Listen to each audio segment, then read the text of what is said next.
What happens when the story you wrote becomes your new reality? But you're not the hero. You're not even a side character. This is a story about a world that was on the verge of collapse.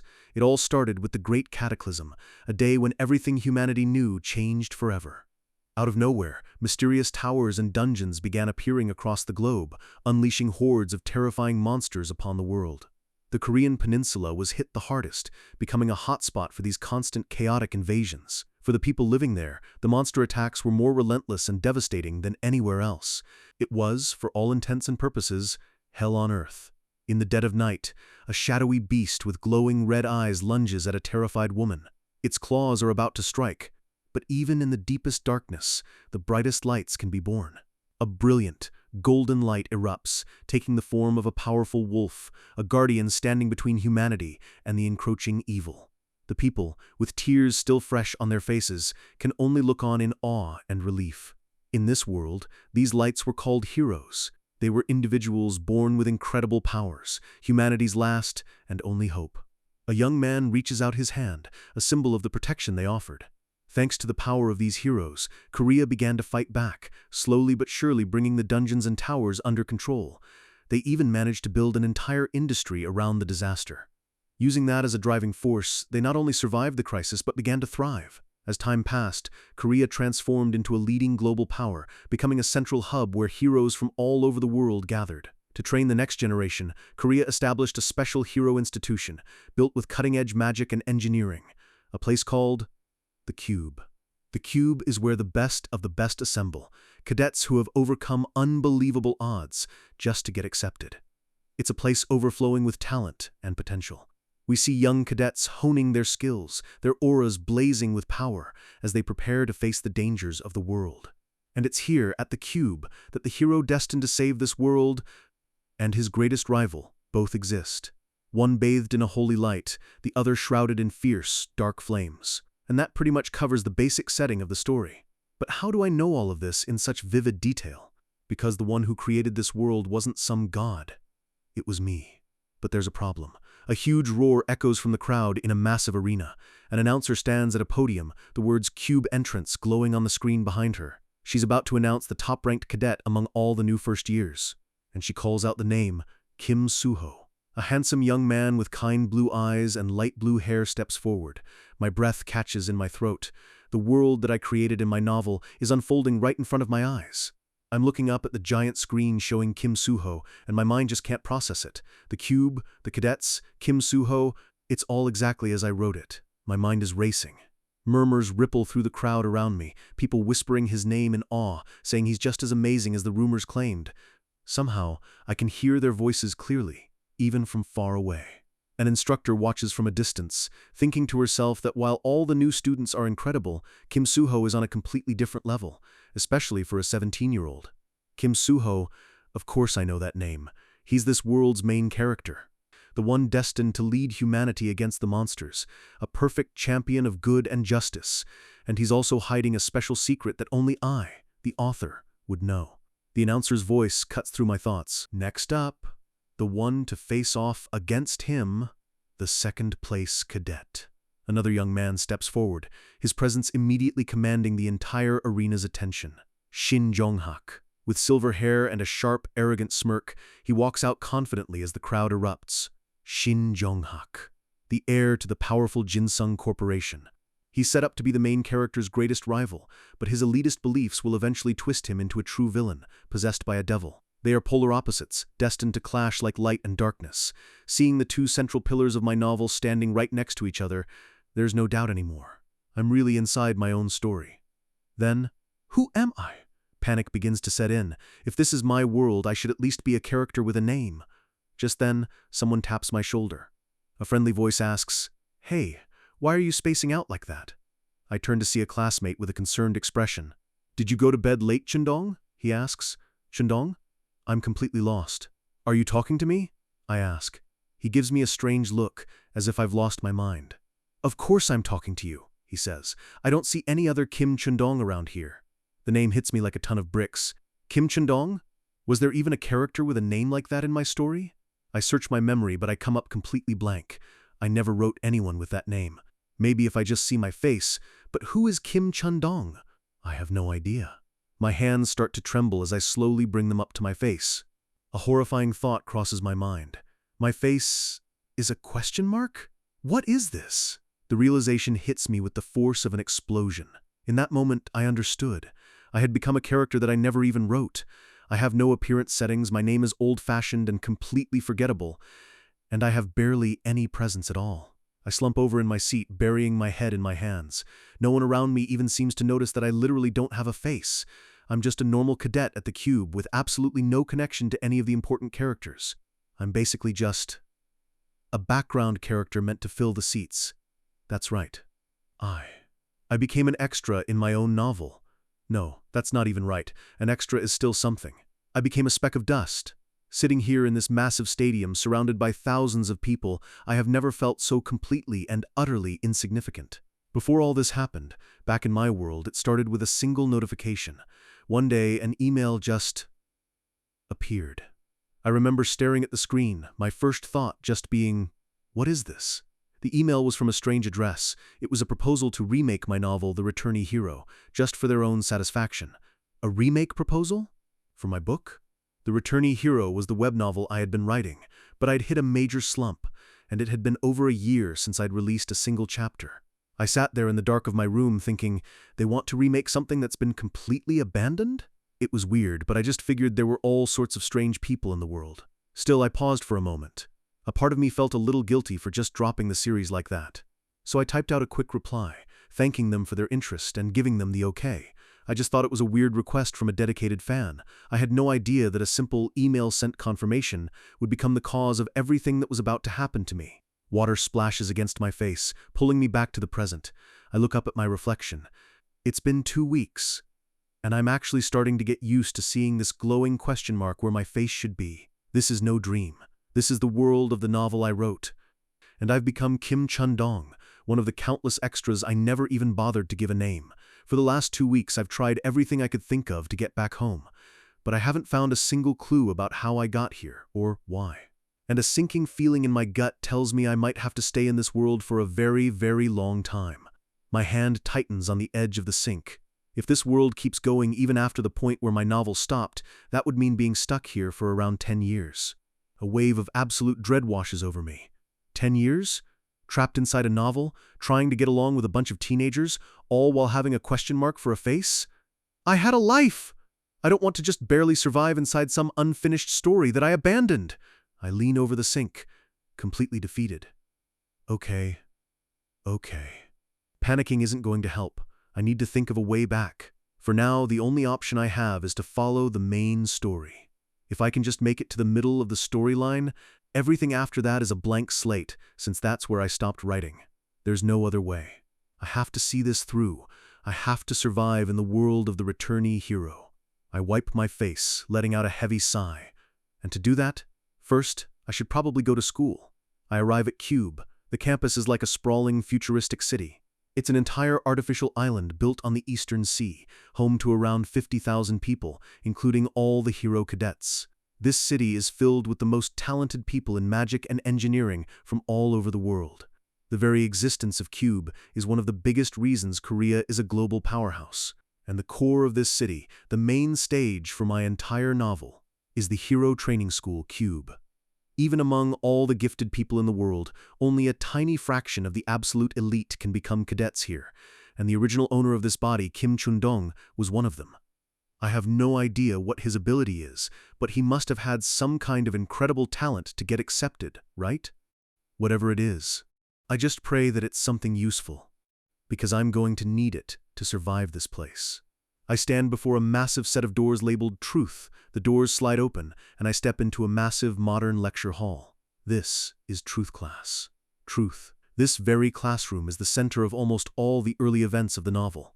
It's where you'll find the future antagonists and villains, the sidekicks and the rivals, and there he is, Kim Soo-ho. This is the place where the protagonist of my novel is. Soon, all of these characters will start forming their own groups and cliques, and they'll face countless conflicts because of it.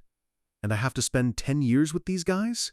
To make things worse, I have to do it all without a face. I slump down in my seat, feeling completely drained. I have no idea what I'm going to do. The sun sets, painting the sky in shades of orange and red. I finally make it back to the dormitory. The day went by in a total blur. I honestly don't know how I managed to get through it. I can't even remember how I managed to study all day back when I was a real student. As I walk up the stairs, I stop. Huh? Sitting on my desk is a cardboard box from Cube Deliveries. A package? I wasn't expecting anything. I start to open it carefully. Maybe it's something that belonged to the real Kim Chun-dong? I pull out the packing paper and my breath catches in my throat. It's my laptop. My laptop from my old life. Why is this here? I'm in total shock. As I lift the lid, the screen flickers to life. A message flashes across the screen, synchronization beginning. Before I can even react, a brilliant teal light erupts from the laptop, engulfing me completely as energy surges through my body. A display suddenly appears in my vision. It shows a silhouette labeled Kim Chun-dong. Then, a second one appears next to it, synchronization to Kim Ha-jin starting. My old name. Settings are being downloaded, stats, talents, everything. This is the setting book that I wrote. The entire system of my world is being downloaded directly into me. I reach out a trembling hand as the process nears completion. What is this doing to me?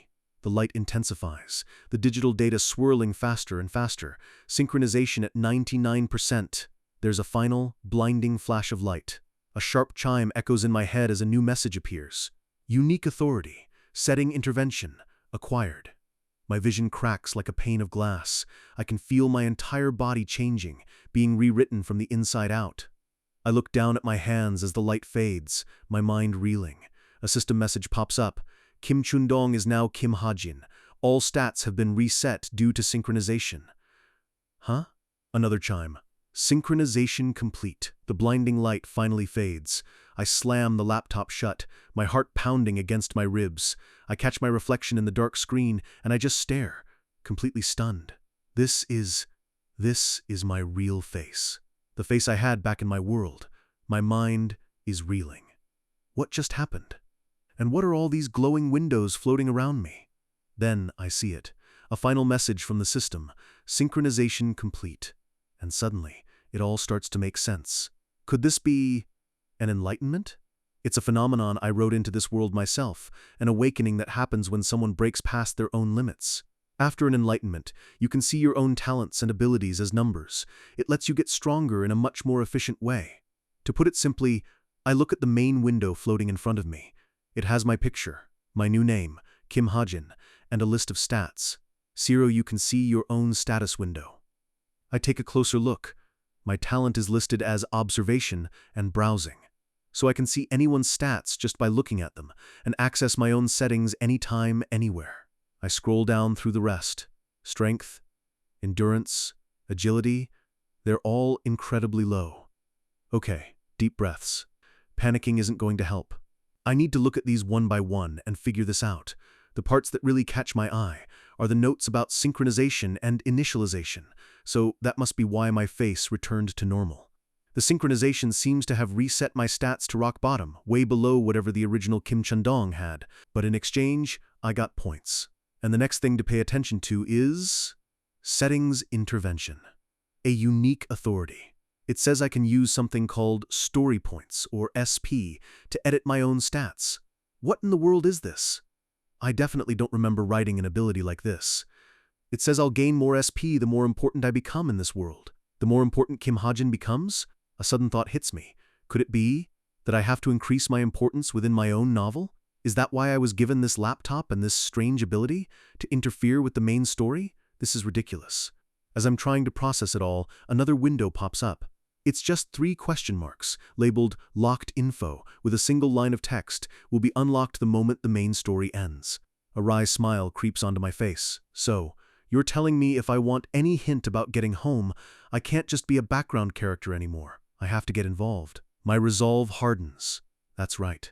There's no guarantee I'll be sent back, even if I do nothing. Even if that locked info isn't the answer, my best bet is to get involved with the main characters. Maybe I'll find another way out. And to do that, I need to get strong enough to survive. A new window appears. Invest points in stats? Yes. In my novel, there was no concept of leveling up. You couldn't just grind to raise your stats. The only way was through points, which made them an incredibly precious resource. And if I'm going to make the most of these precious points, there's only one logical choice. I need to invest in luck. Luck isn't just about finding rare items. It's a cheat stat that affects everything. Money, bonus stats, even relationships. It applies to every single aspect of life. Of course, I designed it so an invariable stat like luck couldn't be raised with normal points. But my new ability might be a loophole. What if I convert my points to SP?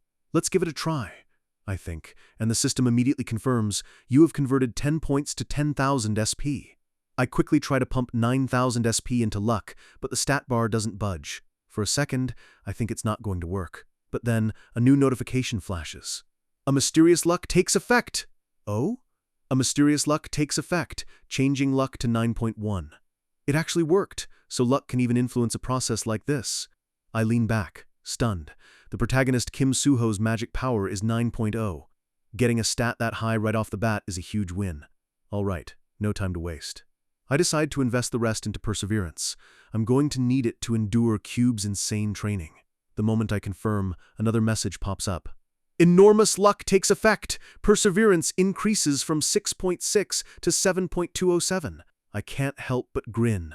Luck really is king. The numbers glitch on the screen for a moment. And then, a big red warning sign appears. An error that can gravely influence the plot has been discovered. What? From now on, invariable stats cannot be modified with SP. Are you serious? The system just patched my loophole on the fly. I let out a huge sigh. I guess there's a limit to tricks like that. Still, I managed to boost my luck and perseverance just in the nick of time. And come to think of it, I still have another 10,000 SP from the novice consideration bonus. I lean back in my chair, folding my arms. Yeah, I should probably think about that a bit more before I use it. The next morning, after a grueling training session, all the cadets gather in the classroom. The instructor walks in. All right, I'll introduce myself. He stands at the front, looking over the class with a stern expression. My name is Kim Soo-hyuk. I'll be the instructor in charge of you for the upcoming year. The cadets start whispering. He's ranked 9737 worldwide, which is incredibly high. According to the association, he's a high intermediate rank hero. He cuts them off. That should be enough for my introduction, so let's get to the matter at hand. His voice is sharp. Cube is not the enjoyable place you think it is. You will be evaluated solely on your grades, and if you underperform, you will be held back. Less than half of you will graduate on time. As this is a facility to nurture heroes, you will be judged by strict and exact standards. He scans the room one last time. Now then, everyone get up and follow me. It's time for the first part of the official schedule, main weapon selection. He places his hand on a scanner, and the wall slides open. We're led into a new room. We enter a vast, high-tech armory, lined with display cases holding countless gleaming weapons. There are rows upon rows of swords, from katanas to broadswords. The cadets look around in awe at all the spears, axes, and incredible gear. The instructor barks, "I didn't give you time to be amazed! Hurry and pick your weapon!" He warns us that once we pick, we can't change it for at least 6 months, so we have to choose wisely. Kim Soo-ho, of course, picks up a sleek katana with a confident smile. A girl with brown hair notches an arrow to a bow. She pulls back the string, her form perfect, a determined look in her eyes. A blonde girl gracefully inspects a sharp silver rapier. Another girl with dark blue hair picks up a whip, looking it over seriously. Just as I wrote, the main characters have all chosen their weapons without any hesitation. So now, it's my turn. I approach the displays, my eyes scanning the options carefully. My stats are way too low to handle the kind of weapons these guys use. Even if I raise my stats from now on, trying to learn one of these from scratch would be a huge waste of time. So, there are a few conditions for my weapon of choice. It has to be something I've used before, back in my world. A weapon that takes the least amount of time to get used to. This. A few cadets nearby look over, confused by what I'm reaching for. One of them nudges his friend. "Hey, look at that guy!" The instructor glances over, his brow furrowed. "What the heck? Is he joking?" His eyes widen slightly as he realizes I'm serious. He calls out my name, his voice filled with disbelief. "Cadet Kim Hajin. Is that the weapon you have chosen?" I stand there, holding a modern, sleek, black pistol. Whispers instantly fill the armory as everyone stares at the pistol in my hand. They can't believe what they're seeing. The instructor Kim Soo-hyuk glances down at his datapad. "Cadet Kim Hajin, I recall you using a sword at the military academy." I meet his gaze and give a simple, confident answer. "I decided to make a change." He presses, his voice skeptical. "After coming to Cube?" "Yes."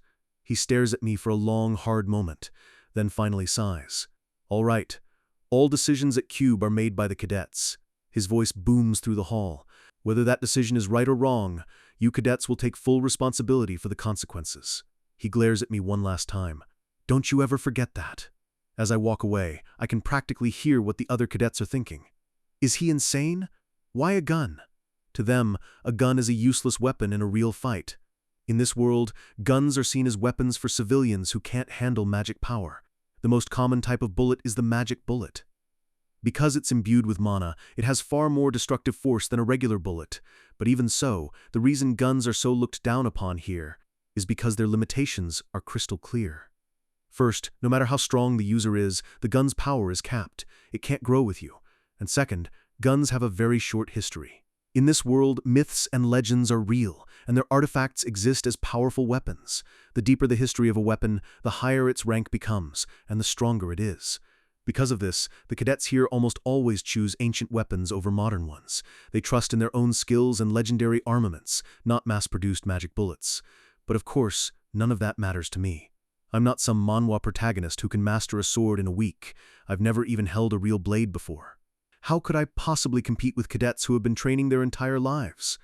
For me, picking a gun might not be a bad choice. I can use it immediately, and because it's so unusual, it'll make me stand out just enough to earn some of those story points.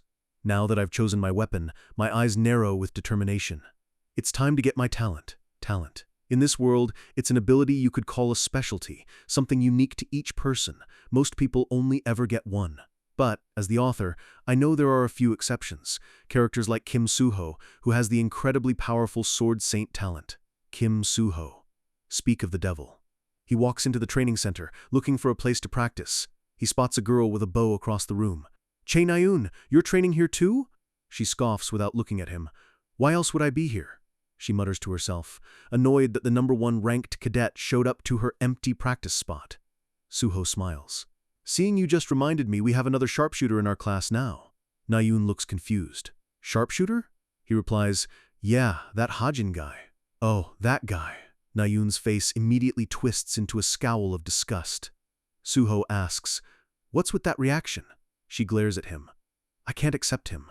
You can't even call him a sharpshooter with a range of less than 1 kilometer." She continues, assuming the worst. "He's probably given up on becoming a hero and is just trying to coast until he can get an early retirement." "Given up?" Suho's friendly expression vanishes. "You shouldn't say that so lightly." Naeun just glares back. "What?" Suho just gives her a warm, slightly chiding smile. She completely snaps. "Don't lecture me!" Suho is taken aback. "Huh? Sorry. If you're not going to train, then get out!" she yells, completely flustered. Back in my dorm room, my ear starts to itch. Is someone talking about me? I guess I get story points even when people talk behind my back. Good to know. In any case, the protagonist Kim Suho becomes the greatest hero with his Sword Saint talent alone. That's just how important talents are in this world. And since my settings intervention authority gives me a 10,000 SP bonus for creating my first talent, I can't just waste this opportunity. I pull up the system window. I'll start with something simple. I type it in, Talent Master Sharpshooter, good at wielding long-range weapons. You have used 10,000 SP. My eyes glow as the system processes the request. Oh? The system automatically edits and expands on my simple description. My new talent is Master Sharpshooter, a low-intermediate rank, and it's an evolving talent. It even comes with 3 skills: Bullet Time, Master Sharpshooter's Training, and 1,000-Mile Eye. All types of long-ranged weaponry.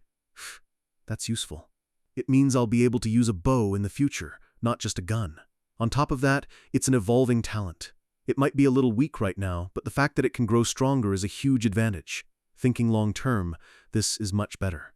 All right, I choose you, I say, confirming my selection. I lean back in my chair and stretch. Now I feel a little more prepared. My expression hardens as reality sets back in. Now I have to survive with this talent until the main story ends. The days pass, and we're back in class. The instructor is lecturing about past dungeon attacks. It's a minor detail I probably wouldn't have even put in the novel, but I guess it makes sense they'd have to learn about historical events. It's kind of strange, seeing a few lines of description I wrote turned into an entire textbook. If the characters in my novel knew their entire history was based on a few sentences I typed out, they'd probably be furious. But since I have the observation and browsing talents, I can breeze through this class easily. Observation lets me see all the characters in my field of view, gathering data on them instantly. And browsing lets me pull up the entire setting timeline from my notebook directly into my vision whenever I want. I'm literally just reading my own notes during the lecture. The instructor wraps up. Remember to memorize what you learned today. The written test isn't too far away. A girl next to me groans. Another cadet slams her desk. Why do I have to learn this? Don't I just need to show my skills in the practical? Just then, the classroom doors burst open. An instructor yells, "Class Veritas, you are to head to the square in 20 minutes." Everyone is startled by the sudden announcement. It's time for practical training. I let out a tired sigh. It's finally here. All the cadets are gathered in the main square. An instructor addresses us. I'm sure you all know what this lesson is about. Without further ado, I'll announce the team formations. The teams will have 4 members each, 2 warriors, 1 sharpshooter, and 1 support. These teams will stay together until the midterm test, and the distribution is meant to be fair, so both low and high-ranking cadets will be on the same team. The instructor shouts, "Remember that so we don't have any confusion later. You may now check your teams." A massive holographic display appears in the square. The names start scrolling. Team 1 is Kim Soo-ho. My eyes scan the list. No way. I see Team 2 with Chae Na-yoon, and then I see my own team assignment. In the same team as that guy? The name flashes on the screen, confirming my team. Team 5 along with Yoo Yeon-ha. A slow smile spreads across my face. I can't believe it. Of all people, Yoo Yeon-ha is on my team. Like in any story, this one has a main cast of characters who surround the protagonist, people who either help him or get in his way to move the plot forward. However, even among the main cast, there are some who are far more important than others. And Yoo Yeon-ha is definitely one of the special ones. She's the heir to Korea's #1 guild, Essence of the Straight, and the successor of a prestigious and powerful family. In the beginning of the novel, she's an antagonist to the main character, Kim Soo-ho, but over time he influences her, and she eventually becomes one of his most reliable allies. For me, building a connection with her is incredibly important. The more I get involved with the main cast, the more story points I can earn. I clench my fist, my determination renewed. In today's training, I am definitely going to get Yoo Yeon-ha's attention. I approach the designated meeting spot and call out, "Hello!" 2 other cadets turn around.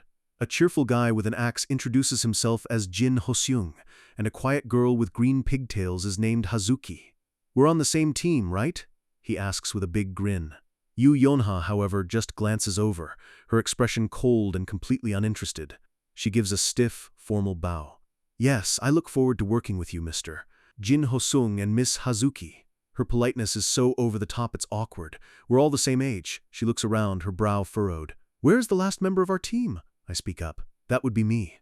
I walk up to the group, and they all turn to look at me. Yoo Yeon-ha's eyes narrow slightly as she recognizes me.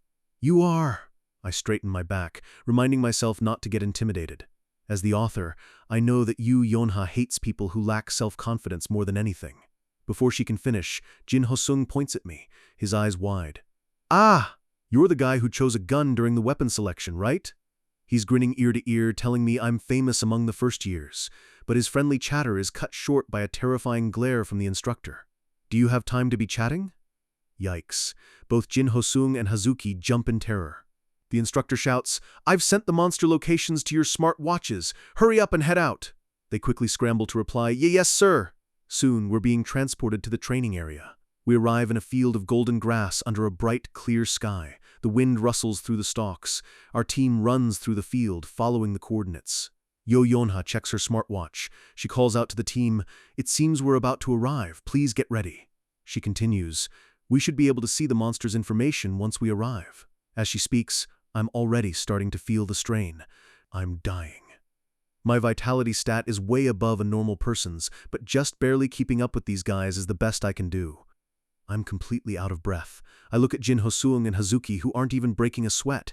Is this really the norm for a cube cadet? Just as I feel like I'm about to collapse, Yoo Yeon-ha stops and announces, "We've arrived." We're at our destination, training area number 8, the beach. We stand on the sand, looking out at the calm blue ocean. Our target is a terrifying monster.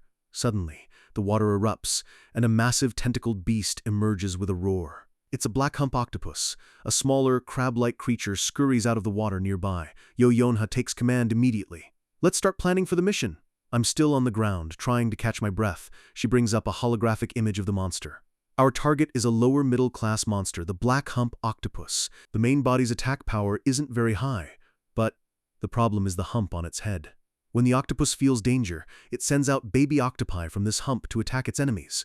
Dozens of them spill out at once, and each one is a dangerous monster that can drain a person dry in seconds. Jin Hoseung adds, "So when the battle starts, we need to clear out the babies first. We need to handle them quickly, so the gunner, Hajin, should." Yo Yonha cuts him off, her voice firm. "No, I will face the baby octopi." She continues laying out her plan. "The warriors will stay back and conserve their magic power. The octopus's recovery rate is strong, so we need to separate that hump in one single powerful attack." I look up at her, confused. This plan, right now, is she trying to completely exclude me from the training? She turns to me, her face unreadable. "Is everyone ready now?" She declares, "Let's start the mission," and a wave of magic power flares around her. As her plan sinks in, only one thought crosses my mind. This girl. Jin Hoseung is the first to move, his axe glowing with power as he smashes it against a rock. He uses the impact to launch himself high into the air, soaring right towards the octopus. He flies over the water, landing right in front of the massive beast, ready for a fight. "First, I have to lure him onto the beach," he yells. The octopus's single, massive eye glows ominously. It unleashes a powerful blast of water from its mouth. The blast surges across the ocean surface, a tidal wave of pure force heading straight for him. He braces himself, digging his feet into the sand as the wall of water crashes over him with a roar. Team 5's monster subjugation training has officially begun.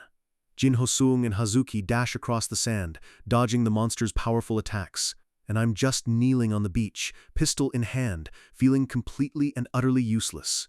Yo Yonha charges forward, her whip crackling with purple energy. While I was stuck on the sidelines, I couldn't help but imagine what the real hero of this story was up to. I pictured Kim Soo-ho, standing at the heart of an explosion as a massive monster erupted in a blinding flash of light. Across the field, his rival Shin Jung-hak would be watching in disbelief, unable to comprehend how the fight was already over.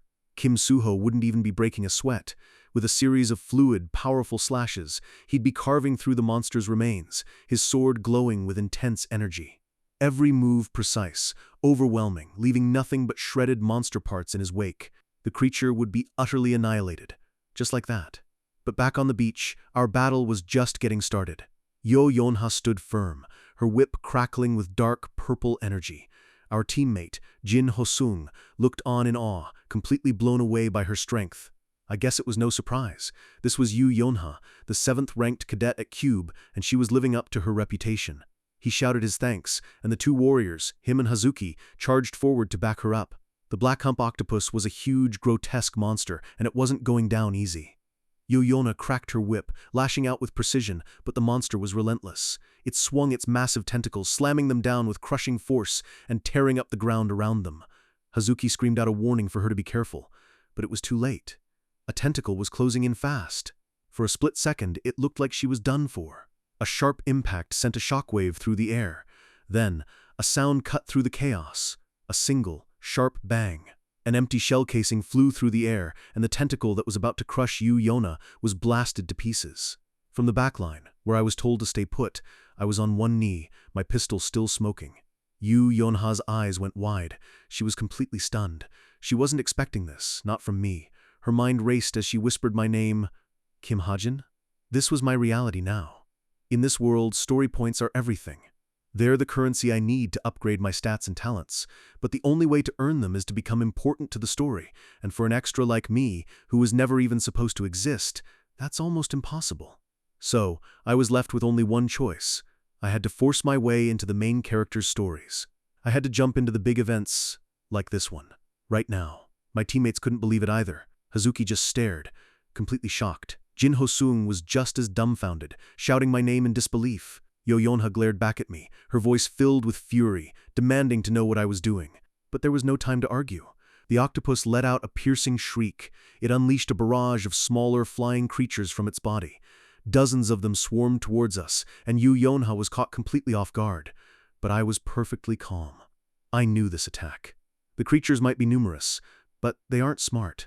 Their flight paths are simple and predictable. I closed my eyes, focusing. This was it. The one moment where a sharpshooter like me could truly shine. I activated my talent, the one I wrote into existence myself. Bullet time. It's a skill that slows down my perception of time for exactly 3 seconds. And for those 3 seconds, I could see every single move they made with perfect clarity. What happened next was simple. I just started shooting. The world slowed to a crawl around me. A timer ticked down from 3 seconds as I calmly took aim. One by one, I picked the creatures out of the sky. I fired with inhuman speed and precision, even having time to reload and swap out the magazine with practiced ease. As the timer hit 0, the last creature was hit, and time snapped back to normal. Every single one of the projectiles was destroyed in a wave of light. Yu Yonha could only stare, her eyes wide with shock. She had just witnessed the impossible. My perfectly placed shots didn't just take out the minions, they ripped right through the main body of the octopus, leaving deep, searing wounds in the monster. The creature reeled back, stunned and vulnerable. Seeing her chance, Yu Yonha wasted no time. She yelled for the warriors to attack. Jin Hosung leaped into the air, his axe glowing with power. He and Hazuki soared above the stunned monster, ready to deliver the final blow. They both shouted, unleashing every last bit of their magic power into their weapons. Their combined attacks slammed into the wounded monster, tearing it apart in a massive explosion of water and energy. A lone tentacle flew through the air as the beast's body gave out. The battle was over. The giant octopus collapsed into the water, defeated.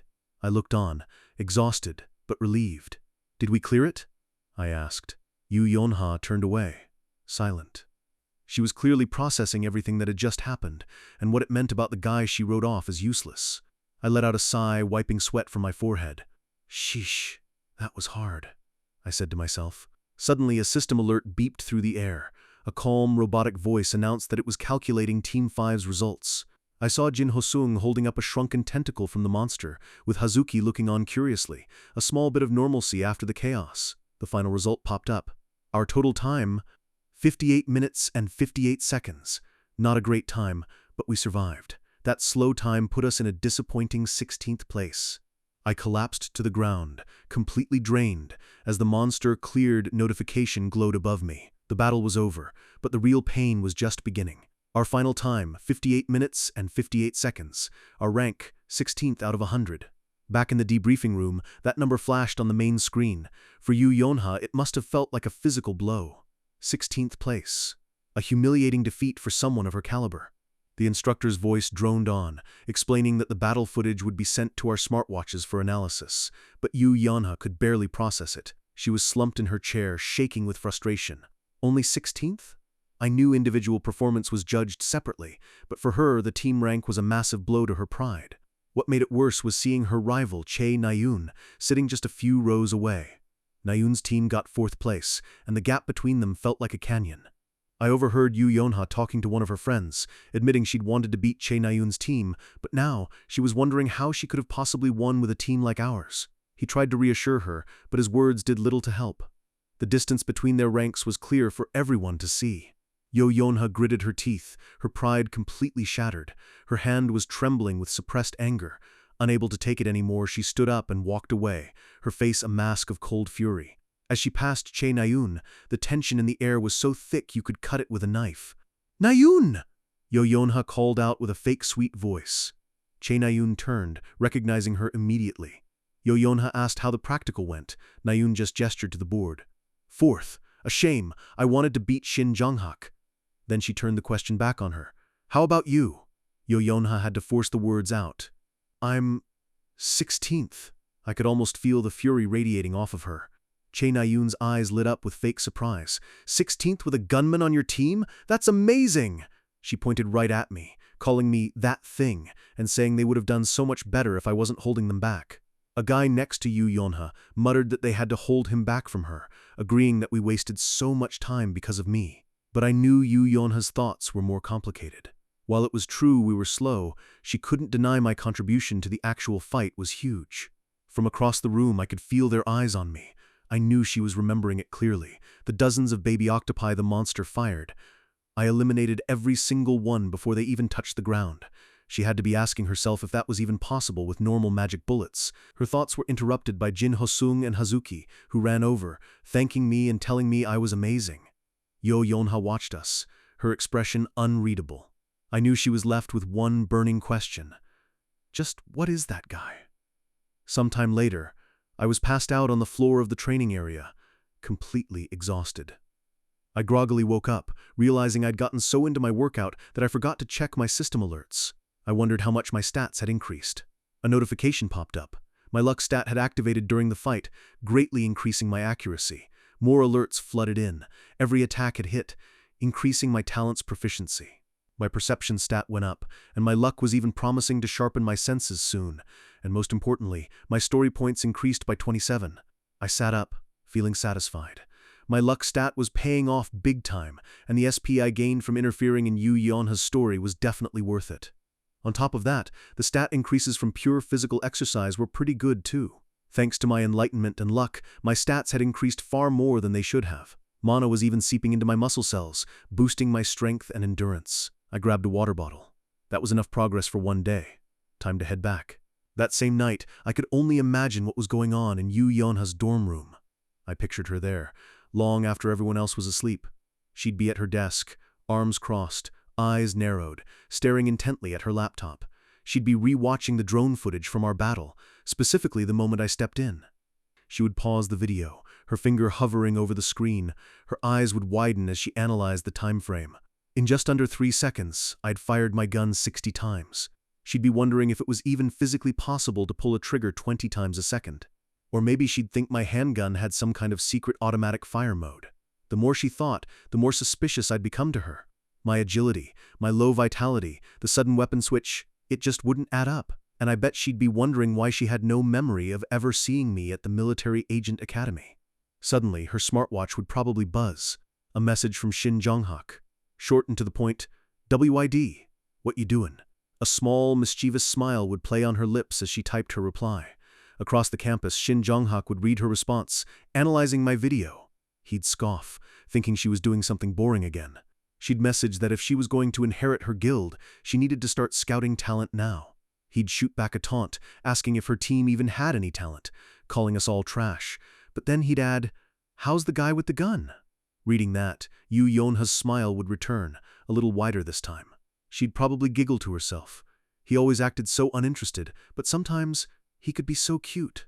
She'd type back a carefully worded reply, saying she supposed I could carry my own weight, and that my skill was about what you'd expect from the 934th ranked cadet. Jong-hak's reply would come instantly. Did he just get lucky with his team? Yu Yeonha's face would darken. Get lucky, huh?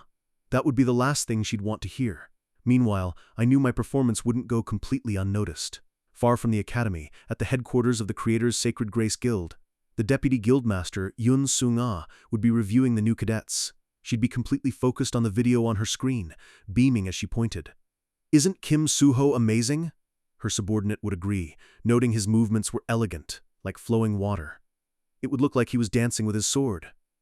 Yoon Sung-ah would add that his cutting force was unnatural, as if he could slash through space itself. Her subordinate would understand perfectly why all the big guilds were trying to recruit him. Yoon Sung-ah would be determined to bring him to their guild, no matter what. Then she'd move on to the next file, and the name that would pop up would be mine. Kim Hajin. She would pause, intrigued. Wait, a cadet who uses a gun? She'd ask, surprised, looking at the footage of me taking aim. Her colleague would inform her that I've been a topic of discussion, mostly because I was on Yu Yeonha's team. Yoon Sung-ah would read the analysis. 60 bullets in 3 seconds. 59 hits. The man would point out that even with incredible agility, a normal handgun shouldn't be able to handle that rate of fire.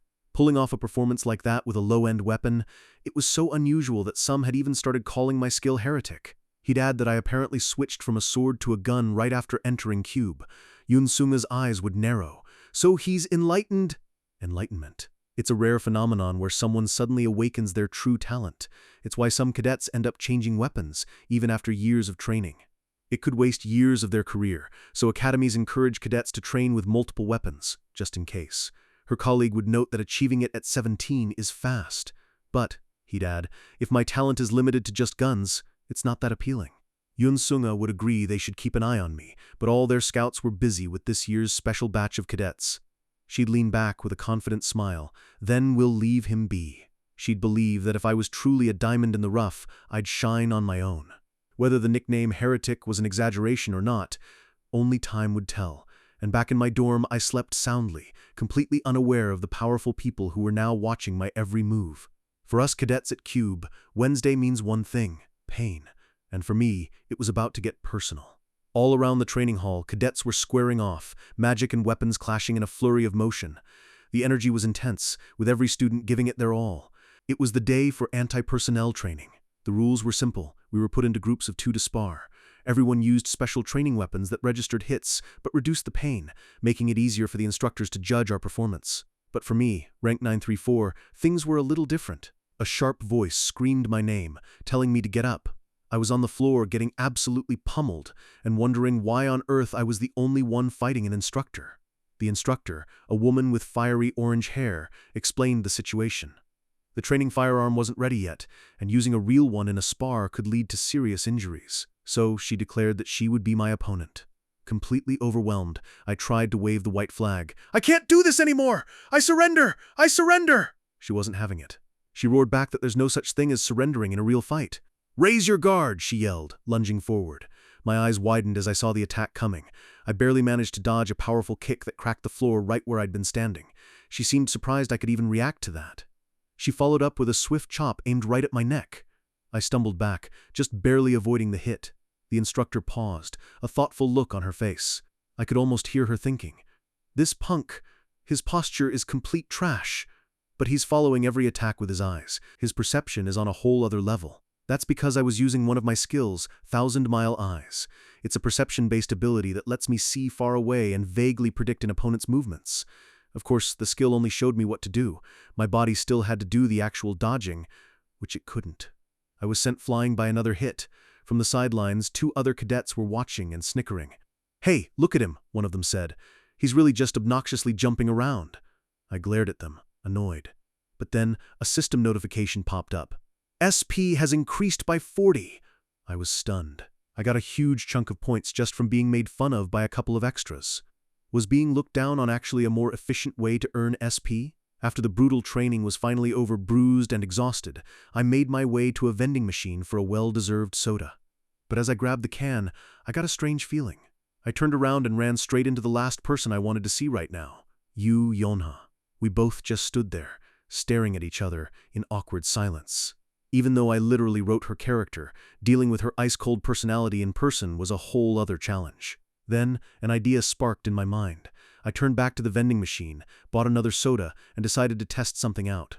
"Yu Yonha!" I called out. I tossed the can of soda through the air towards her. She caught it effortlessly, her expression hardening. "Are you picking a fight?" she asked, her voice dripping with suspicion. "What are you talking about?" I said, trying to sound casual. I explained that I was giving it to her as a peace offering, hoping we could get along. But really, this was just a test. If getting mocked by extras was worth 40 SP, how much would I get for a conversation with a member of the main cast? She looked down at the can. "I'm good. You drink it," she said dismissively. Also, the can came flying right back at my face. "Don't speak so casually to me without my permission." She pointed a finger at me, her eyes flashing. "This is my first warning." I was left speechless, holding the rejected soda. She turned and walked away without another word. But as she walked, I knew she'd glance down. Something would feel off. The weight of her bag, it would feel different. She'd open it up to check. And there it would be. The can of soda. She'd realize I secretly slipped it in when I bumped into her. "That idiot!" she'd fume. She'd raise the can like she was about to crush it. But then, she'd hesitate. She'd find a nearby bench and sit down, looking at the can. Well, she'd think, the cola itself did nothing wrong. And here, my author knowledge was key. Yu Yonha secretly loves junk food. But because of her pristine reputation, she could never bring herself to buy it. It was a core part of her character setting. Back in my room, I checked my status. The interaction earned me almost nothing. I realized that just poking at a secret character trait wasn't enough. To get real points, I had to squeeze myself into the main story, and that could only mean one thing. The next part of the main story was about to begin. The event I wrote, the first major incident of the novel. I remembered it clearly. The Jin attack on the National Weapon Museum. A sprawling, high-security facility holding some of the world's most powerful artifacts, Jins. In this world, there are people who made a contract with a devil, exchanging their souls for immense power. This specific incident involved a group of them trying to assassinate someone at the museum. In the original story, their plan is foiled by the main cast, who just happened to be visiting. The hero, Kim Soo-ho, makes a big impression on everyone during this event. I knew that two key players, Kim Soo-ho and Chae Na-yoon, would be there, and since it was still early in the story, the Jin they'd face weren't that dangerous yet. A determined look crossed my face. Good. I can slip myself into this episode. But first, I needed a way in. As I was thinking, a guard spotted me. Hey, cadet! "Lessons are over, what are you doing here?" The guard demanded my number, and I quickly apologized, promising to head back right away. I rushed back to my room and opened my laptop. The screen glitched wildly. And then, an icon appeared amidst the digital chaos. A glitched-out email. My way in had just arrived. To get to the museum, I needed a cover. And at Cube, the best way to get off campus without raising suspicion is through clubs. Just like any school, Cube has scholastic activities, basically small organizations run by the cadets themselves. There are about 100 different clubs, covering everything from academics and martial arts to simple hobbies. But more than anything, clubs are a way for cadets to socialize and build connections, and the club I was joining today was all about that. I arrived at the Cube gate, ready for my first outing. I greeted the group, a little awkwardly. A friendly-looking upperclassman named Oh Han-yoon, the club president, welcomed me warmly. "Thank you for participating in our travel club today." Another member remarked that we had a lot of amazing new people this year. Oh Han-yoon agreed, but he looked incredibly nervous. Behind him, Chae Na-yoon let out a big yawn, clearly bored. The club president was practically sweating bullets. His friend had to tell him to take deep breaths. He said he couldn't believe who'd joined when he saw the application forms. He pulled himself together and began. "Anyway, let me explain again about our travel club, Healing Rain." He explained that the club's main objective was simple: rest. We'd use the portal to travel outside of Cube once or twice a month. Today's trip was just a short one nearby for the group to get to know each other. We were going to Seoul. The moment he said it, my eyes sharpened. This was it. Oh Han-yoon explained that we'd break into groups of 2 and be free to do whatever we wanted. It was a surreal moment. It was playing out, just like I wrote it. My real objective today was the National Weapon Museum. That's where the first major story event was supposed to start. My plan was to follow the main characters and sneak my way into the plot. The club president announced that it was time for group formation, and we all needed to come up and draw lots. Drawing lots? I was caught off guard. I don't remember writing this detail into my story. I figured it didn't matter who I ended up with. I could just go off on my own. But then, my name was called. And my partner was none other than Yoo Yeon-ha, the one person who's been watching me like a hawk. She turned to me, her face a mask of cold annoyance, and said 5 simple words: "Let's go our separate ways." I was a little taken aback, but I agreed. Okay. But as she started to walk away, I called out to her. "Oh, also," she whipped around, her face twisting in fury. "I told you not to speak informally to me," she seethed. "This is your second warning. There will be no third." I quickly stammered out an apology. Yes, ma'am." Sometime later, I arrived in the city. I stood before the massive, modern structure of the National Weapon Museum, the largest of its kind in all of Korea. The museum was bustling with people. I scanned the crowd and immediately spotted my first target, Chae Na-yoon, which meant, not too far off, was the other key player. I saw him standing by a display case, looking thoughtful. Kim Soo-ho, the hero of my novel, The Returnee Hero. I walked up to him. Soo-ho turned and asked if I was looking at the 7-branched sword. I hesitated for a second, then introduced myself. "I'm Kim Ha-jin." He smiled warmly, apologizing. Right. Sorry, I forgot for a second." He recognized me right away. "You're the one that picked the gun, so you joined the travel club too." I observed my own creation. Strong, handsome, a perfect hero. So perfect, in fact, that I remember getting chewed out by my readers for making him too unrelatable. Soo-ho, trying to be friendly, suggested we go look at a gun display, but I turned him down. "I don't think we'll have time." And just like that, it began. The lights flickered. The visitors looked around, confused. A piercing alarm blared through the museum. Red lights flashed everywhere as a robotic voice announced that monsters had appeared outside. Everyone froze in shock. The shock quickly turned into blind panic. People started screaming and running, desperate to find an exit. The crowd became a frantic mob. A little girl got knocked to the ground, but before she could be trampled, a figure moved with lightning speed. The civilians stared in shock. It was Kim Soo-ho. He'd scooped up the little girl, shielding her from the chaos. Just then, Chae Na-yoon's voice cut through the noise. "Calm down," she yelled, telling everyone a hero would be here soon. She warned that running outside now would just be suicide. With a powerful strike, she shattered a glass display case. The system registered the theft, and the museum's defenses kicked in, lowering heavy metal blockades. We were all trapped inside. Nayun grabbed a bow from the broken case and handed another weapon to a civilian, telling them to stand on guard until help arrived. Suddenly, her eyes darted to the side. She sensed something. A dark, ominous energy began to seep into the room. She realized we weren't safe in here. "There's one that already got in." A figure emerged from the shadows, cloaked in red demonic energy.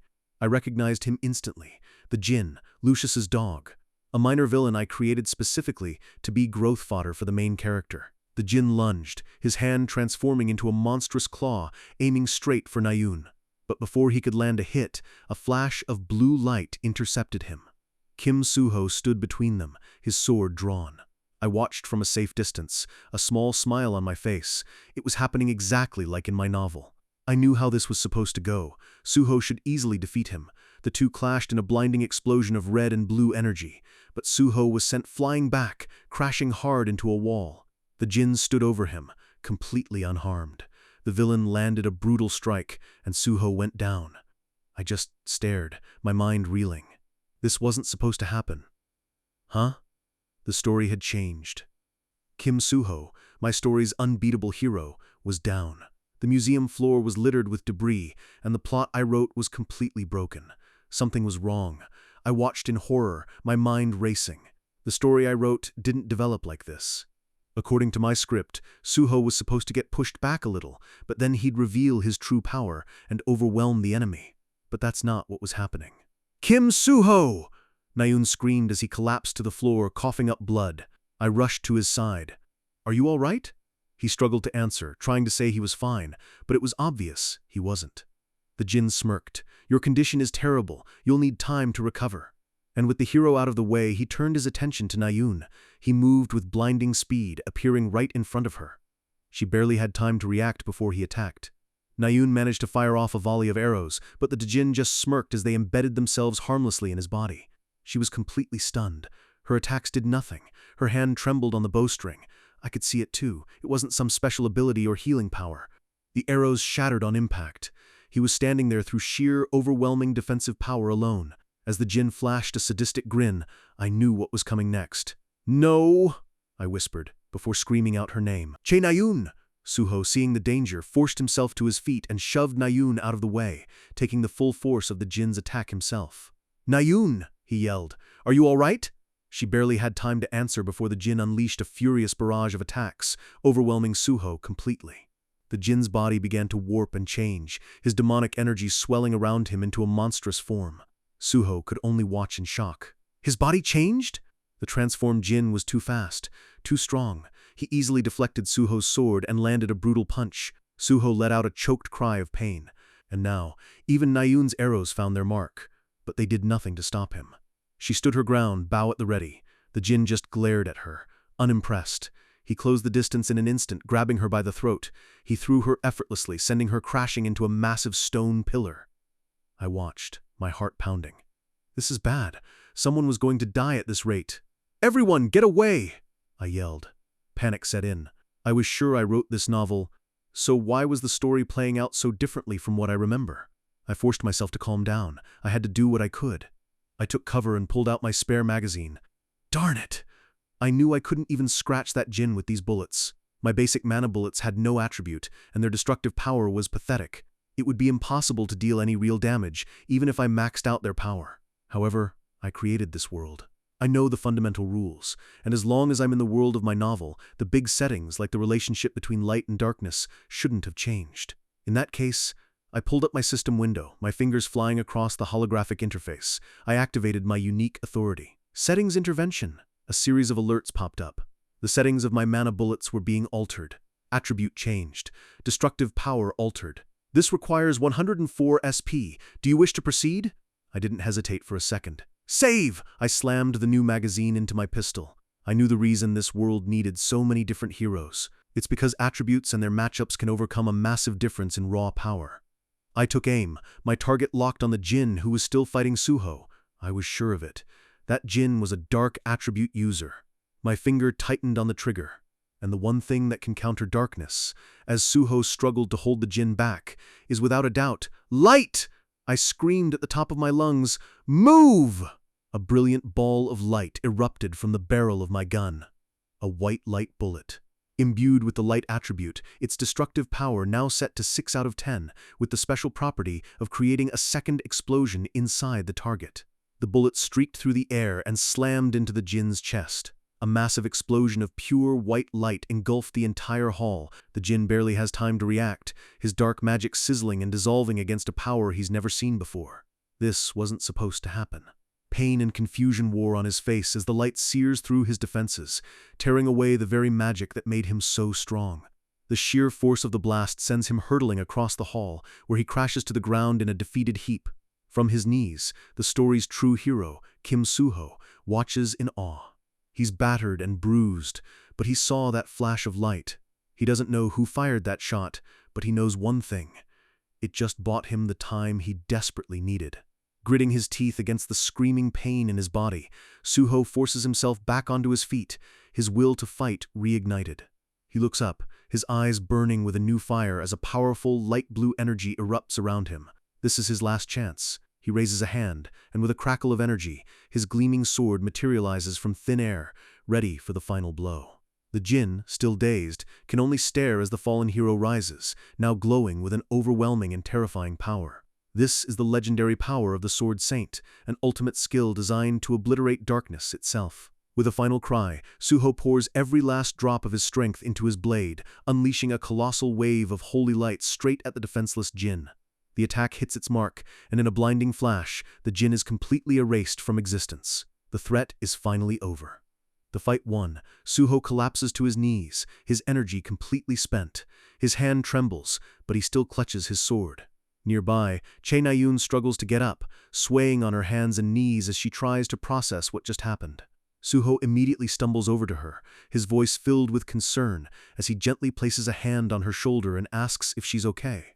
Watching from the shadows, Hajin figures this is his cue to leave. He's done his part. In his original story, this is where Nayun's brother was supposed to show up, a perfect emotional moment for the main characters. But somehow, his quiet thought doesn't go unnoticed. Nayun's head snaps in his direction, her eyes wide with a mix of shock and rage. She heard him. "You," she says, her voice trembling with exhaustion and fury. "What did you just say?" But the sudden emotional surge is too much for her weakened body. She clutches her chest and collapses again as Suho rushes to her side in a panic. Meanwhile, outside the museum, the cleanup is still underway as professional heroes deal with the remaining lizard-like monsters. Suddenly, a brilliant flash of light cuts through the chaos. Dozens of gleaming needles rain from the sky, pinning every last monster to the ground with deadly perfect precision. A woman in a sharp blazer and heels steps through the aftermath, not a single hair out of place. She calmly surveys the scene, elegant twin swords in her hands, and wonders aloud if that takes care of everything. A paramedic runs towards her, calling out, "Deputy Guildmaster!" as an ambulance waits in the background. He reports that the situation outside is settled. She asks about inside the museum, relieved the worst seems to be over. The paramedic explains that a Jinn appeared but was handled by 3 cube cadets who happened to be there. She's impressed. "Commendable," she says with a slight smile. "Who are they?" He lists the names, but her professional calm shatters the moment she hears the second one, Kim Suho. All composure gone, she breaks into a full sprint towards the museum entrance, leaving the paramedic calling after her in confusion. Her mind is racing. This is her chance to meet Kim Suho, the most sought-after talent of his generation, a perfect opportunity to recruit him. As she rushes up the steps, she tries to think of the perfect opening line. Just then, she spots a young man in a cube uniform walking out. It's Kim Hajin, trying his best to slip away unnoticed. Hajin freezes. He has no idea who this woman is, but she's heading straight for him. She stops right in front of him with a bright, friendly smile and says, "Hello!" Hajin is too stunned to reply. She starts to ask, "You're a cube cadet, right? Do you know?" but cuts herself off as she glances past him. Desperate to end the conversation, Hajin simply points back inside and says, "Kim Suho is in there." She smiles, thanks him, and heads in. She walks past him and into the museum hall, but after a few steps, something clicks. She stops dead in her tracks, a confused look on her face. Wait a second. How did he know she was looking for Kim Suho? Back outside, Hajin slumps onto a bench, his heart hammering in his chest. That was Yun Sung-ah, a major character. She was never supposed to interact with an extra like him. The story is changing in ways he can't predict. With trembling hands, he pulls out his laptop, needing to understand what's going on. He pulls up his novel's information. The system notes his involvement, but dismisses his importance as insignificant. It claims the plot is proceeding without any major issues. He tries to breathe a sigh of relief, telling himself he's not important enough to actually change anything. But then, a memory hits him. A sudden, chilling realization. He remembers a strange email he received a long time ago, back when he was still an author in his old world. He'd completely forgotten about it until this very moment. The email was from someone claiming that this novel had a co-author. A horrible thought begins to form. This world, it isn't based on the story he wrote. It's a remake. All the small changes, the unexpected events, they're because this world is based on what that mysterious co-author wrote. And if that's the case, then all of his predictions, everything he thought he knew about this world, might be completely useless now. The word echoes in his mind. Useless. His one and only advantage in this dangerous world is gone. Just then, a sharp pinging sound comes from his laptop. His head snaps up, his eyes wide with a new kind of fear. A message notification has appeared on his screen. He clicks on it. A system window pops up, and the title makes his blood run cold. One flaw. The system explains the flaw in the story. It says that the protagonist and those around him never encounter any true danger. It continues, stating that if the hero always comes to the rescue, the story becomes boring and repetitive, and the readers will get tired of it. A single word appears on the screen, heavy with implication. Therefore. Hajin stares at the screen, his hand frozen over the keyboard as he holds his breath. The final message appears. One stopgap measure. For now, enemy levels will be increased, even if it results in chaos. The fight might be over, but for Hajin, the real trouble is just beginning. A cube instructor with his hair tied in a topknot arrives, calling out for Kim Suho and Kim Hajin. The instructor, Kim Junwoo, tells them he's gotten the basic report. He'll get the full story later, but for now, they need to head back. Suho sits on a bench, a blanket over his shoulders, looking completely drained. Hajin asks about Nayun. The instructor explains she's already left with her family on sick leave and urges them both to return to Cube. But Hajin just stands there, his mind still reeling from the system's warning. The world is getting more dangerous, and he's barely processing what's happening around him. As the instructor walks off, Suho finally speaks up, his voice low. Hajin. He gets right to it, his eyes serious. Before, why did you say that to Nayun? Hajin is genuinely confused. Say what? Suho presses on. The thing about her brother. Hajin starts to explain that her brother is famous, but his thoughts are cut short by another system alert. This one flags the conversation as a potential plot hole. Suho isn't buying his excuse for a second. What about her brother? Are you pretending you don't know? He's getting angry, but Hajin is completely lost, insisting he has no idea what he's talking about. Suddenly, Suho winces, a sharp pain reminding him of his injuries from the fight. He lets out a frustrated sigh. Whatever, he says, giving up for now. Let's just talk later. He opens his laptop and starts searching. He types in a single name, Chae Nayun. Her public profile is standard, top of her class at the Agent Academy, now a cadet at Cube. Nothing out of the ordinary. He digs deeper, pulling up her full file. Everything looks normal until he reaches the family section. Her father, Chae Shin-yuk, and her older brother, Chae Jin-yoon. It's exactly as he wrote it. Her family is just as he remembers from his novel. He leans back, muttering to himself. It's still according to my setting.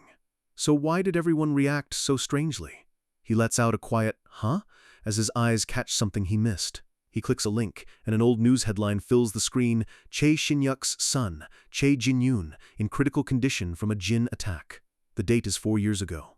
The article explains that during a mission called Operation Firespark, Jin-yoon saved 3 comrades, but was attacked by a Jin and fell into a coma. This never happened in his story. What is this? Hajin whispers, his blood running cold. In his novel, that operation was a huge success.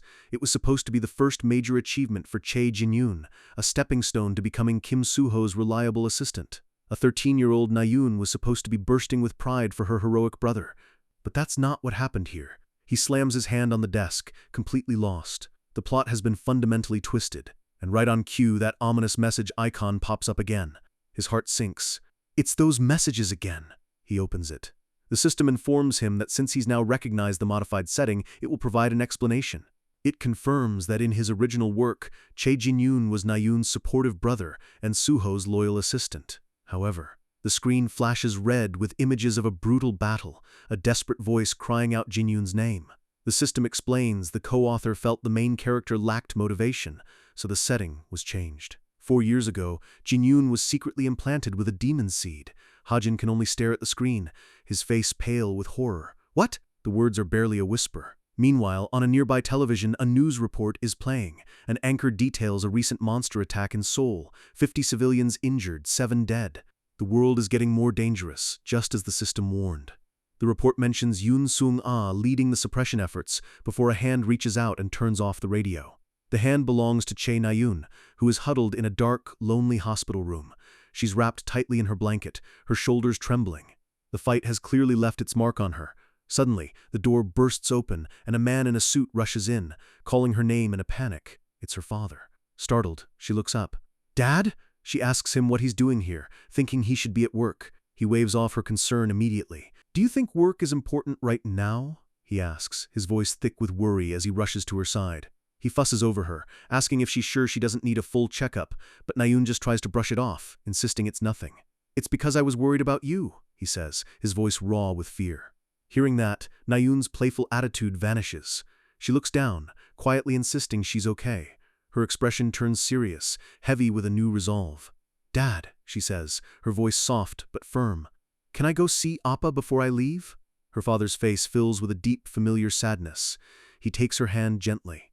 "Of course." Back in Hajin's room, the system continues its grim lesson on the demon seed. It explains that demons can brand humans, turning them into incubators, and when the incubation period ends, the human blossoms into a powerful demon.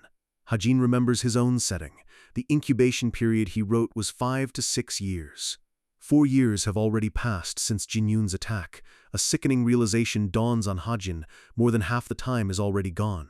On the hospital door, the nameplate reads, Che Jinyun. Hajin knows there's only one way to stop this catastrophe.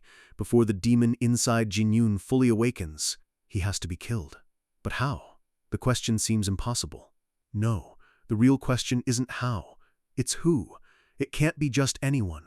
The Che family is far too powerful. No mercenary would dare accept a hit on their son, and since there are no outward signs of the seed, they can't call for official action. They're completely trapped. Hajin runs through the power levels. Even Kim Suho, at his current stage, would stand no chance against a fully blossomed demon. The world's heroes would suffer massive casualties. That can't happen. Inside the hospital room, Nayun looks down at her comatose brother. "Oppa," she whispers. A dark thought solidifies in Hajin's mind. Then, in the end, a single, terrible line from his original plot surfaces. There was only one character he wrote who could do it. As Nayun looks at her brother, a sad smile on her face, a horrifying realization dawns on her. I have to kill him. The weight of this twisted world crashes down on Hajin. He has written a tragedy far worse than he ever could have imagined. In another room, Yo-Yona is debriefing someone. She recounts the museum attack, still shaken. "It was my first time seeing a djinn up close. I nearly died. How could cadets have injured it?" Her thoughts drift. "But that gunman," she starts, thinking of Hajin's impossible shot. She trails off, her expression unreadable. She shakes her head. Let's not talk about that. She's either hiding something or just can't make sense of it herself. A nurse comes in, announcing that visiting hours are over. She promises the unseen patient she'll be back soon, calling them Appa. After closing the door behind her, she pauses in the empty hallway. For a moment, she just stands there, her friendly demeanor gone, replaced by something cold and hard. She clenches her fists, a quiet anger simmering just beneath the surface. Her thoughts turn back to the museum, back to Hajin's almost inaudible whisper. Just leave her alone. How did she hear that? It's a strange ability she's always had, one she doesn't quite understand. She recalls his next words, the ones that made her world collapse. I'm sure her Appa will come and console her soon. How did he know? How could he possibly know about her brother? Her eyes glow with a faint golden light, her expression turning sharp with suspicion. One name echoes in her mind, the name of the boy who knows far too much, Kim Hajin. In a world of heroes and villains, the real battles aren't always fought on the streets, but in the sterile, high-tech halls of places like the Hero's Tower. Inside a restricted file room, Deputy Guildmaster Yoon Sung-ah is being called out by her subordinate. Her assistant Yorin is practically having a panic attack, reminding her that hacking into a national institution's files is incredibly illegal. She just waves him off, already at the computer. "It's fine," she says calmly. "I just need a quick look at the museum attack files." Yorin can only watch in despair, knowing that's the whole problem. She quickly finds what she's looking for. The report confirms it. Traces of light attribute mana were found on the Jin's body. This is huge. Her eyes light up with ambition. A light attribute user is the ultimate weapon against Jins. "We're going to find this person," she declares, "and we are going to recruit them." Her assistant just sighs, knowing she's gone into full talent scouting mode. He reminds her that 3 cube cadets defeated the Jin, so logically, one of them must be the user. They pull up the security footage. The first 2 are no surprise, Kim Suho and Chae Nayun. Both are top-ranking cadets that every guild in the country is already watching. But the third person is a complete unknown. His file lists his rank at Cube as 934th, an absolute nobody. She reads the name aloud, a hint of confusion in her voice. Kim Hajin? Meanwhile, back at Cube, Hajin is sitting alone, typing on his laptop, completely oblivious to the fact that he's now a person of interest in a major investigation. He's been thinking about a recent discovery he made about his laptop. It seems that to the people in this world, his laptop is completely invisible. This gives him a massive advantage, letting him check his novel's settings anytime, anywhere. Taking advantage of this, he decided to add a new function. As he observes a sparring match between 2 other cadets, a notification pings on his screen. A small window pops up, setting change occurrence. The system informs him that one of the cadets, Demian, just had his self-esteem stat drop after losing the match. That's the new function. He now gets an alert whenever a setting from his novel changes within 30 meters of him. He figures this will be far more reliable than waiting for the co-author's random messages. Just as he's feeling a bit more in control, a sharp voice cuts through his thoughts. "Hey!" He looks up to see Chae Nayun, her eyes burning with anger. She gets straight to the point. "Spar with me." Hajin just stares back at her, his expression unreadable. "I don't want to," he says flatly. Nearby cadets start whispering. Nayun presses him, calling him a coward for refusing after talking down to her. Hajin remains calm, knowing he can't risk injuring a classmate. But his cool demeanor only makes Nayun angrier. She clenches her teeth, hissing, "You jerk." Just as the tension is about to snap, an instructor steps in, shouting, "What are you doing?" The instructor tells Nayun to stand down, explaining that Hajin can't spar because he doesn't have a training weapon yet. Frustrated, Nayun just clicks her tongue and backs off. She storms away, leaving Hajin sitting alone. He watches her go, a cold resolve settling over him. He doesn't feel like he needs to apologize. Not yet. He has a new singular goal now. He has to work harder than anyone else, to become stronger than anyone else. And the reason is simple and brutal. He needs to get strong enough so he can be the one to kill her older brother. He knows that if he tries to fix their relationship now, the betrayal she'll feel in the future will be 1,000 times worse. This coldness is the only mercy he can offer her. Later that day, the cadets gather for a club orientation. The room is packed with students, all eyes on the stage. A smooth voice comes over the microphone, asking if everyone has arrived. On stage is a handsome, silver-haired student. He introduces himself as Yoon Hyeon, president of the academic club Truth. He explains their activities, monster analysis, raid strategy, and weekly discussion meetings. The other students are completely captivated. His handsome face and charming presence are almost magnetic. But Hajin, sitting in the audience, sees right through the act. He knows that both are abilities of a demon. In his novel, Yoon Hyeon is the villain responsible for many of the incidents that happen at Cube. He's a Jin who possesses the charm ability, a gift from the powerful demon Lilith. Hajin knows this guy's primary target is someone in this very room. And that is the real reason Hajin joined this club, to keep a close eye on him. He glances over and spots Yoyona sitting a few rows away. She sits with her arms crossed, looking as serious and calculating as ever. Yoon Hyeon begins the discussion, bringing up a high-rank monster known as the Mountain Tyrant. He explains that information on monsters like this is incredibly valuable, with weak points being worth millions. He then poses a question to the club, singling out Yu Yeonha. What are the weak points of the Mountain Tyrant? Yeona correctly states that none are known yet. Yoon Hyeon smiles, confirming she's right, and says that discussing these mysteries is what makes the club fun. He invites anyone with ideas to join the after-party. As the meeting ends, Hajin gets up and walks straight over to Yeonha, asking if she's going to the party. She gives him a cold glance and walks right past him without a word. As she heads out, another student asks if she's really going. She confirms she is, hoping to get some useful information. Hajin overhears and cuts in. He asks if she plans to share it with her guild's raid team. She just gives him a sharp look, saying nothing. Hajin knows all about her. She's the heir to the essence of the Straight Guild. It's one of the most powerful guilds in the country, founded by her family 50 years ago. But he also knows a secret from his novel's setting. The deputy guildmaster's influence has been growing, threatening Yonha's position as heir. That's why you're going to the after-party, Hajin says, laying it all out. To get information. Yonha glares at him, demanding to know what his point is. Hajin makes his move. I'll tell you, he says calmly. The weak point of the mountain tyrant. Yonha is stunned. What? Hajin presses on, telling her she needs achievements now if she wants to secure her inheritance. He gives her the answer. The small blue emblem on its heel. Attack it, and you can stop its movements. But this information has a price. He knows her guild also runs the essential armory. I want you to buy me the Desert Eagle from them, he says, naming his price. Yonha just stares at him, trying to process the absurd offer from this low-ranking nobody. She asks the logical question. And what's your basis for this claim? You have proof, right? Hajin just gives her a confident smirk. I don't. His blunt answer hangs in the air between them. Yonha is speechless for a moment. She turns away in frustration. What a waste of time. But Hajin calls after her. I promise you, you'll regret not trusting me. He watches her go, knowing he's planted a seed of doubt. If she ignores him, this multi-million-dollar information goes to waste. But if she believes him, he'll have a powerful new ally. Moments later, Yonha is on her smartwatch. Hello? Secretary Jin? Could you pass something to the Mountain Tyrant raid team? She hesitates for only a second before relaying the info. The blue emblem on its heel might be its weak point. Tell them to try attacking it. Hajin's gambit paid off. He just secured an alliance with the woman who would one day be known as the Queen of Soul. In this world, even heroes have to pay their debts. And for Hajin, the quest for power begins not with a noble vow, but with a loan commitment. He stares at the document in his hands. Creditor, Cube Bank. Debtor, Kim Hajin. And a loan amount of $300,000. The number hits him like a physical blow. 300,000? Sweat pours down his face as the reality of the situation sinks in.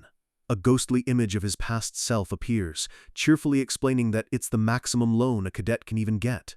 Hajin is left wondering what on earth he was thinking. He crumples the paper in his fist, a frustrated scowl on his face.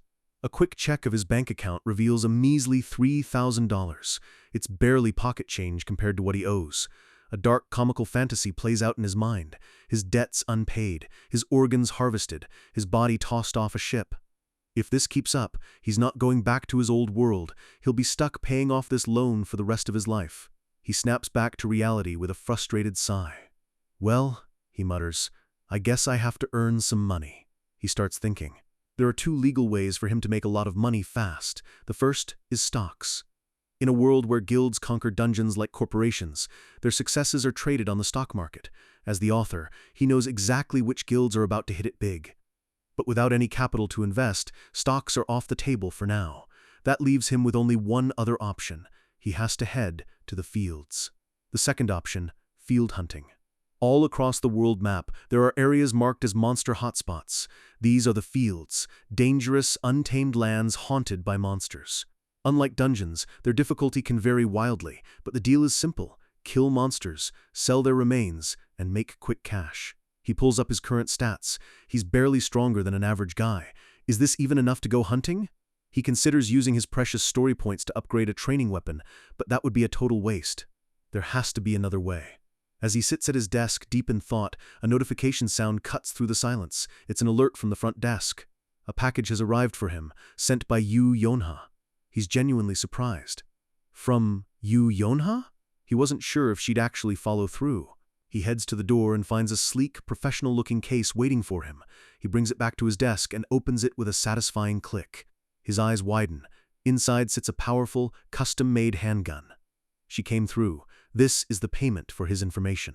With his new weapon in hand, he immediately books a portal to Gangwon Province, a well-known field area. The portal attendant gives him a cheerful send-off, thanking him for his business.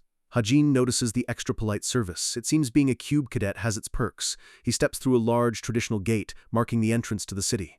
His combat boots hit the pavement with a solid thud. He's here. He looks out over the bustling streets of Wonju. The nearby field is relatively low danger, which has turned this place into a major hub for hunters from all over the world, earning it the nickname International Megacity. The streets are alive with the sounds of shouting, trading, and hunters looking to form parties. Mages offer their services while merchants hawk potions made from trolls' blood. The entire city thrives on the business of monster hunting. Hajin blends into the crowd, overhearing rumors of a man hunting with his bare hands and a TV crew trying to find him. He watches a hunter turn in 3 hobgoblins for a quick $600. Seeing the transaction, he realizes he'll need an agent if he wants to get the best prices for his kills. He considers grabbing the first one he sees. As he turns, he nearly bumps right into someone. "Excuse me," he says, turning around. A man in a suit and glasses approaches him eagerly. "Did you perhaps come here to hunt monsters?" Hajin asks if he's an agent. The man gets flustered, fumbling for his business card and dropping all his papers in the process. He hands over the card, apologizing for his clumsiness. Hajin takes it, thinking the guy seems a bit awkward. But when he reads the name on the card, his eyes go wide. "SH Agent Park So-hyuk?" The name hits him like a lightning bolt. He knows this man. In his novel, Park So-hyuk becomes the director of Korea's top agency and, more importantly, the personal agent for the main hero, Kim Soo-ho. To meet him here, before he becomes famous, the agent misreads his silence and admits his agency is still new. "SH, huh?" Hajin says, a small smile forming on his lips. The agent just scratches his head nervously. Hajin makes a snap decision. "Somehow it seems good. I'll sign a contract." He holds out his hand. Park So-hyuk is stunned, then overjoyed. "Yes?" Hajin knows this world is still in the early chapters of his story. There are still plenty of people out there who haven't realized their true potential yet. The agent is ecstatic, shaking his hand vigorously and promising to provide the best service possible. Hajin figures it's not a bad idea to secure these valuable connections early. Then a thought hits him. "Wait, is it okay for me to just snatch Kim Soo-ho's future agent?" He quickly pushes the thought aside. As they head into the field, he asks So-hyuk if it's really okay for an agent to follow him this deep into a hunting zone. So-hyuk is practically tripping over himself to be helpful, telling Hajin not to worry and to abandon him if things get dangerous. Hajin realizes this guy must be truly desperate to prove himself. So-hyuk spots some hobgoblin tracks, pointing out they're an easy hunt and worth a few $100s each. Hajin does the math. A single magic bullet costs $200. To make a real profit, he needs a bigger target. He points off into the distance. "What about that one?" On a nearby cliff, a massive muscular boar with steel-like tusks and glowing red eyes stands menacingly. So-hyuk's face goes pale. "Isn't that a steel boar?" He laughs nervously, explaining that a gun is useless against its impenetrable hide. But Hajin just calmly replies, "Whether or not I can pierce its hide, we'll find out after we try." So-hyuk is just frozen in confusion. "Huh?" Hajin gives him a knowing look. "My gun is quite good, you see."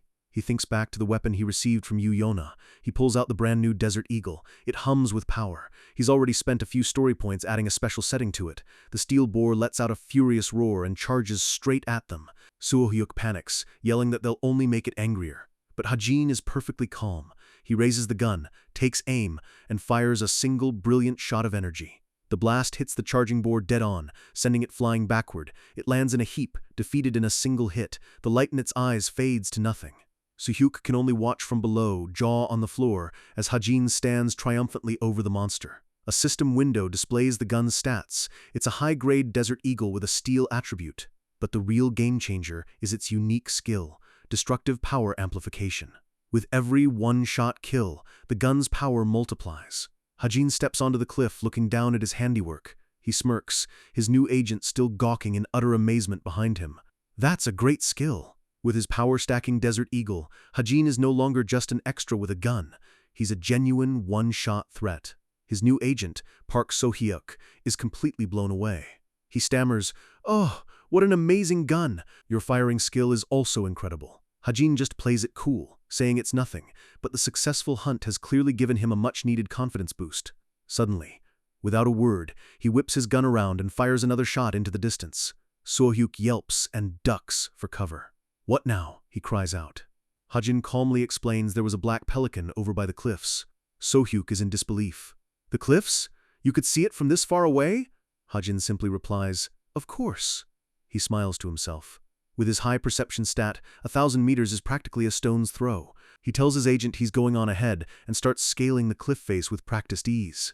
So-hyuk scrambles to follow, calling out, "Hold on a moment! Wait for me!" After a few more hours of successful hunting, the sun finally begins to set. Their haul is impressive. 2 massive black pelicans, far too big for them to carry on their own. So-hyuk groans, struggling to even budge one of the giant bird carcasses. "It's only 2 of them, but they're so heavy!" He immediately pulls out a calculator, already handling the logistics. He suggests calling for transport and tells Hajin the payment will be deposited by tomorrow, profit already calculated. Hajin is impressed. This is the future's top agent, after all. They shake on it, both looking forward to their new partnership. So-hyuk mentions that this was Hajin's first hunt, and then asks curiously what he plans to do with the profits. Hajin's answer is short and simple. Stocks. The professional smile on So-hyuk's face instantly cracks. What? Back in his dorm, Hajin is researching a guild called Packhorse Master. In his novel, they were an important group made up entirely of djinns, but he's not interested in their backstory. He's interested in a very specific event. The conquest of a dungeon called the Suwon Devil's Nest. He remembers that after they cleared it, their stock price exploded by nearly 1,000%. He knows that buying their stock now is a guaranteed massive profit. It's the easiest money he could possibly make. He invests his remaining $3,000 into their stock, figuring it should be enough to start. With that settled, he starts thinking about where to find more inside information. The public forums are useless, so he considers a dark web site from his novel called Violet Banquet. He looks up thoughtfully. Speaking of the dark web, that reminds him of something else. The Chameleon Troupe. They were the main villains for a huge part of his story, a criminal organization with completely unknown identities. He's probably the only person in the world who knows who they are. He remembers a key detail. They're criminals, but they despise djinns. An idea begins to form. If he could somehow get in touch with their boss, he might be able to get their help in killing Chae Jin-yoon. He checks his novel's timeline. According to the plot, there should be 1 open spot in the troupe right now, which means they'll be recruiting soon. Suddenly, his laptop screen flashes and goes dark. He panics. "What's going on? No! This might be the only way for me to return to my world!" Just as quickly, the screen flickers back on. He breathes a sigh of relief. It's working.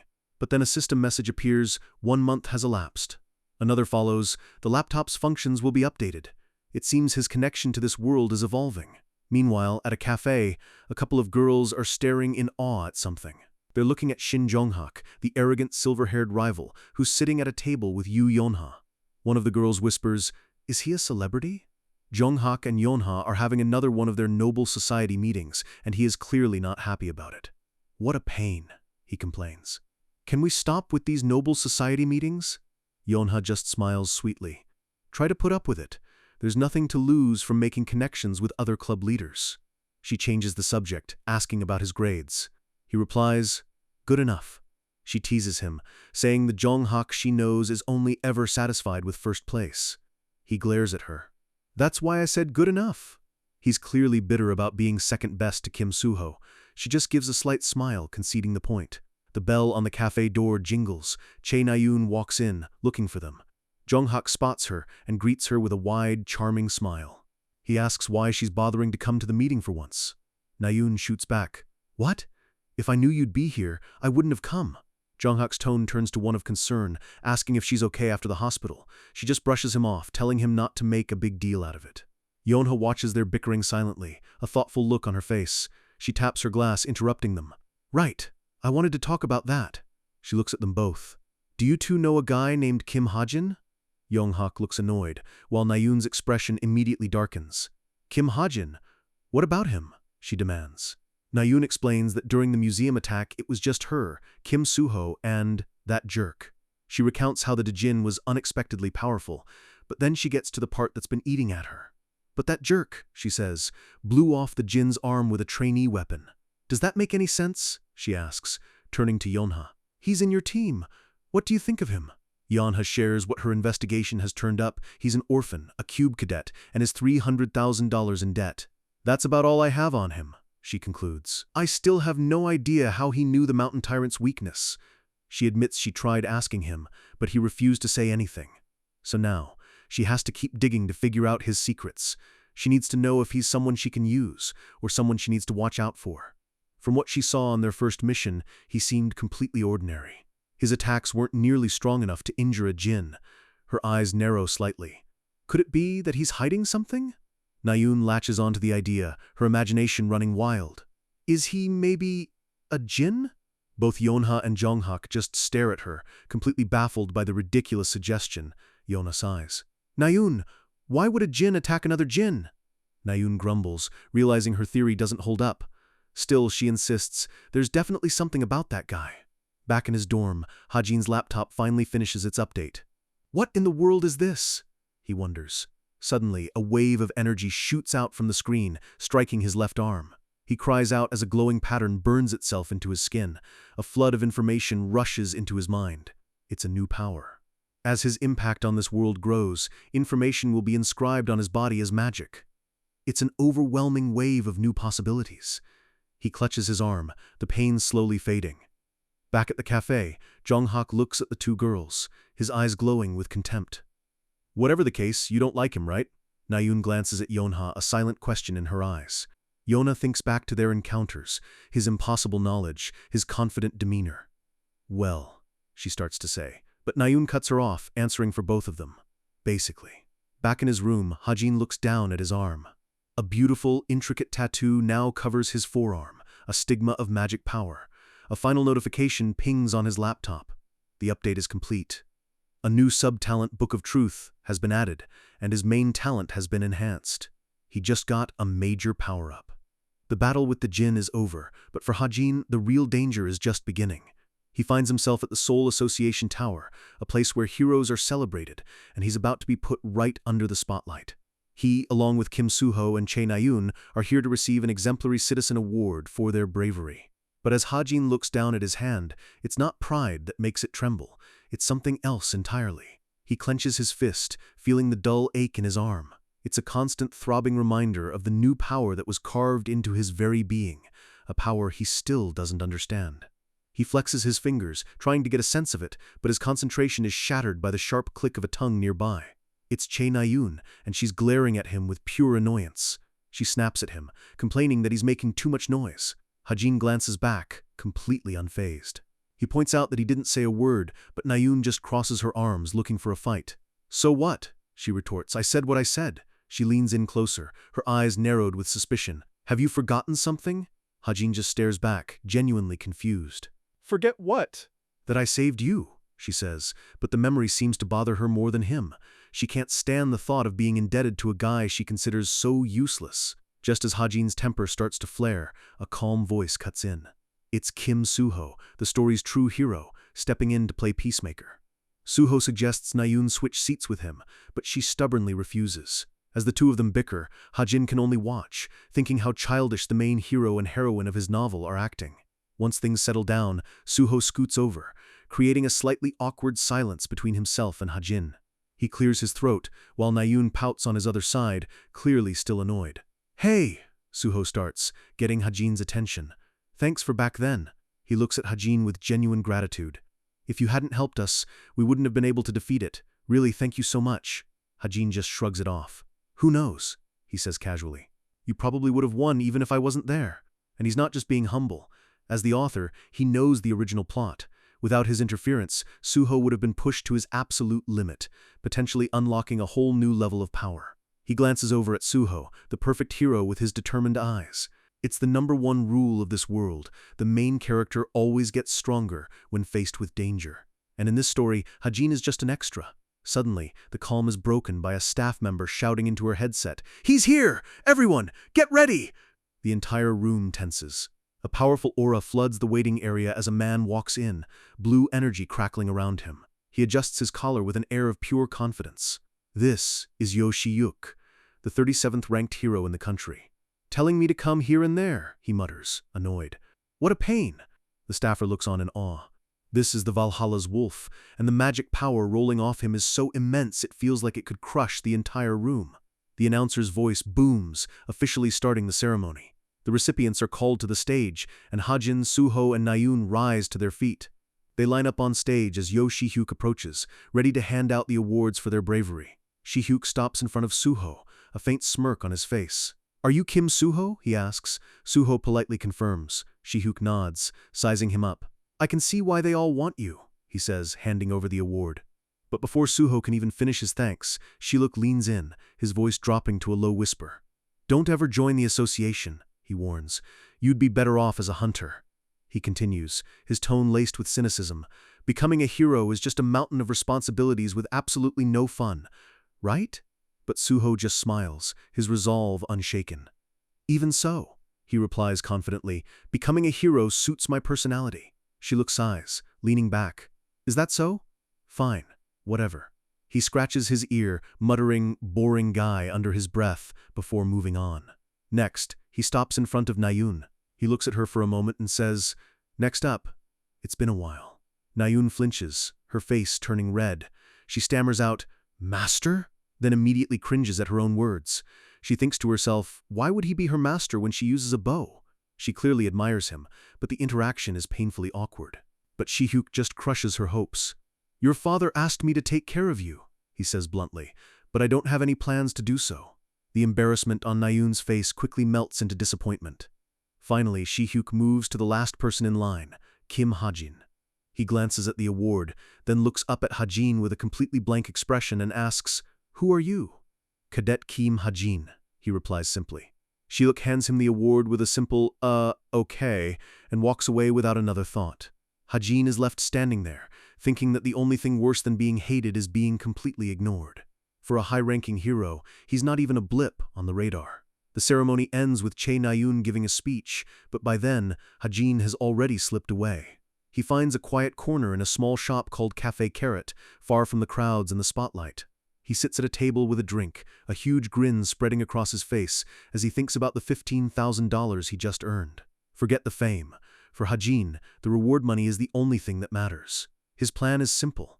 Invest in stocks he knows will succeed. But first, he pulls out his laptop to check on its mysterious new updates. A notification pops up, listing new system features, Stigma, laptop internet activation, and an upgrade to his observation talent now called Book of Truth. He focuses on the first one, Stigma. He looks down at his arm. So that's the name for the strange power that was forced upon him. It's not just an injury anymore. It's a feature. He reads the frustratingly vague instructions. It says the stigma can be activated by his will. He mutters to himself, wondering how exactly he's supposed to do that. Deciding to just go for it, he focuses on his arm and thinks, activate. In an instant, his bandage glows with a brilliant blue light as the symbol of the stigma flares to life, pulsing with power. The burst of energy is so strong it shakes the entire table. He glances around, panicked, hoping no one saw his little light show. He quickly calms himself down. Okay, so this is definitely not something to test out in public. He'll have to wait until he's back in his dorm to explore it further. He turns his attention back to the laptop and clicks on the next feature, laptop internet activation. A new screen loads, and as he reads it, his eyes widen in realization. I see. A small, knowing smile spreads across his face. This changes everything. A list of accessible sites appears on the screen. There are normal ones, but there are also others. One icon in particular catches his eye, Violet Banquet. This, he thinks, is the real prize. His laptop doesn't just have normal internet. It has a backdoor into the world's most exclusive and hidden networks. And among all of them, Violet Banquet is the most important. It's the most famous private site in this world, a black market hub for information, weapons, bounties, and secret requests. As the author, Hajin knows that nearly every major hero has used Violet Banquet at some point. It's a necessary evil that the government pretends not to see, simply because of how useful it is. Normally, getting access would require a massive entrance fee, but for him, a prompt appears offering him an ID for just 200 SP. It's an unbelievable bargain. All right then, he says to himself, moving the cursor to connect. But just as he's about to click, a calm voice calls out to him. Ah, you were here. He looks up to see a woman with reddish-brown hair smiling down at him. She's dressed professionally, carrying herself with an air of complete confidence. It's Yun Sung-ah, the deputy guildmaster of Essence of the Strait. You know about me, right, Cadet Kim Hajin? Of course he does. She's one of the most important characters he ever wrote. She mentions she was surprised he disappeared so quickly after the ceremony, noting the medal still hanging around his neck. I had something I wanted to give you, she says, placing a business card on the table. It reads, Creator's Sacred Grace, Deputy Guildmaster Yun Sung-ah. Hajin stares at the card. He knows exactly what this means. Her personal card is a sign of serious interest. She leans forward, her expression turning serious as she tells him there was something she was curious about. Then, she smiles sweetly, resting her chin on her hand. "Mind if I ask?" she says, her eyes gleaming with purpose. This is it. Not just a friendly chat, but the first step of her legendary scouting method. Yoon Sung-a's question hangs in the air. For Hajin, being noticed by someone this powerful isn't an opportunity, it's a threat he has to navigate perfectly. He knows her public persona is just a friendly mask. As her creator, he knows the truth about her personality. She's ruthless. If you don't meet her impossibly high standards, she'll drop you without a second thought. Her only goal is to recruit the absolute best for her guild. This was Yoon Sung-a, the ambitious and calculating deputy guildmaster of the strongest guild in the country. Hajin knows that a good relationship with her would be a massive advantage later on. He clenches his fist under the table, his mind made up. She begins to ask him about the incident at the museum, but before she can even finish, Hajin cuts her off with a single, blunt word. No. He follows it up with a cold statement. He has nothing to tell her. Yoon Sung-a is completely stunned. She just sits there, a question mark practically floating over her head, shocked into silence by his absolute rejection. Recovering quickly, she tries a different tactic. She clarifies that this isn't a casual chat. This is an official show of interest from the #1 guild in Korea. Hajin just looks away, unimpressed. He tells her attention is only nice if it's genuine, subtly calling out her bluff. He knows exactly why she's here. She saw him use a light attribute attack. But he also knows her interest is shallow, nothing more than simple curiosity. And so, he's playing hard to get. By refusing her now, he'll turn that fleeting curiosity into genuine, determined interest. It's a huge risk, but one he has to take. Then, "I'll be leaving," Hajin says, standing up from the table. Yoon Sung-a is left speechless, only managing a confused "huh?" as he walks away. She can't believe it. This nobody, this complete extra, just walked out on her. Back in the safety of his dorm, Hajin turns his attention to his laptop.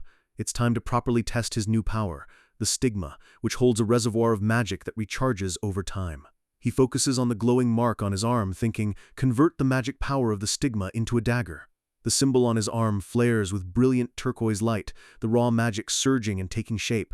The light solidifies in his hand, forming a sharp, ethereal dagger made of pure energy. He looks at it with intense focus. It worked. He lets out a breath of awe, testing the feel of the magic blade.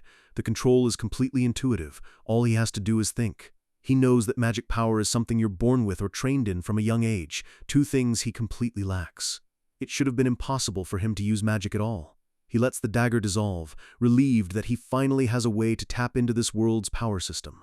All right, one down. Next up is the other new feature listed under his skills, the Book of Truth. He takes a deep breath, a mix of curiosity and caution on his face. This one sounded like it could be a real game changer. He focuses his will and activates the new ability. The stigma on his arm glows once more, but this time, the energy flows out into the air before him. A book made of pure light materializes, its pages filled with glowing, unreadable text. A voice echoes in his mind, explaining that this book holds all truths and will answer any question, as long as he has the power to pay the price. His eyes widen. It answers anything? The sheer scale of this power is staggering. He decides to start with a simple test. Book of Truth, he asks, how tall am I? The glowing pages flip, and an answer appears, you are 174 centimeters tall. A notification flashes, 1 story point spent. The book then dissolves. So that's how it works. It's an oracle, but every question has a cost. Just as he's processing this, a sharp beep sounds from his smartwatch as a red alert flashes across the screen. An emergency alarm. It's a group message from the school, asking if anyone has seen a student named Jin Ha-jong. Ha-jin's expression turns grim. He knows exactly what this means. It started. The second main story arc of his novel, The Cube Missing People Incident. Just as the name suggests, it's an arc where students begin to vanish without a trace. One by one, a total of 6 cadets will disappear. In the original story, the investigation went nowhere, and a thick cloud of fear and paranoia descended upon the school. But this isn't just a random series of kidnappings. This event is critically important. Because the culprit's final target is one of the story's key characters, Yo Yonha, Hajin's mind races. If the story gets twisted again and he loses a crucial ally like her, the entire plot could fall apart. For a moment, he considers finding the culprit himself, but he quickly shakes his head. No. If he interferes too early, he could make things even worse. For now, the best course of action is to wait and watch for the perfect moment to intervene. Later, at the Cube's enormous indoor training facility, cadets are scattered across the floor, working out under the bright lights. Kim Suho takes a long drink of water, catching his breath after a tough session. His friend nudges him with a grin. "Hey Suho," he says, "check those guys out." A loud clang echoes through the gym as a bulky, orange-haired cadet kicks a barbell weight on the floor. He stands over Kim Hajin, who is struggling to lift the bar. The bully smirks, taunting him. "What are you doing, loser?" He and his friends laugh. "You can't even lift this? You're an embarrassment. Did you bribe your way in here?" Suho sees this and starts to step in, but his friend quickly grabs his arm. "Whoa, don't get involved." Suho protests, but his friend explains that Hajin angered Shin Jung-hak, and getting involved would just be a headache. He leans in and whispers, "Besides, who knows, it might just be an act." His friend reminds him of what Suho himself had said, that Hajin had destroyed a Jin's arm. Someone that strong shouldn't be struggling with these light weights. Suho watches Hajin continue to strain, the barbell barely moving. He wonders if it's possible, is he really hiding his true strength? But his sense of justice takes over. He can't just stand by and watch. "Stop it, you two!" he yells, stepping forward. The commotion catches the attention of Che Nayun and another cadet nearby, who wonder why Suho is getting into a fight. Suddenly, a powerful voice cuts through the noise. An instructor storms in, his face red with anger. "What is all this commotion during training?" he roars. Another instructor calls for everyone to gather around, announcing that the results for the written test are finally out. She tells them the scores are posted on the board for everyone to see. A crowd immediately swarms the results board, groans of disappointment echoing through the group. And there, at the very top of the list, in the rank 1 spot, is a name that makes everyone fall silent. Kim Hajin. Hajin looks at the board, completely unfazed. As the author who created the test's content, this was the only possible outcome. Just then, a sharp clatter rings out as a rapier falls to the floor. Hajin turns to see a girl with a long, blonde braid staring at the results, her face a mask of pure disbelief. He recognizes her instantly. Rachel. Rachel Elizabeth Louise, the Princess of England and one of the Cube's top-ranked prodigies. But besides all her titles, there's one other thing she's famous for. No matter how big or small the test, she had never once lost the #1 rank on a written exam. Until now. Hajin looks from the board to the shocked princess, a feeling of dread washing over him. He was trying to lay low, but now, he's just painted a massive target on his own back.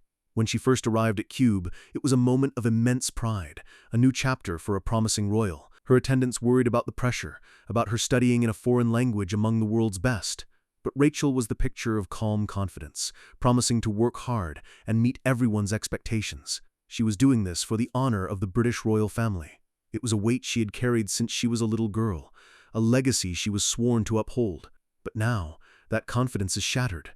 She sits alone, head in her hands, crushed by her first-ever academic defeat. For the first time, she wasn't #1, and it feels like she's let her entire nation down.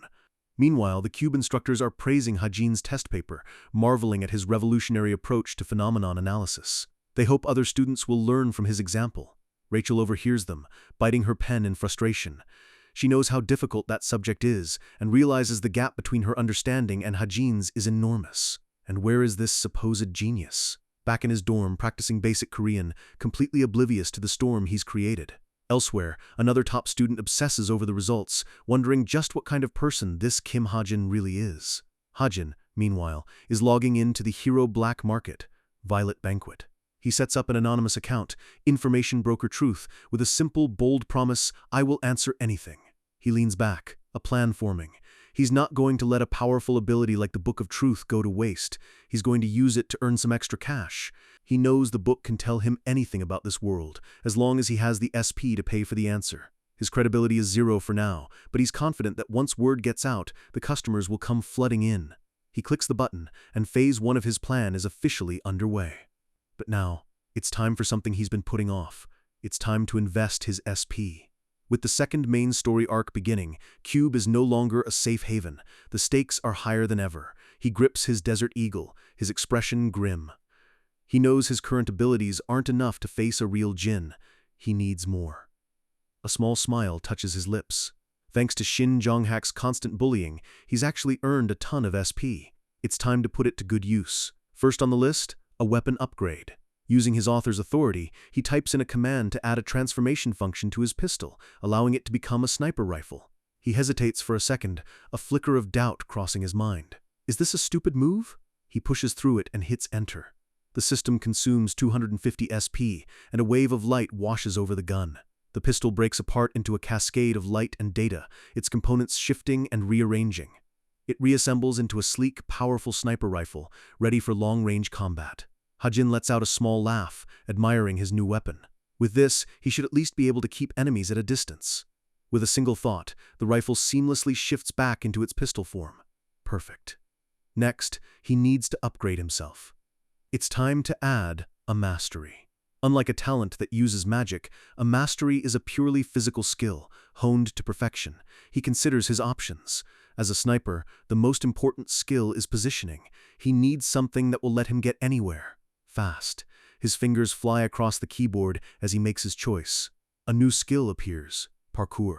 For a hefty 350 SP, it grants him agile movements, allowing him to use his environment to move freely. He confirms the purchase. He flexes his hand, not feeling any different, but trusting the system did its job. Just then, his smartwatch buzzes again. It's another group text. A student is looking for their friend, Sungyeon. No one has been able to reach her since yesterday. The second victim. The incident is escalating, exactly as he wrote it. A dark memory surfaces. In his original story, every cadet kidnapped before the final target was found dead. He's faced with a terrible choice. Can he really just stand by and watch this happen, knowing who the culprit is and who they'll target next? The weight of that knowledge is crushing. His face is cast in shadow, his mind in turmoil. For now, all he can do is wait. The next day, all the cadets are gathered at the outdoor training field. An instructor announces that today's practical training will be special. He gestures to a massive cave entrance behind him. It's an artificial dungeon, a high-tech training ground filled with realistic monster replicas. Today, they'll be conducting a practice dungeon raid. But he warns them not to get complacent. Inside this massive dungeon, things can get very dangerous, very quickly. He announces that this will be a joint training session, and the students begin to murmur, sizing up the other class. The instructor explains that teams have already been assigned, pointing to a large screen displaying the rosters. The cadets begin to shuffle around, looking for their new teammates. Hajin finds his name. Team 8. And right there with him is Yo Yonha. Just his luck. As they prepare to enter, the instructor's warnings echo in his mind. The dungeon is filled with traps and dangerous encounters, and some of those traps were even designed by actual jinns. Hajin grips his pistol, glad he prepared a few special bullets just in case. But even so, he wonders if he'll make it through this safely. But as he stands there, something completely unexpected happens. A system notification flashes in his vision. Setting change occurrence. His eyes widen. The setting changed? 3 times? This has never happened before. He looks around at the other students, a warning siren blaring in the background. Who changed it, and how? His thoughts are cut short by a sharp voice. Hey, idiot! Are you deaf? We need to gather up. A girl with a bandage on her cheek is yelling at Kim Suho. It's his new partner, Jo Yuna, and she's already unimpressed. Another system notification pops up explaining the first change. Jo Yuna's personality has become more aggressive than the original. Across the field, a friendly guy named Jaden is enthusiastically shaking Yu Yonha's hand. Nice to meet you, he beams, hoping they can be friends even after the training. Yonha just looks uncomfortable. And another alert for Hajin, the character Jaden's growth potential has increased. Meanwhile, Chae Na-yoon is approached by a charming, blonde-haired young man. Sven, he says smoothly, introducing himself as her new partner. He flashes her a confident smile. But the notification Hajin receives for this one is terrifying. The character Sven's mental fortitude grows weaker. There's a high probability he'll be taken over by a demon pawn. A cold dread washes over Hajin. This isn't the co-author. He realizes with horror that his own presence is what's changing the story. His mind reels as he stares at the dungeon entrance. These aren't minor tweaks. These are major changes. The world is changing around him, and Hajin knows he can't just stand by. He scans the crowd, his mind racing. There are 2 people he needs to watch very, very closely. The first is Jaden, a member of his own team. As far as Hajin remembers writing him, Jaden is a classic arrogant jerk who looks down on anyone weaker than him. In the original story, he was talented, but nothing special. Now the system says his growth potential has increased. Hajin has no idea why. Jaden confidently introduces his group from the cultivation class, clearly positioning himself as their leader. Yo Yonha, ever the professional, introduces her own group, but in a small telling slip-up, she calls Hajin by the wrong name. He scowls. It's Kim Hajin. Hajin sighs. It's a minor thing, but it shows just how insignificant he is to her. He brushes it off. For now, Jaden probably isn't a threat. The second person he needs to watch is Sven, from Chae Na-yoon's team.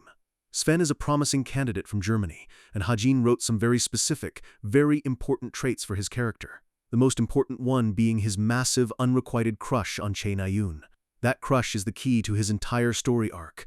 Like many international students, Sven came to Cube with big dreams of becoming a top-ranked hero. But the reality of Cube was a brutal awakening. Faced with the overwhelming talent of the other cadets, his confidence was shattered, and he was reduced to just another face in the crowd. That feeling of inferiority, mixed with teenage angst, created the perfect breeding ground for darkness in his mind. As a result, in the original story, Sven eventually sells his soul to a djinn for power. That much is the same. The problem is the system's new warning. His mental state has weakened, and there's a high probability he'll be possessed during this training exercise. His fall to darkness is happening way too soon. Ha-jin clenches his fist, hoping it doesn't derail everything. His thoughts are broken as a hand claps down on his shoulder. It's Jaden, with a smug grin. "You're that sharpshooter, right?" he says, leaning on him. "Don't just stand there, spacing out." Ha-jin just shrugs him off. "Buzz off." Jaden is taken aback, muttering about how rude he is. Ha-jin places a hand on his pistol, sighing internally. His reputation has hit an all-time low recently. It's all thanks to a nasty rumor that's been spreading like wildfire. Vicious whispers, claiming he blackmails people and spends his weekends indulging in depraved activities. The source is obviously Shin Jong-hak. But Ha-jin doesn't really mind. All that negative attention has earned him a ton of SP. He glances at his own teammates who are pointedly ignoring the situation. So much for teamwork. The instructor's voice cuts through the chatter. "Let's head in, starting with Team 1. As they pass, Ha-jin overhears Jaden trying to flatter Yoo Yeonha about her reputation as a top-tier support. Yeonha responds coolly, but then glances at Ha-jin.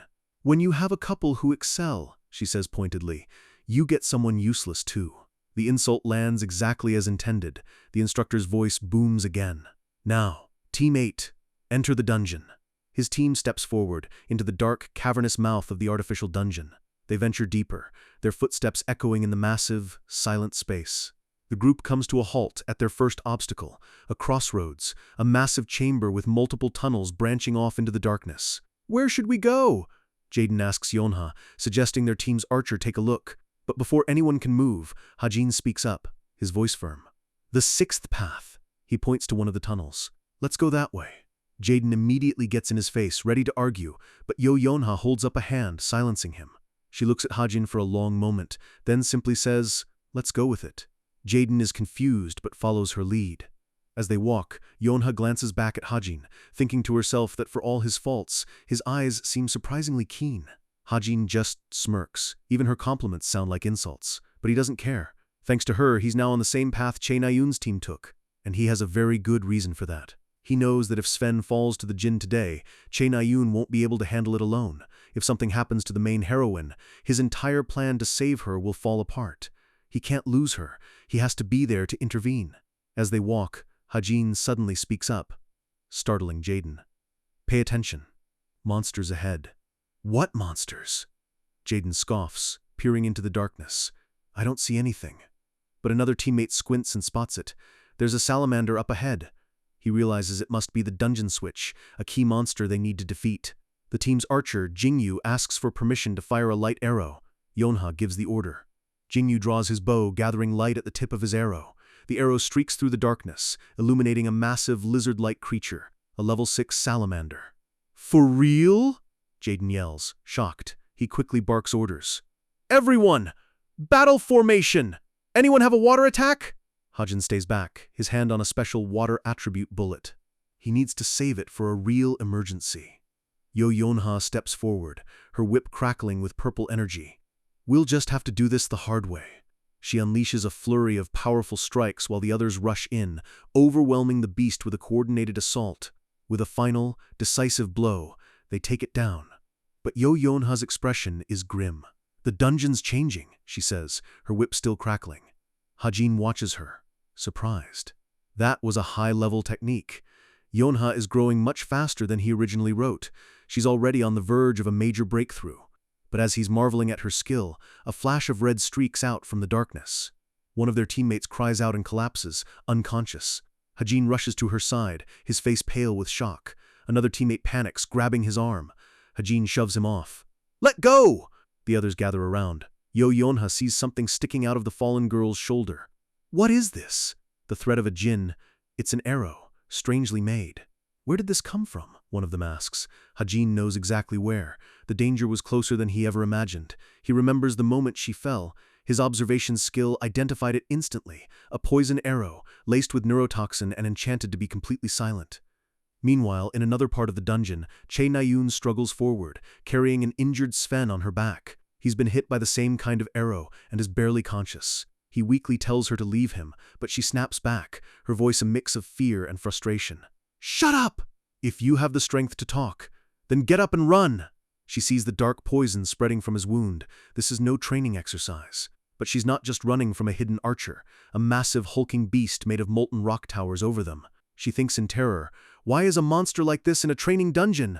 The dungeon training is in full swing. But for the cadets trapped inside, the line between a simulation and a real battle for survival is about to disappear completely. Teams are scattered throughout the caverns, fighting off waves of monster puppets in a chaotic but controlled exercise. Swordsmen slice through smaller monsters, their blades flashing with energy. Archers fire coordinated volleys, their arrows finding their targets with explosive force. In another corridor, a student fires a magic-infused bullet from his pistol, a skill just like Hajin's. A swordsman follows up, his glowing blade cutting down the last of the practice dummies. He sheathes his sword with a clean flick, the blue energy fading away. It's Jaden. He turns to his team looking completely bored. Are we about done here? His teammates agree. Aside from that one poison arrow, the dungeon has been a breeze. Jaden is confident they can just push ahead, but Hajin stands apart from the group, unconvinced. It can't be this simple. He can't stop thinking about that arrow. It was laced with neurotoxin and enchanted to be completely silent. Was that really just for a test? What the heck was that thing? Suddenly, a flicker of flame appears behind them, right over the corpse of the salamander they just defeated. The flame grows, swirling with a dark, sinister energy. The dead salamander's eye snaps open, glowing with a malevolent red light. With a guttural roar, it erupts in a massive explosion of fire. The monster rises again, now radiating an aura of intense power. Jaden stares in disbelief. A salamander? It was still alive? The beast unleashes a torrent of fire, a massive wave of flames that threatens to engulf the entire corridor. Yanha's eyes widen in alarm. Jaden and the others are frozen in terror as the wall of fire rushes toward them. But just as the flames are about to hit, Hajin raises his hand. He calls upon a power no one has ever seen him use before, the magic of the stigma. Focusing his will, he converts that power into a massive water barrier. A swirling vortex of blue energy erupts from his palm, forming a protective dome around his team. The fire collides with the water in a cataclysmic explosion of steam and light, shaking the entire dungeon. The water shield holds, completely neutralizing the devastating fire blast. With a final dying hiss, the salamander collapses, its flames extinguished for good. The team is left staring in stunned silence. What the heck? Jaden sputters, his arrogance gone. Another teammate whispers, what insane power? Someone asks if that was really a puppet. Another cadet shakes his head, looking at his singed uniform. That was real fire, he says. It scorched my skin without even touching me. The entire team turns to look at Hajin, the one who just saved them. Jaden is the first to speak. Hey, sharpshooter! He grabs Hajin by the collar, his face a mix of anger and embarrassment. You jerk! Why didn't you say you had a water ability earlier? He screams. Hajin calmly says it was a magic item, but Jaden doesn't buy it for a second. Yonha steps in, telling them to stop. They don't have time to fight. She looks at the scorch marks on the wall. That was a real monster, not a puppet, she says grimly. Why is something like that in here? One of the others theorizes that a real monster might have spawned naturally in the artificial environment. Yonha accepts the explanation for now and tells everyone to move on. As the team moves forward, Yonha hangs back for a moment. She watches Hajin walk away, her mind racing. That magic gear story was an obvious lie. A piece of gear that powerful would be impossibly expensive. So how did a low-ranking cadet suddenly manifest an elemental power that should be reserved for top-tier talents? The pieces start clicking together into a terrifying picture. He knew the mountain tyrant's weakness. He can use an elemental power he shouldn't have. And he's hiding it all. Could he be a djinn? A dark, shadowy figure looms behind Hajin in her mind. Her suspicion has now hardened into a dangerous, deadly certainty. Meanwhile, in the dungeon's final chamber, Che Nayun's team faces a sea of lava. A colossal figure rises from the molten rock, a magma golem. The dungeon's final boss. Her teammate sighs, overwhelmed. Can we even kill that thing? Nayun tries to rally them, hoping another team will arrive soon. Until then, they just have to hold out. They also need to get Sven help for his poison wound.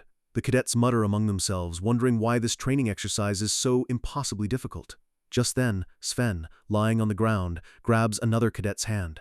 He apologizes weakly, ashamed that he was taken down by a single poison arrow. Despair floods his mind. Ever since he came to Cube, it feels like nothing has gone right. The poison burns through his veins. It hurts, he whimpers, his body trembling in pain. In his haze of agony, a voice whispers to him from the darkness. "Child, who's there?" Sven murmurs. The voice continues, a seductive promise. "Child, don't you want to be strong? I can give you the strength you desire. It will erase all your pain." The offer hangs in the air, a perfect temptation. A shadowy, demonic hand reaches out to him. The price is cheap. Much cheaper than risking everything for nothing. Sven looks at the outstretched hand, his will completely broken. Tears stream down his face as he screams his deepest desire. "I want to become strong!" The demonic hand clasps his. The deal is done. "Got you." Dark tendrils erupt from the ground, enveloping Sven's body. His soul is now forfeit. His eyes snap open, now glowing with a demonic red light. He moves with blinding speed, turning his own sword against his teammates, cutting them down before they can react. "What's wrong with you?" one of them shouts in terror as they fall. "What are you doing?" Nayun screams. She tries to help her fallen friend, but the magma golem behind them begins to move. A massive, glowing eye opens on the golem's chest. The possessed Sven is pulled towards it, his body dissolving into dark energy as he's absorbed into the monster's core. The magma golem roars, unleashing a massive wave of fire. Nayun can only scream at her terrified teammates, "Run!" This was supposed to be a training exercise. Now, for Nayun and her team, it's a desperate fight for survival. The ground shakes with every step of the djinn-possessed golem as it swings its massive fists, tearing the very air apart. Her teammates scream as the golem's shadow falls over them. Their attacks are like pebbles against a mountain, their desperation growing with every passing second. With a brutal, sweeping motion, the golem smashes one of the students aside. The sound of the impact echoes through the cavern as his body is sent flying.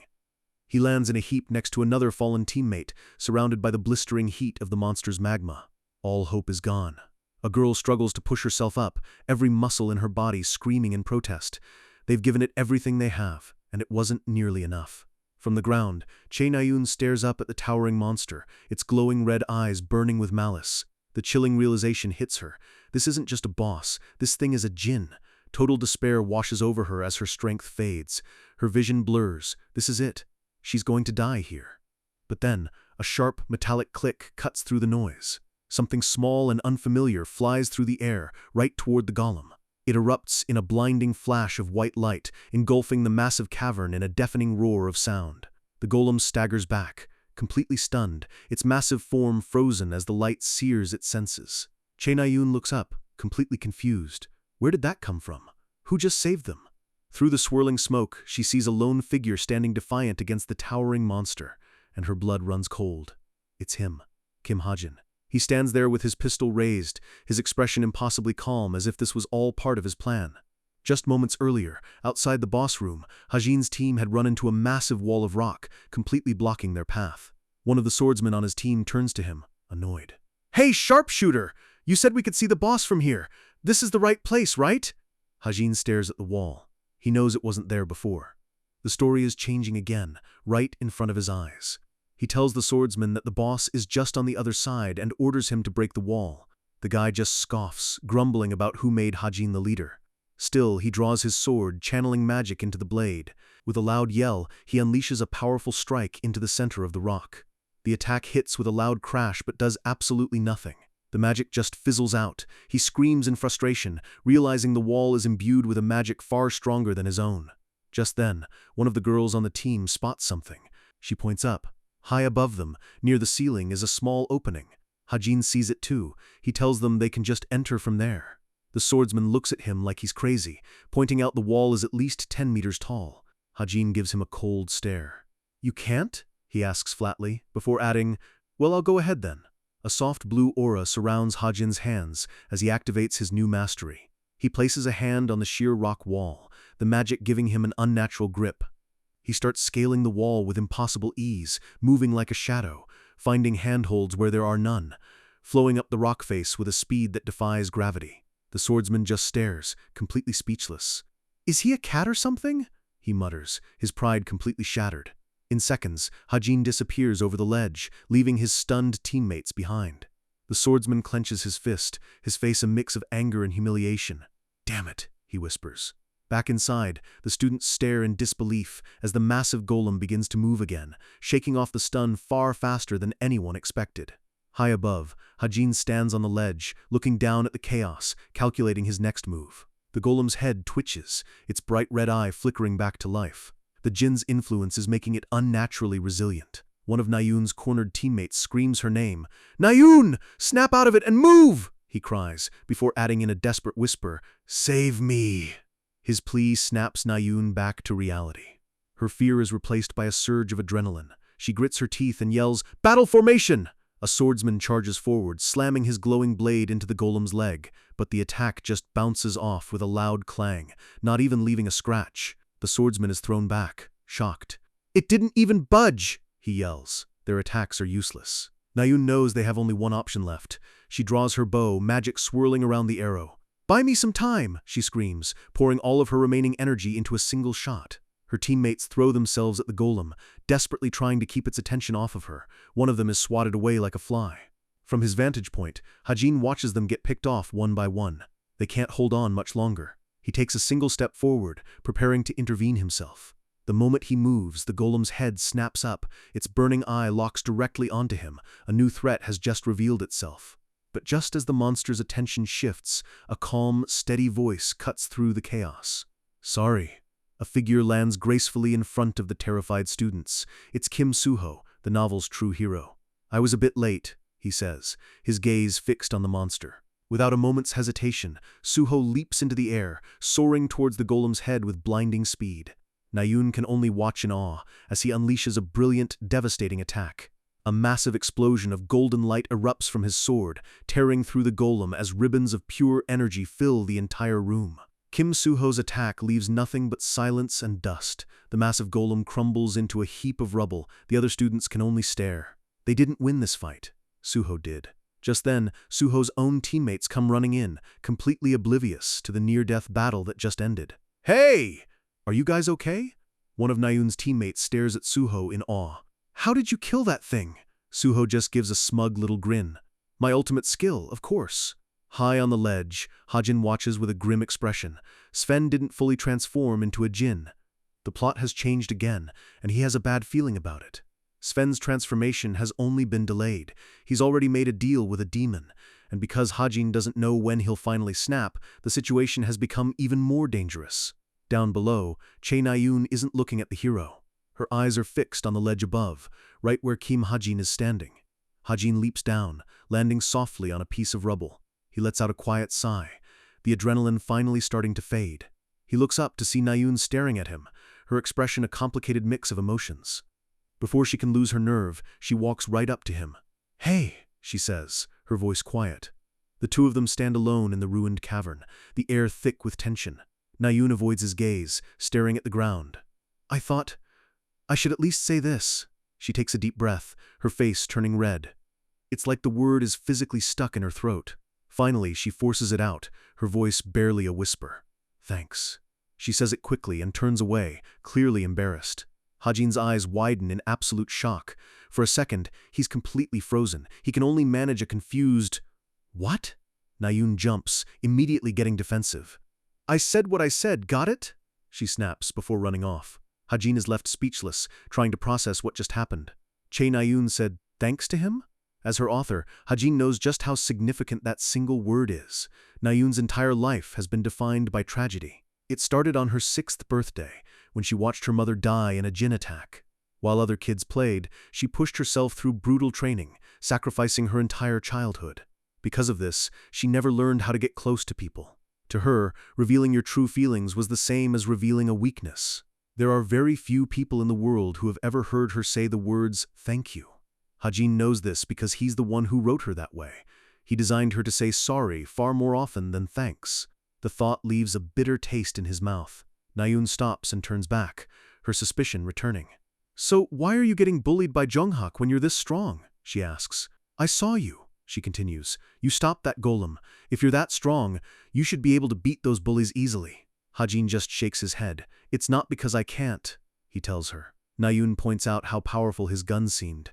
Oh, that? He says nonchalantly. He summons his desert eagle. The golden pistol gleams in the dim light.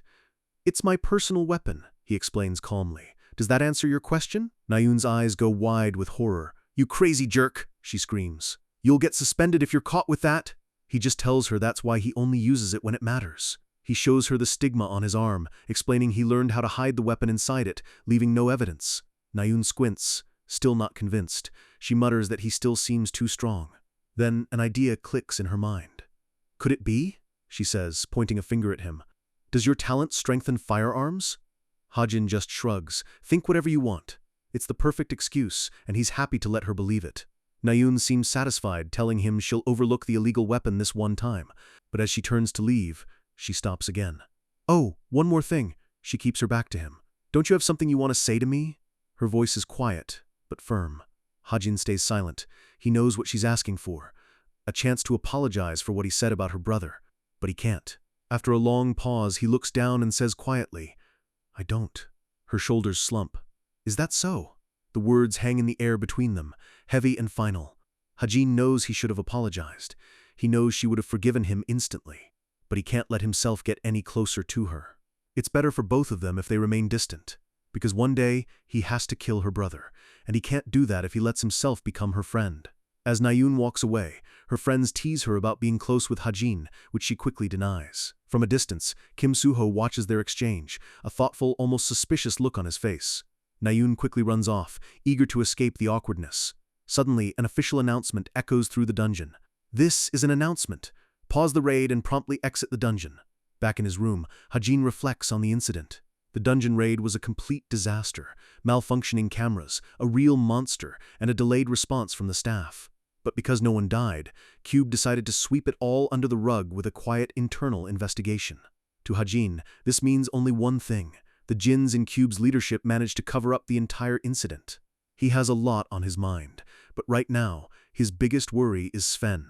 He knows the side effects of a demon contract are amplified emotions and obsession. The worst-case scenario is Sven losing control while he's alone with Nayun. To prevent that, he needs to keep an eye on both of them. He opens his laptop. He clicks on the Messenger app, ignoring the dozens of unread messages. A pang of guilt hits him as the system confirms his command, accessing Nayun's messenger. He knows it's wrong, but it's a necessary evil. He scrolls through her chats and finds a recent message from Sven. Sven mentions that the hunting club is going to Gangwon province this week and asks if she wants to make a bet.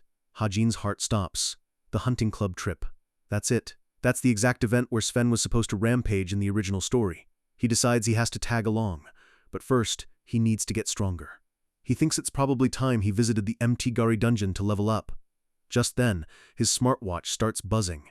It's an incoming call from a number he doesn't recognize. Why is this guy calling me? He hesitantly accepts the call. Hello?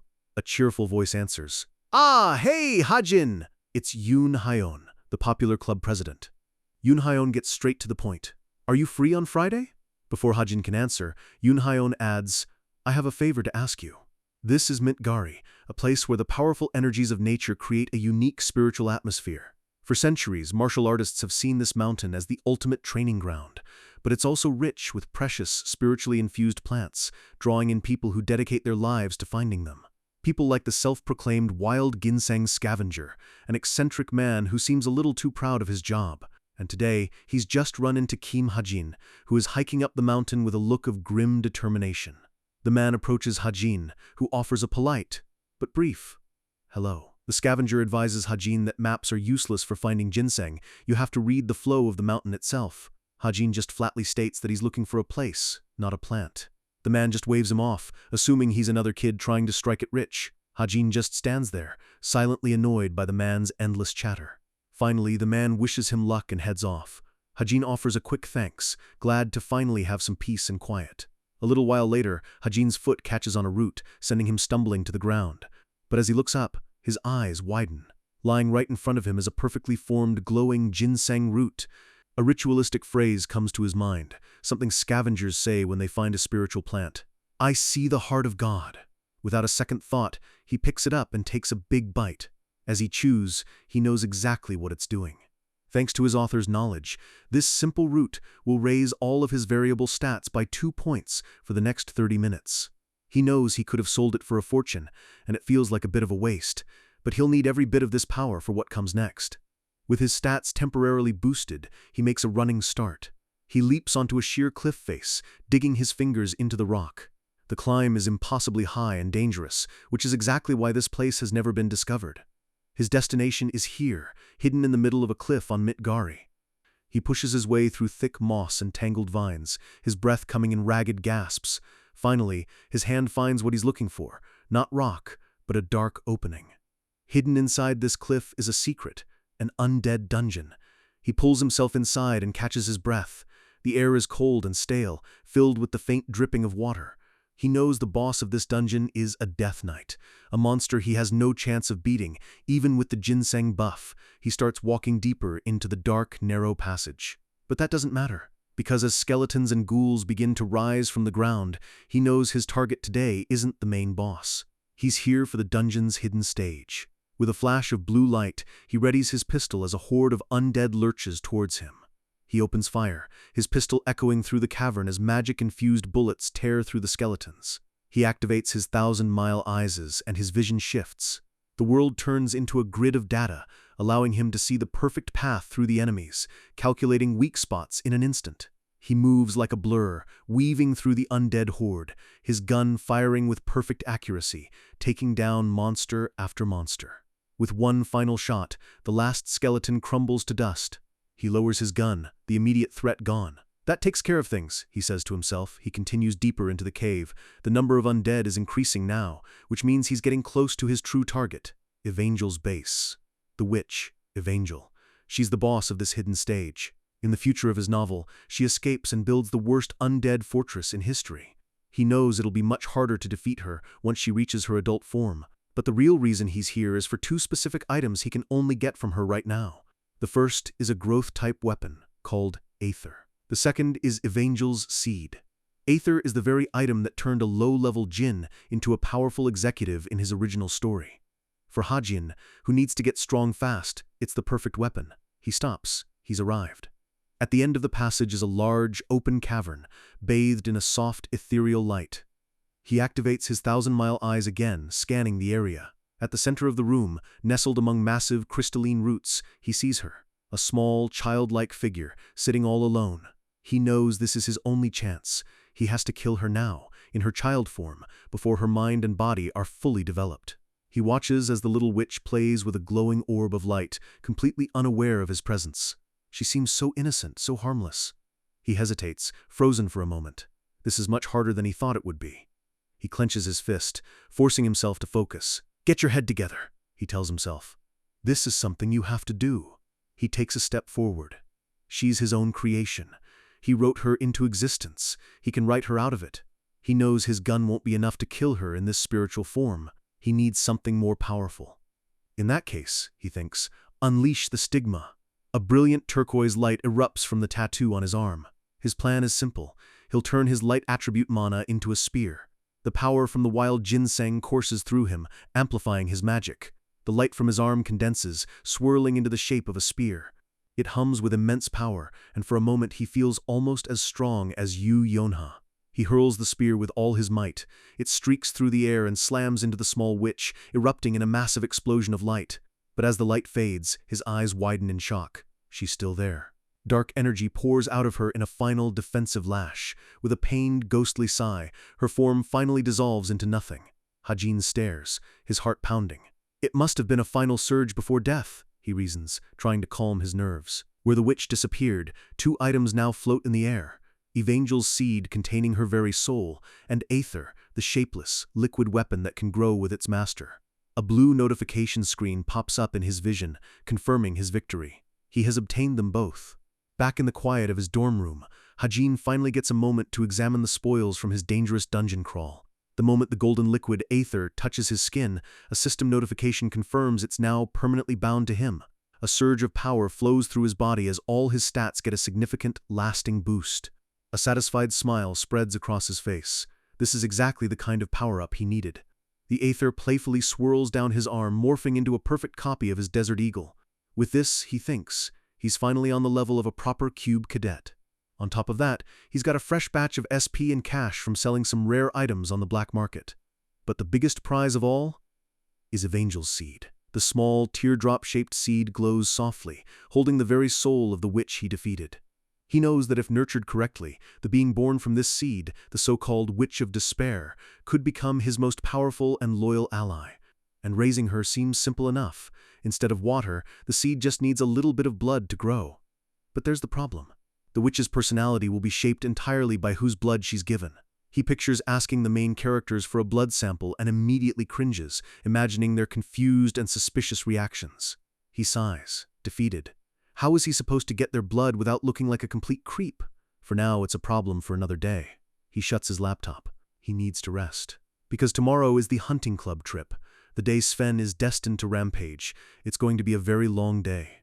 The next morning, the club gathers at Byakpa Mountain, ready for their first group outing. A senior student cheerfully welcomes everyone, kicking off their first official event. She explains their purpose. Hunting dangerous wildlife is not just a hobby, but a public service. Hajin hangs back from the group, a knot of anxiety tightening in his stomach. He only wrote a brief outline for this event in his novel, so he's flying blind on the details. All he remembers is the outcome. A Jin rampages, Nayun is badly wounded, and Sven dies. The whole incident was just a plot device to make the hero, Kim Soo-ho, notice her. But the original story involved a completely different monster, one that used Nayun as a simple distraction. What worries him now is Sven. The character's entire setup has been changed. He's no longer just a regular cadet, he's already wielding the powers of a demon. The situation has become completely unpredictable. Hajin considers taking Sven out right here, but starting a fight in front of everyone would only bring him more unwanted attention.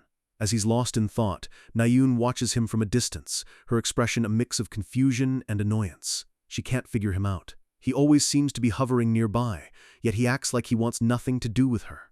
A ridiculous thought crosses her mind. Could he actually be interested in her? Just then, a friendly senior named Lee Johan slides up next to her with a charming smile. He leans in and tells her to be careful. When she assumes he means Sven, Johan shakes his head and lowers his voice, mentioning the recent string of mysterious disappearances. The implication hangs heavy in the air. He quickly laughs it off, saying Hajin isn't the type, but the seed of doubt has been planted. Nayun's gaze on Hajin turns wary. The club leader claps her hands, gathering everyone's attention and signaling the start of the hunt. Hajin watches as Nayun and Sven head off into the woods together, just as he expected. His face set in a grim line, he follows them from a safe distance. Deep in the forest, a deer grazes peacefully. Suddenly, shadowy tendrils shoot from the trees, wrapping around the deer and lifting it into the air, marking it with a strange, demonic collar.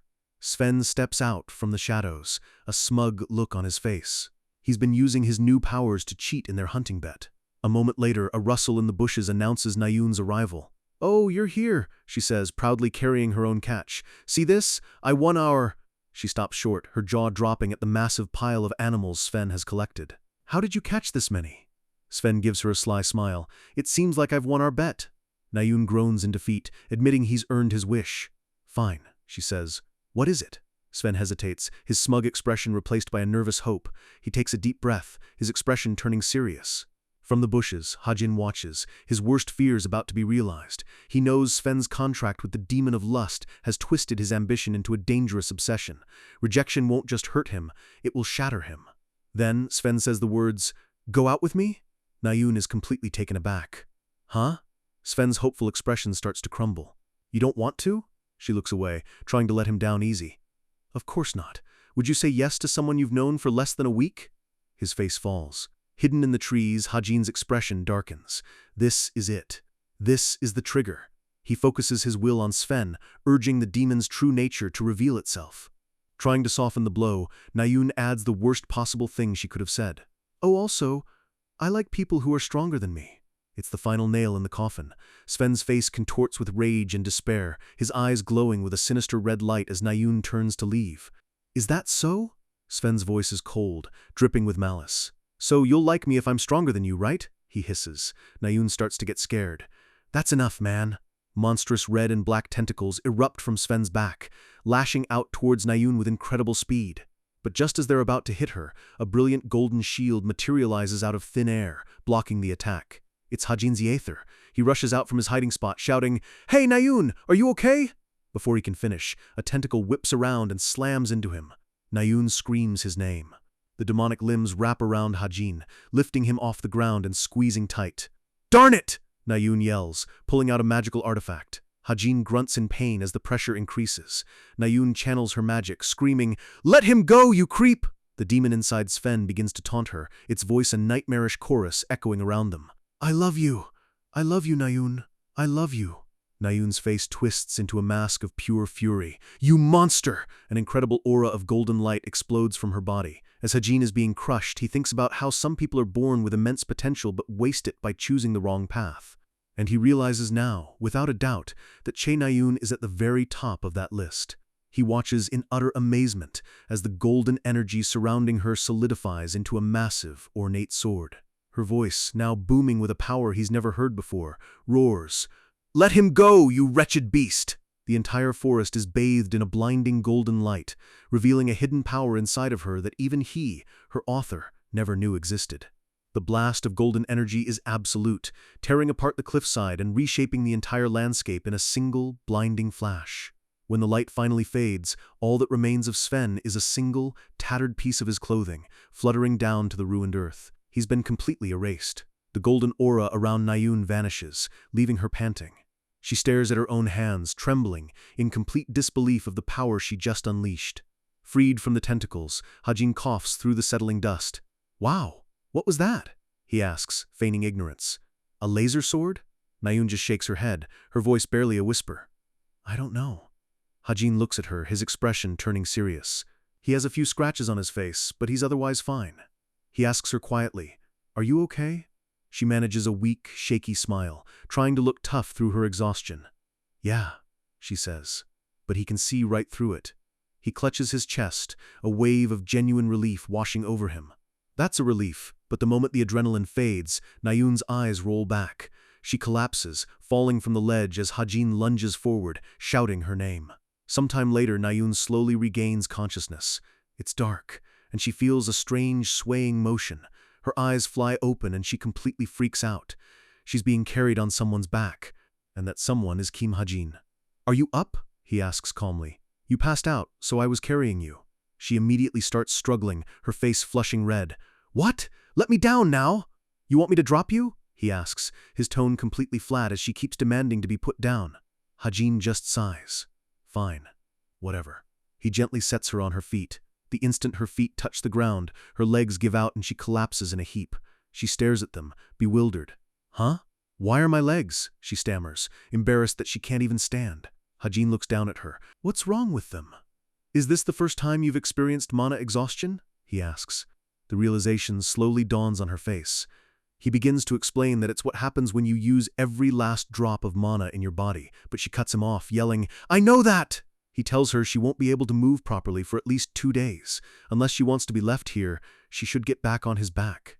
She lets out a groan of pure frustration. Defeated, she reluctantly climbs back on, and they continue their journey in a tense silence.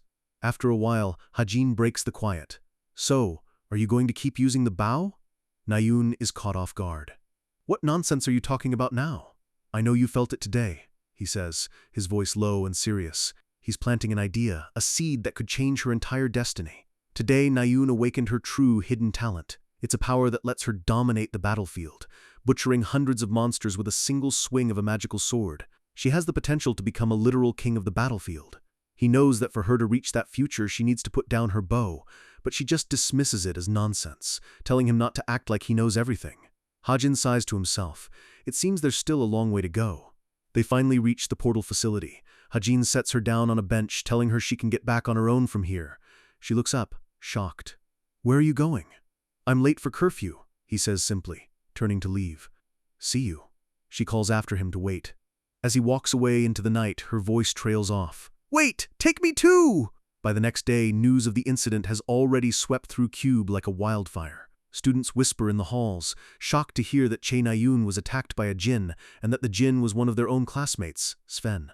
They can't understand why the school officials are being so quiet about it. Hajin walks up to a door marked 303. He's been summoned to a meeting. He pushes the door open and peeks inside. Yoon Hyeon greets him with a warm smile. "Welcome, Hajin." The room is already filled with other students. Kim Horak, Shin Jonghak, Yo Yonha, and Lee Yohan. All of them are here.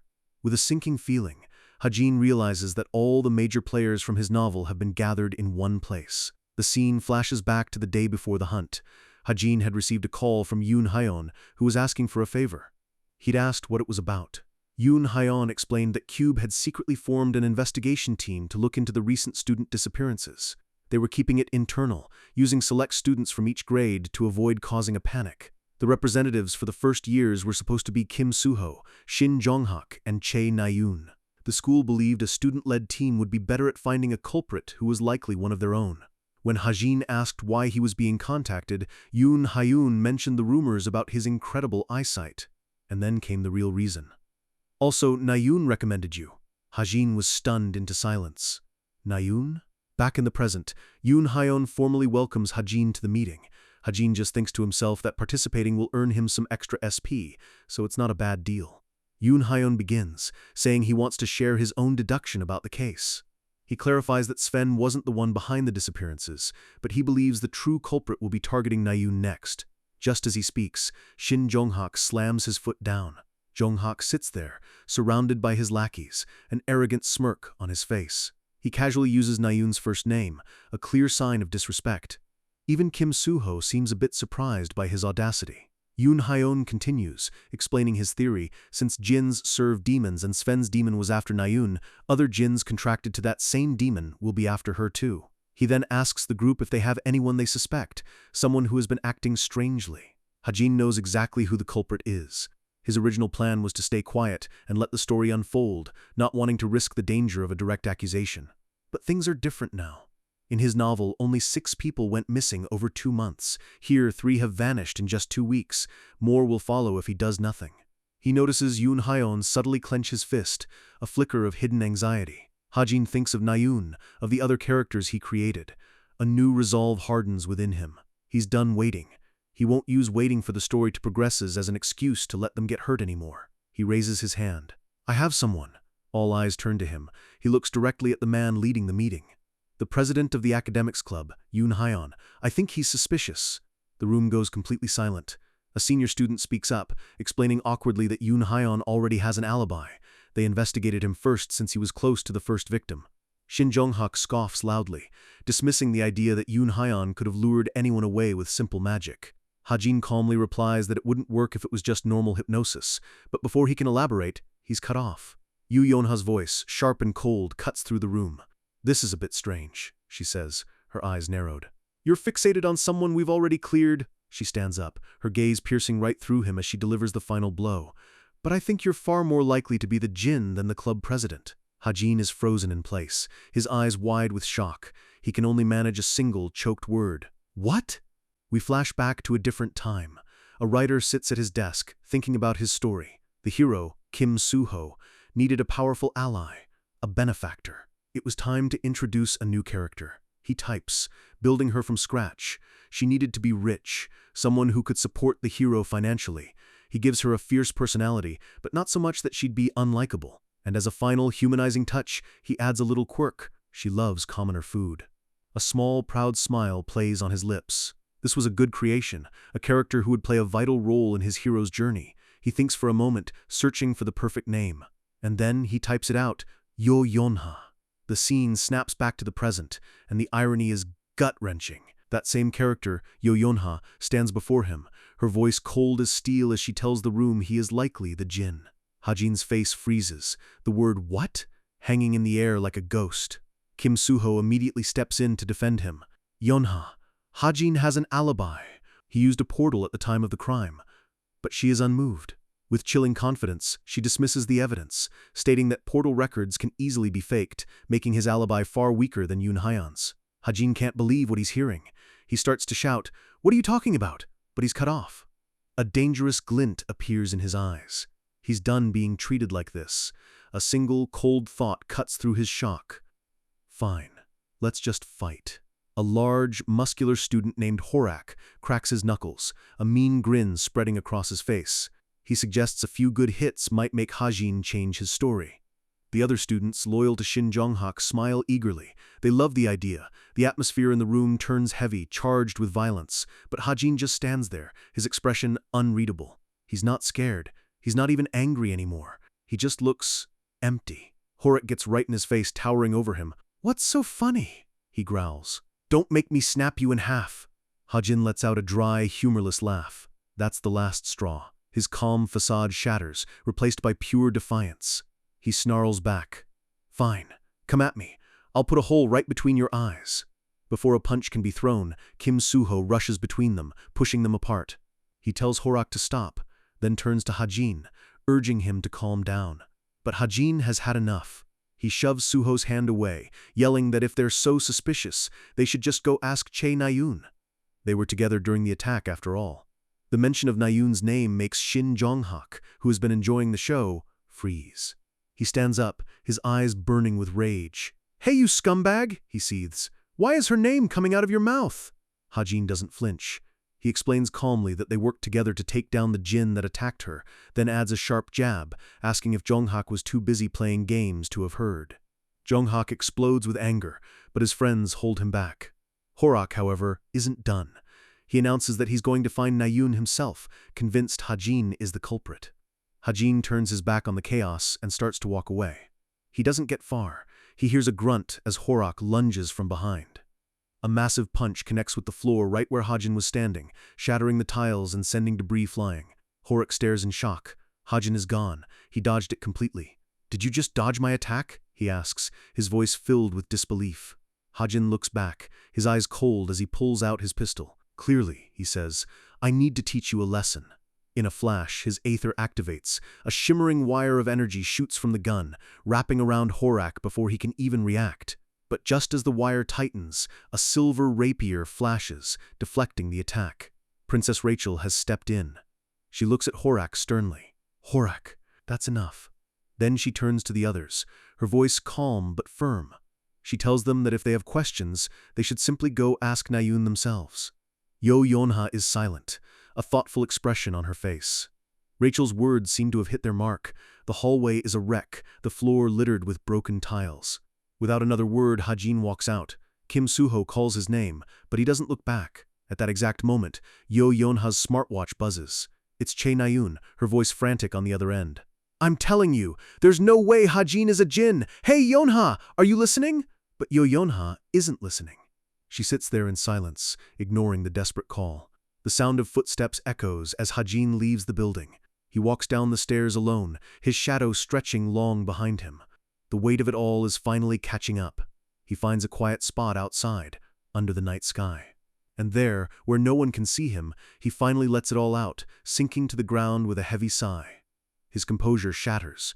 "What am I even doing right now?" he thinks, his voice breaking in his own mind. He thinks back to his old life. Not only did he end up trapped in his own novel, but now he's fighting with the very characters he created. He pulls his knees to his chest, the frustration and exhaustion overwhelming. He whispers to himself, "I'm getting sick of this." A wave of homesickness washes over him. He just wants to go home. Back to his life. Back to his world. He wonders if time is passing the same way back there. If it is, has he been reported missing? The thought twists in his gut. What about his parents? Are they out there right now searching for him? He clutches his head, the pain of it all becoming unbearable. The worry is crushing him. But the most terrifying question of all rises to the surface. Is there even a way back? Can I really go home? He wonders, his hope dwindling. Just then, his system interface flashes in front of him, a stark contrast to his deep despair. A notification pops up. Your tenacity has increased. Hajin lets out a dry, empty sigh. The timing is so perfect it's almost cruel. A bitter, tear-stained smile forms on his face. It really doesn't know how to read the mood. But then, a small bit of relief trickles through him. He's glad he invested in that stat.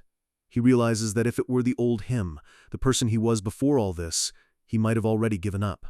He wipes a single tear from his eye. The moment of weakness is over. With a grunt, he pushes himself up, his body heavy but his resolve hardened. A faint light seems to glow around him, a visible sign of his renewed spirit.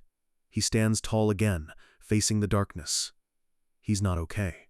But he's not broken, either. He's going to keep fighting. Back inside, Kim Suho has returned to the now empty room. Another student approaches him. Suho asks where Hajin went, but the student just shrugs, saying it looked like he needed to be alone. Across the room, Yo Yonha is talking to Horik. "You used your full power earlier, didn't you?" she asks. Horik looks stunned, caught completely off guard. Her eyes narrow. For a mere sharpshooter to dodge a full-powered attack from a martial artist was next to impossible. Every incredible thing Hajin did just solidified her suspicion. Her thoughts are interrupted by a soft chime from her smartwatch. It's a message from Yoon Hyun, the real Jin, asking to meet her before their club meeting tomorrow. She stares at the message, her expression unreadable. Under the light of a blood-red moon, a message is sent. It's her reply to Yoon Hyun. A single word, "Okay." And the scene cuts to him. Yoon Hyun. His pristine white uniform is splattered with fresh blood. He holds a glowing device, a wicked, triumphant smile spreading across his face as he lets out a quiet, chilling laugh. After the confrontation, Hajin tries to lose himself in routine. He finally gets why people say to keep busy when you're feeling down. Between exercising, hunting, and playing the stock market, he's so exhausted by the end of the day that he doesn't even have the energy to think. But in the quiet moments, like during class, the weight of it all comes rushing back. He sits there, lost in thought, the stress etched plainly on his face. A couple of younger students try to get his attention, but he's in no mood for it. He just wants to be left alone, thinking about how cringy high schoolers can be. He wonders what he's even doing, getting so wrapped up in the lives of his own characters. He tells himself to stop with the useless distractions and focus on finding a way home. His thoughts are cut short when someone calls out a familiar name, Chae Na-yoon. And there she is, back at school. She's leaning on a crutch, but has a bright, cheerful smile on her face. Shin Jong-hak is with her, asking if she should really be back so soon, but she just waves it off. Kim Suho offers her a hand, but she gets flustered, insisting she's fine on her own. Immediately, Shin Jong-hak gets possessive, warning Suho not to touch her. He glares at his rival, muttering for him to go away. The tension between them is always simmering just below the surface. Across the room, Hajin watches the scene, while Yoo Yonha sits nearby, her expression cold and unreadable. The air between them is thick with unspoken accusation. An instructor's voice cuts through the tension, announcing the start of class. He stands at the front, reminding them all that midterms are less than a week away. He explains that right after the written exams, the practical exams will begin, split into two different categories. The first will be duels between cadets. The second will be monster battles, where they'll fight against a phantom beast summoned by a mage. The instructor warns them that both will be far more difficult than their usual lessons, so they need to be prepared. For Hajin, the written exams are a breeze. It's the duels that are the problem. He knows how the system works. Each cadet gets 3 nomination tickets to challenge anyone they want to a fight. It seems like a good system, but Cube put a countermeasure in place to stop high-ranking cadets from bullying weaker ones for easy points. It's called the compensation system. If the rank 1 cadet beats the lowest ranked cadet, for example, the winner actually loses points because the fight was so mismatched. But of course, there are always hotheads who ignore the system. They use their tickets just to beat up people they don't like, and Hajin knows he's a prime target. As he's thinking about the duels, something else starts to bother him. He feels a presence right beside him, someone sitting just a little too close for comfort. He glances over, and his suspicion is confirmed. It's Rachel. The Princess of England is sitting right next to him, and he can't help but wonder why she's so close. It's strange. She never talks to him, yet she always seems to be around. In his original story, she was a loner who always sat in the back. He catches her peeking at his notes from the corner of his eye and wonders what she's so curious about. With a slight smirk, he decides to give her something interesting to look at. He casually jots down 2 ordinary-sounding names on his notepad. Rachel stares at the names, completely baffled. With a puzzled look, she tells him that those are her parents' names. Meanwhile, Yoo Yeonha gets a message from Yoon Hyun. He's in the study room, telling her to take her time. She reads the message, her expression determined. It's time to get to the bottom of this. She walks down the sunlit hallway, heading straight for her meeting. As she enters, Yoon Hyun greets her with a disarming smile. The room is filled with the scent of roses, an attempt to create a welcoming atmosphere. She notes that none of the other club members are here. He just smiles and says they'll be here soon, inviting her to take a seat. Her sharp eyes scan the room, taking in every detail. She notices a scented candle. Yoon Hyun explains it's to help with focus, but something about it feels off. He brings up the investigation team, and she confirms she's a member. He sighs, saying they aren't making much progress, and casually asks if her team has any suspects. She tells him no, not yet. He leans in, a sly look on his face. "Oh," he says, "there was one person who said something stupid." The word stupid hangs in the air. It's a subtle test. She asks what they said, her curiosity piqued. And then, she feels it. A strange, unnatural calm washing over her, clearing her mind of all suspicion. It's his charm ability, subtly manipulating her. She thinks to herself that just being near him puts her mind at ease. Yoon Hyeon continues smoothly, reminding her that Hajin had accused him of using psychological magic. He laughs it off, asking, did he have any evidence? The charm is working perfectly. Yonha is about to dismiss the idea completely, starting to say, of course not. But she stops. Something isn't right. The word he used, it snags in her mind. Yoon Hyeon immediately realizes his mistake. He tries to backtrack, saying he misspoke and meant to ask what basis Hajin had for the accusation. But it's too late. The damage is done. Yu Yonha's mind, too sharp to be fooled for long, cuts through the magical haze. A chilling realization dawns on her. Innocent people don't ask about evidence. In a split second, her whip is in her hand, and she strikes with deadly precision. But Yoon Hyeon is ready. He easily deflects the attack, his friendly facade completely gone. "What are you?" she demands, her voice shaking. A shadowy aura surrounds him as he easily overpowers her. His voice turns cold and menacing. "What's wrong, Yonha?" "It's not your turn just yet." The scene shifts to the second-year dorm building. Yu Yonha's head is pounding as she slowly regains consciousness. Her eyes fly open in panic. She's tied to a chair, completely helpless.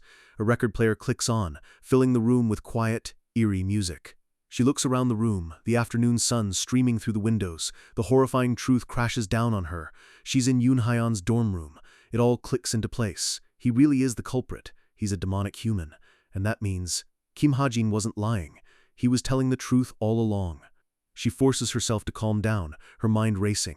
She has to get help, and fast. She struggles against the ropes, desperately trying to reach her smartwatch. A single tear of desperation escapes her eye. She knows her time is running out. "Anyone, please," she thinks, her fingers straining to activate the device. Suddenly, a hand clamps down on hers, stopping her. Yoon Hyeon leans in close, his voice dripping with false concern. "You shouldn't do that, Yonha," he says with a twisted smile. Her smartwatch goes silent. At that exact moment, across campus, Hajin is lying in his bed when his own smartwatch buzzes. "Who is it at this hour?" he grumbles, glancing at the screen. "Yu Yeonha?" He sits up, completely confused. Why would she be contacting him after everything that happened? He stares at the screen. It shows her name, and below it a single digit, 9. What does this mean? He wonders, completely unaware of the desperate situation she's in. Just when it seemed like she had a chance, a hand clamps down on her wrist, stopping her desperate attempt to call for help. Yoon Hyeon looks down at her with a smug smile. He mockingly asks what her friend will even think, getting such a strange message so late at night. He isn't worried at all. He glances at the name on the screen. Hajin, he muses. He remembers him as the kid who somehow figured him out. He makes a mental note. He'll have to deal with him later. Yonha struggles against her bonds, shouting defiantly, "You think you'll get away with this?" She tells him the investigation team is probably already on their way. But Yoon Hyeon just scoffs. He doesn't care. Once his work here is done, he's leaving Cube for good. His expression turns dark and sadistic. He leans in close, his voice a low whisper. "I love that look on your face," he says, savoring her terror. He tells her that his master, Lady Lilith, also wants to see her face tainted with fear, presenting her like a gift to some unseen entity. Back in his dorm room, Hajin stares at his smartwatch. The message is still there. From Yo Yonha, just the number 9. He's completely confused. Did she send it by accident? The number floats in his mind, meaningless. But then, it clicks. 911. It's an emergency code, a distress signal. In an instant, all confusion vanishes, replaced by cold urgency. He activates one of his most powerful skills, demanding to know Yu Yonha's location. A glowing, ethereal book materializes in his hand. As its pages flip, the information floods his mind, and his expression turns grim. He sees where she is, and he understands. The scene shifts back to Yonha, tied to the chair. Yoon Hyeon begins to use his magic on her again, his voice soft and hypnotic. "Yonha, you were so lonely," he whispers, trying to probe her mind, to find her weakness. "I know that feeling," he continues, his hand gently touching her hair. He's trying to break her will. His eyes glow with a faint purple light as he focuses his power. But Yeonha grits her teeth, fighting back against the mental intrusion with everything she has. Yoon Hyeon pulls back, surprised. "You have a strong will, don't you?" he says, impressed that she can still resist him. He leans in again, his voice dangerously smooth. "There's no need to be afraid," he coos. "Lady Lilith has given her permission." He brings his face close to hers. "She wants you as well." Yeonha lets out a choked gasp, struggling violently. But he just dismisses her efforts as useless. A massive wave of dark energy erupts from him. "In front of my magic power," he declares with a wicked grin, "there's nowhere you can escape." Just as he's about to overwhelm her, a flash of light rips through the room. Yeonha's eyes widen in shock as a shimmering blue bullet shatters the window. The bullet slams into Yoon Hyeon, sending him flying across the room with a roar of pain. He crashes to the ground, stunned, clutching a bleeding wound. "Who the heck did this?" he screams. He didn't sense a thing. The bullet was so powerful it seems to have neutralized his ability to heal. His hand glows with a dark red energy, his rage palpable. "You monster!" he snarls. He scrambles to his feet, screaming into the darkness. "Where are you? Come out!" He unleashes a volley of dark projectiles, firing blindly into the night, but they hit nothing. He stumbles, his attack completely useless. "Don't waste your energy!" a voice echoes from nowhere. Yoon Hyeon is furious. "You wretched pest! I said, where are you?" The voice replies calmly, "I'm really far away right now." And we see why. Miles away, on a different rooftop, Hajin is speaking into a communicator. Another magic bullet erupts from the barrel of his sniper rifle, streaking through the night sky. It hits Yoon Hyeon dead on, sending him coughing to his knees in agony. The bullet, a streak of pure light, travels the massive distance between the two dorms in an instant. Hajin is set up on a rooftop, his rifle resting on a tripod, looking every bit the professional marksman. Through his scope, he has a perfect, unshakable view of his target. "This is why sniping is so effective," he thinks to himself. He speaks into his communicator again, his voice tauntingly calm. "Hey, Yeonha, I'm about to use up all those bullets you got me." He's talking about the custom magic bullets she had made for him. He adds that if she has any doubts about their power, she can replace them later. Yeonha lies on the floor, listening in disbelief. Yoon Hyeon is on his knees, bleeding and furious. "What is this?" he screams, unable to comprehend what's happening. Hajin fires again. Another bullet finds its mark, slamming into the Jin and throwing him back. Yoon Hyeon slumps to the ground, his body riddled with wounds, the life fading from him. Hajin keeps his eye on the scope, his expression focused. He's not letting up until the threat is gone. He finally lets out a quiet sigh of relief. The danger has passed. He looks up from his rifle, the night sky reflecting in his eyes. He just saved the life of the girl who tried to destroy his reputation. His voice comes through the communicator to Yeonha, who is now lying on the floor, the ropes around her loosened by the chaos. "Sorry this happened to you," he says simply. "Are you hurt?" She whispers back, "No." "Take a nap then," he tells her. "The investigation team will be there soon." She quietly agrees. As the line goes quiet, a single, heartfelt thought fills her mind. "Thank you." After you've been through hell, the first moments of waking up can be the most confusing. The first thing she sees is the sterile white ceiling of a hospital room. Yeonha blinks, her mind slowly coming back online. She's safe. She's in a bed. But something feels off. A gentle voice cuts through the quiet. "You're up?" She turns her head and her eyes widen. It's Kim Suho, sitting by her bedside, calmly peeling an apple. A dozen questions flood her mind, but only one comes out. "What are you doing here?" Suho smiles warmly, asking if she's hurting. He tells her the doctor said she's perfectly fine. Yeonha sits up abruptly, flustered, insisting she's all right before asking again why he's there. He explains that a group of them have been taking turns watching over her. Yeonha is stunned into silence. "Why?" she asks, unable to understand.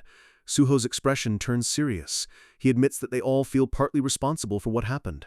Outside her room, Shin Jong-hak and Horak stand guard, their faces grim. Suho explains that as a team, they should have been more careful, but they were so focused on the wrong person. "In any case," he says, bowing his head slightly, "we're really sorry." Yeonha just stares, at a loss for words. She changes the subject, observing that people must call him stubborn. Suho is taken aback by the sudden comment. She thinks back on her first impression of him, realizing now that it was a complete misunderstanding. Oblivious, Suho just offers her a piece of apple. The word echoes in her mind, misunderstanding. She had misunderstood everything. Not just about Suho, but about someone else, too. She looks around the room, a flicker of hope in her eyes. Did that person come? She asks quietly. Suho is confused. Who? She quickly brushes it off. Never mind, she says, turning away, a hint of disappointment on her face. Of course he didn't come. After Suho leaves, she sits alone, replaying the events in her mind. It's a bright, sunny day, perfect for being out of the hospital. Hajin is relaxing in a cafe when his smartwatch chimes. It's a message from Yu Yonha. Simple and direct. Thank you. I'll make sure to repay you. A small, satisfied smile plays on his lips. It seems his heroic rescue didn't go unnoticed. And right on cue, the system rewards him. Notifications flood his screen. He's gained a massive 457 story points, plus an extra bonus thanks to his luck stat. The rewards keep coming. His Deadeye's skill has leveled up, guaranteeing success in all long-range sniping. He leans back, amazed. This is the most SP he's ever gained from a single event. Taking care of a major plot point really pays off. It wasn't pure profit since he had to invest in some gear, but it was more than worth it, especially since he saved Yu Yonha in the process. A voice calls out, Mr. Hajin! He turns to see his agent. It's Park Soyuk, looking sharp in his suit. He admits he was surprised by the sudden call and asks if something is wrong. Soyuk immediately panics, thinking Hajin wants to cancel their contract. He drops to his knees, begging him to reconsider, but Hajin calmly tells him that's not it. He slides a briefcase across the table. Hajin gets straight to the point. He wants to invest in an entertainment company called SH Entertainment. Park Sohyuk looks at him, utterly bewildered. Pardon?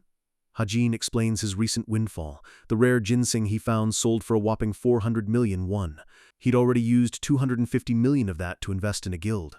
Now he's putting the remaining 150 million into SH Entertainment. He tells his agent with absolute certainty that the company's growth potential is massive. Sohyuk is sweating, completely overwhelmed by the huge sum of money. Just take it, Hajin says coolly. I'm giving it to you so we can both grow. He also asks him to buy a few items with the funds. Hajin then asks how old he is. The agent replies that he's 29. Hajin insists that since Sohyuk is older, he should speak to him casually. The agent freaks out, but Hajin just deadpans. Then, should I cancel my investment? The threat works instantly. With a look of grim determination, Sohyuk agrees through gritted teeth. He can't believe this kid. As they leave, Hajin says he wants to stop by a convenience store first.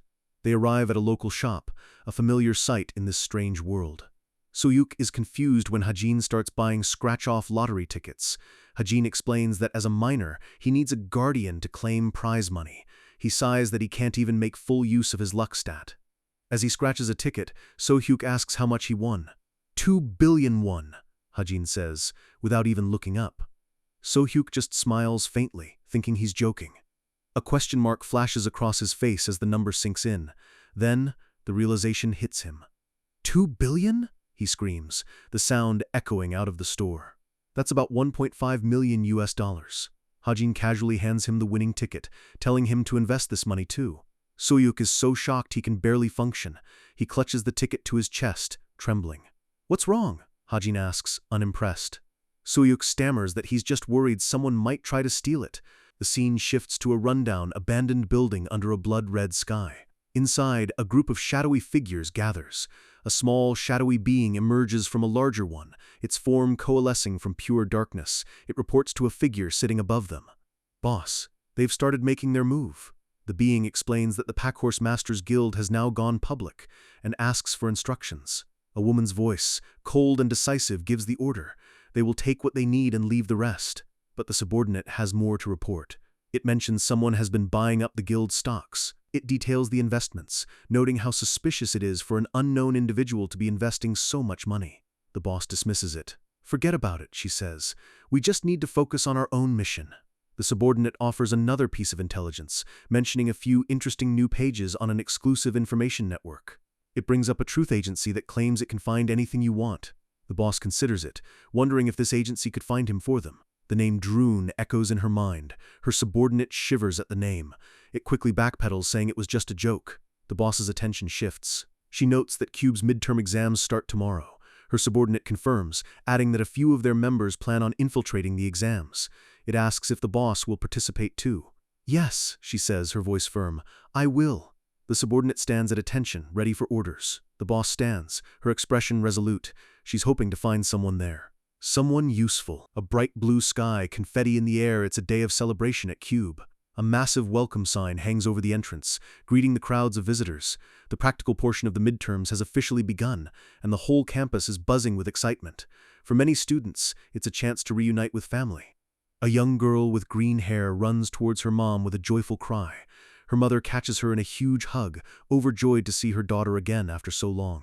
During Practicals Week, CUBE opens its doors to the public. Hero agencies, guild recruiters, and families all flock to the campus, turning the event into a massive festival. A news reporter speaks into a floating drone camera, her voice echoing across the plaza, announcing that offers will be sent to every cadet in the top 100.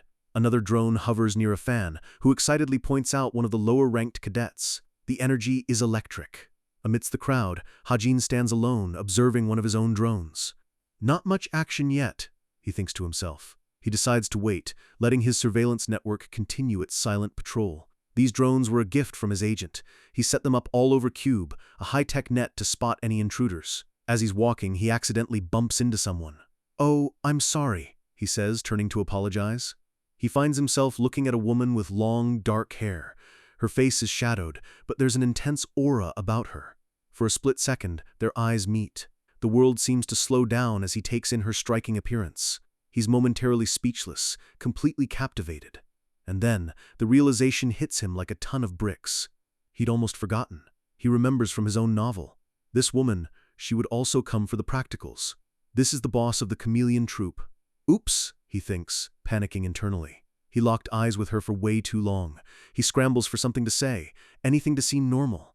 The only words that come out are a muttered, "So pretty." He can feel her intense, analytical gaze on him. He immediately clamps his mouth shut, realizing what a stupid thing he just said. She turns and walks away without a word, leaving Hajin standing there, flustered and embarrassed. He lets out a huge sigh of relief as she disappears into the crowd. The woman continues walking, her expression unreadable. One of her subordinates appears beside her, asking what's wrong. "The one I just passed," she says, a strange light in her eyes. She explains that he somehow saw her through her perception-blocking item, an artifact that should have made her completely unnoticeable. Her order is simple and cold. Investigate him. Hajin knows he's in trouble.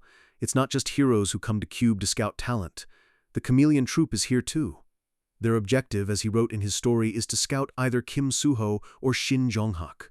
According to his original plot, they would find Suho unsuitable and instead turn their attention to the arrogant but powerful Shin Jonghak. Their infiltration isn't the main issue. The real danger is if the story changes and they end up fighting CUBE security heroes. If that happens, it would be a massacre. Elsewhere on campus, two pro-heroes are on patrol, complaining that they haven't found a single thing. His partner smirks, saying he doesn't see a single suspicious person. A female hero with glasses scolds them both. "Stop goofing off and search properly," she says sternly. "What would happen if anyone got past CUBE security during Practicals Week?" The first hero, a high ranker named Oh Jun-yuk, just waves it off, saying they just need to eliminate any threats before they become a problem. Another hero complains about all the talking and suggests they get pizza. They're all dangerously relaxed. Meanwhile, the members of the chameleon troupe regroup.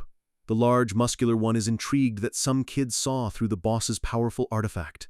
A younger, hot-headed member grins. "I'm finally getting interested," he says. "All I see here are weaklings, so I'm about to die from boredom." "What kind of guy is he?" he wonders aloud. "I'll go check him out and maybe start a little brawl." The muscular man just calls him a meathead. A more level-headed member tells him to stay put, saying they can confirm if the boy is a threat without doing anything rash. His gaze turns towards the massive arena. The duels are about to start. A news report blares over the speakers. The first match of the day is about to begin, and it's a big one. A duel initiated with a nomination ticket. Inside the arena corridors, Hajin walks alone, clad in his tracksuit.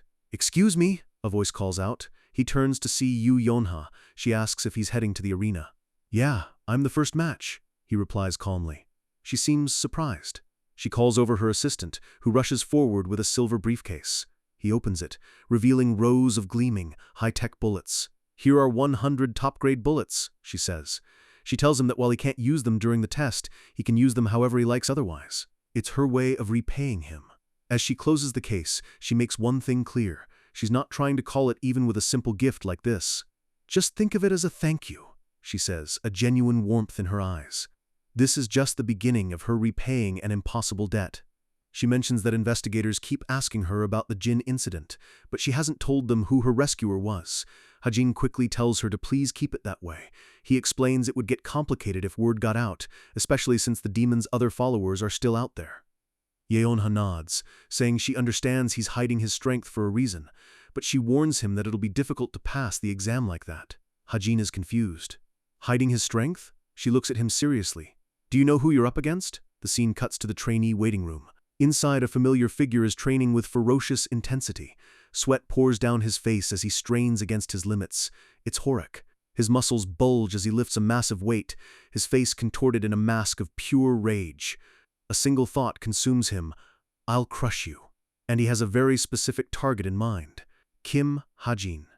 When you're being watched by one of the deadliest mercenary groups in the world, you'd expect them to find something special. But the report on Kim Hajin is disappointingly normal. A subordinate tells his boss there's really not much to him.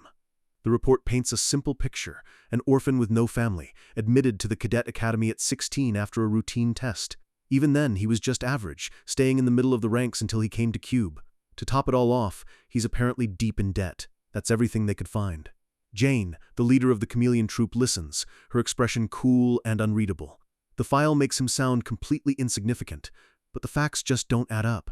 She thinks back to their encounter, his face a mask of pure shock. If he's just some ordinary kid, she wonders, how did he see through her recognition-blocking item? Her subordinate has no answer. Just then, the rustling of leaves breaks the silence. A confident voice rings out, "There you are." Stepping out from the bushes is Cheok Jung-young, the muscle of the chameleon troop. He's a massive man with an easy grin, greeting his boss like it's been a while. Jane isn't impressed. She points out that he's late. He just throws his hands up, insisting he was doing exactly what she ordered, searching for new talent. She cuts to the chase and asks for his report. He scoffs, dismissing all the cadets he's seen as weaklings that would go flying if he just flicked them. Jane clarifies she's asking about promising cadets, not people who could fight him. But he doubles down, saying even the top-ranked second year wasn't anything special. Annoyed, she tells him to focus on the first years. And, as luck would have it, she mentions that the Kim Hajin kid has a duel coming up. Hearing the name, Cheok's expression changes. Kim Hajin? He repeats. He connects the dots. Oh, the one that noticed you? Jane's silence is all the confirmation he needs. Her eyes narrow slightly, the mystery of Kim Hajin clearly still bothering her. The scene shifts to the bustling Cube arena. The air is electric, cheers echoing through the massive stadium as confetti fills the air. It's showtime. In the stands, two commentators are getting settled, one happily munching on a slice of pizza. He sighs contentedly, saying the place feels nostalgic. His colleague dryly reminds him he used to get beat up so much here he couldn't even watch boxing anymore. He just laughs it off, but as he talks, the woman's attention drifts. Her eyes widen slightly. Huh? She's spotted someone in the crowd, a big, intimidating man just sitting there, looking their way. Her partner turns, and they both see Cheok Jung-young staring right at them with a wide, unnerving smile. Cheok just keeps smiling. The male commentator whispers, a little freaked out, "Is he a fan of ours?" Before they can figure it out, a shout announces the start of the match, and their attention snaps back to the arena floor. The announcer introduces the first fighter, cadet rank 19, martial artist Kim Horak. He stands there, radiating power and confidence. And his opponent is, the announcer continues. The commentators lean in, squinting with utter confusion. The screen flashes with the rank of Horak's opponent, rank 934. Kim Hajin? The name hangs in the air as Hajin walks into the arena. His focus is entirely on what's in front of him. He gives himself a small, reassuring smile, telling himself to take it easy. But on the other side of the field, Kim Horak's face is twisted into a furious scowl. Hajin runs through the strategy. Horak's specialty is his key armor, an invisible barrier of mana. His training bullets won't even scratch it. If Horak gets close, it's over. The plan is simple. Don't let him get close. The announcer's voice booms across the arena. The midterm duel for the first years will now begin. A close-up on Hajin's calm expression, then on Horak's gritted teeth, his fist clenching. The first match will now commence. The moment the words are spoken, Horak explodes forward, launching himself across the arena in a blur of blue energy. He closes the distance in an instant, his body surrounded by a powerful aura, sending shockwaves through the air as he barrels towards Hajin. Hajin's eye flashes. The world shifts, colors washing out as time slows to a crawl. He activates his skill, bullet time. He notes its duration has gotten much longer. Numbers and trajectories flash across his vision. With this enhanced perception, he can follow Horrocks' movements for at least a full minute. Even in slow motion, Horrock is a beast, cracking the ground with every step. Is he a tank? Hajin thinks, bracing himself. Horrock unleashes a furious barrage of punches, tearing up the arena, trying to corner his opponent. But Hajin is already moving. He calmly dodges, raises his pistol, and fires. Horrock scoffs, completely overconfident in his defense. As the bullet flies towards him, Horrock raises his hand, ready to swat it away like a fly. But the bullet hits and doesn't stop. A sickening crunch echoes as it smashes right through his key armor. The impact sends a shockwave through his body, and his face contorts in pain and pure disbelief. In the stands, the male commentator chokes on his food, his mouth hanging open. "He broke through the key armor," he yells. Down on the field, Hajin stands his ground, his gun still aimed. Horrock clutches his chest, his blue aura flickering. "What is this guy?" he mutters, his mind racing. He can't accept it. "There's no way a bullet should break my key armor." Hajin calmly reloads. The sharp click cuts through the silence, and Horrock's eyes widen in terror. A rapid volley of shots rings out. This time, the bullets don't just pierce the armor, they shatter it completely, sending fragments of blue energy flying. Horrock is blown back, completely vulnerable. Hajin's eyes glow. "Sorry if you thought it'd just bounce off," he thinks. He reveals his secret. He fused the power of his stigma with the bullets. This infusion made them magic-resistant, allowing them to tear through mana-based defenses. The crowd is going wild, their faces a mix of shock and excitement. Horrock is absolutely livid. "You rotten creep!" he screams, his fists now glowing with a menacing red energy. He slams his fists into the ground with a monstrous roar. The arena floor explodes upwards, sending massive chunks of stone flying everywhere. Hajin leaps back. "I'm throwing a knife! Watch out!" he yells, hurling something toward Horrock, who braces himself for another special attack. But as Horrock prepares to defend, Hajin's voice echoes in his head. Though it's a fake-out, it was a feint. While Horrock was distracted, Hajin forms his aether into a whip. With a cocky grin, he brings it crashing down, striking Horrock square in the chest and sending him flying. He tumbles across the broken arena floor, his body limp. Hajin lands gracefully, the battle over. He stands over his fallen opponent, his pistol still smoking. He won. The entire stadium is dead silent. The crowd just stares, their mouths wide open in absolute shock. The camera zooms in on Hajin's pistol, a wisp of smoke curling from the barrel. A victory so absolute it leaves everyone speechless. But the battle isn't over until one person gives up. On the shattered arena floor, Kim Horrock lies defeated. Hajin stands over him, the victor by every measure. The silence in the stadium is deafening. Horrock stares up, his mind blank. He lost. He was totally and utterly beaten. In the stands, the crowd is still processing what they just saw. Their faces are a mixture of shock and disbelief. This low-ranked nobody just destroyed a top contender. The commentators finally find their voices, wondering if Hajin has run out of bullets, trying to make sense of why he stopped. Horrock slowly, painfully, pushes himself up. He's beaten and his energy is spent, but he's not unconscious. He's breathing hard, every muscle screaming in protest. He went all out and got completely shut down. Hajin watches him, his expression calm, almost indifferent. He's made his point. Then a small, satisfied smile spreads across his face. He lowers his weapon. He drops his gun, raises his hands with a cheerful expression and says, "I surrender." Horrock just stares, his brain short-circuiting. Surrender? After all that? What is he talking about? The commentators are just as lost, their faces a perfect picture of pure confusion. After a moment of stunned silence, the announcer makes the official call. The duel is over. The winner is Cadet Kim Horrock. Horrock's friends rush onto the field to check on him, as Hajin simply turns and walks away, leaving a scene of chaos behind him. A medic tends to Horrock, commenting that he was hit by a real bullet. The other is amazed he's completely fine, chalking it up to the toughness of a fighter. Back in the commentary booth, the man asks his partner for her impression of the match. She states that while Hajin did well, Horrock's approach was reckless. He tried to end it too quickly and burned through all his mana, leading to his humiliation. She leans forward, her eyes sharp with interest. "Anyway," she says, "Kim Hajin is more interesting." She breaks down his performance. His firing speed and visual acuity were unbelievable. But the strangest part was that when Horrock slowed down from exhaustion, Hajin slowed down too, almost as if he possesses a gift that boosts his physical abilities. And that's not all. Her eyes narrow as she remembers the glowing bullet. He was using bullets fused with mana. Her partner is floored. He asks if she's saying the magic in his bullets was dense enough to break Horrocks' ultimate defense, and he did this as a first-year cadet? In another part of the arena, guild recruiters are buzzing. One woman says that what he did was unheard of. Another shouts in disbelief, "Seriously? He really broke through enhanced protection energy with a gun?" The possibility of doping is even brought up.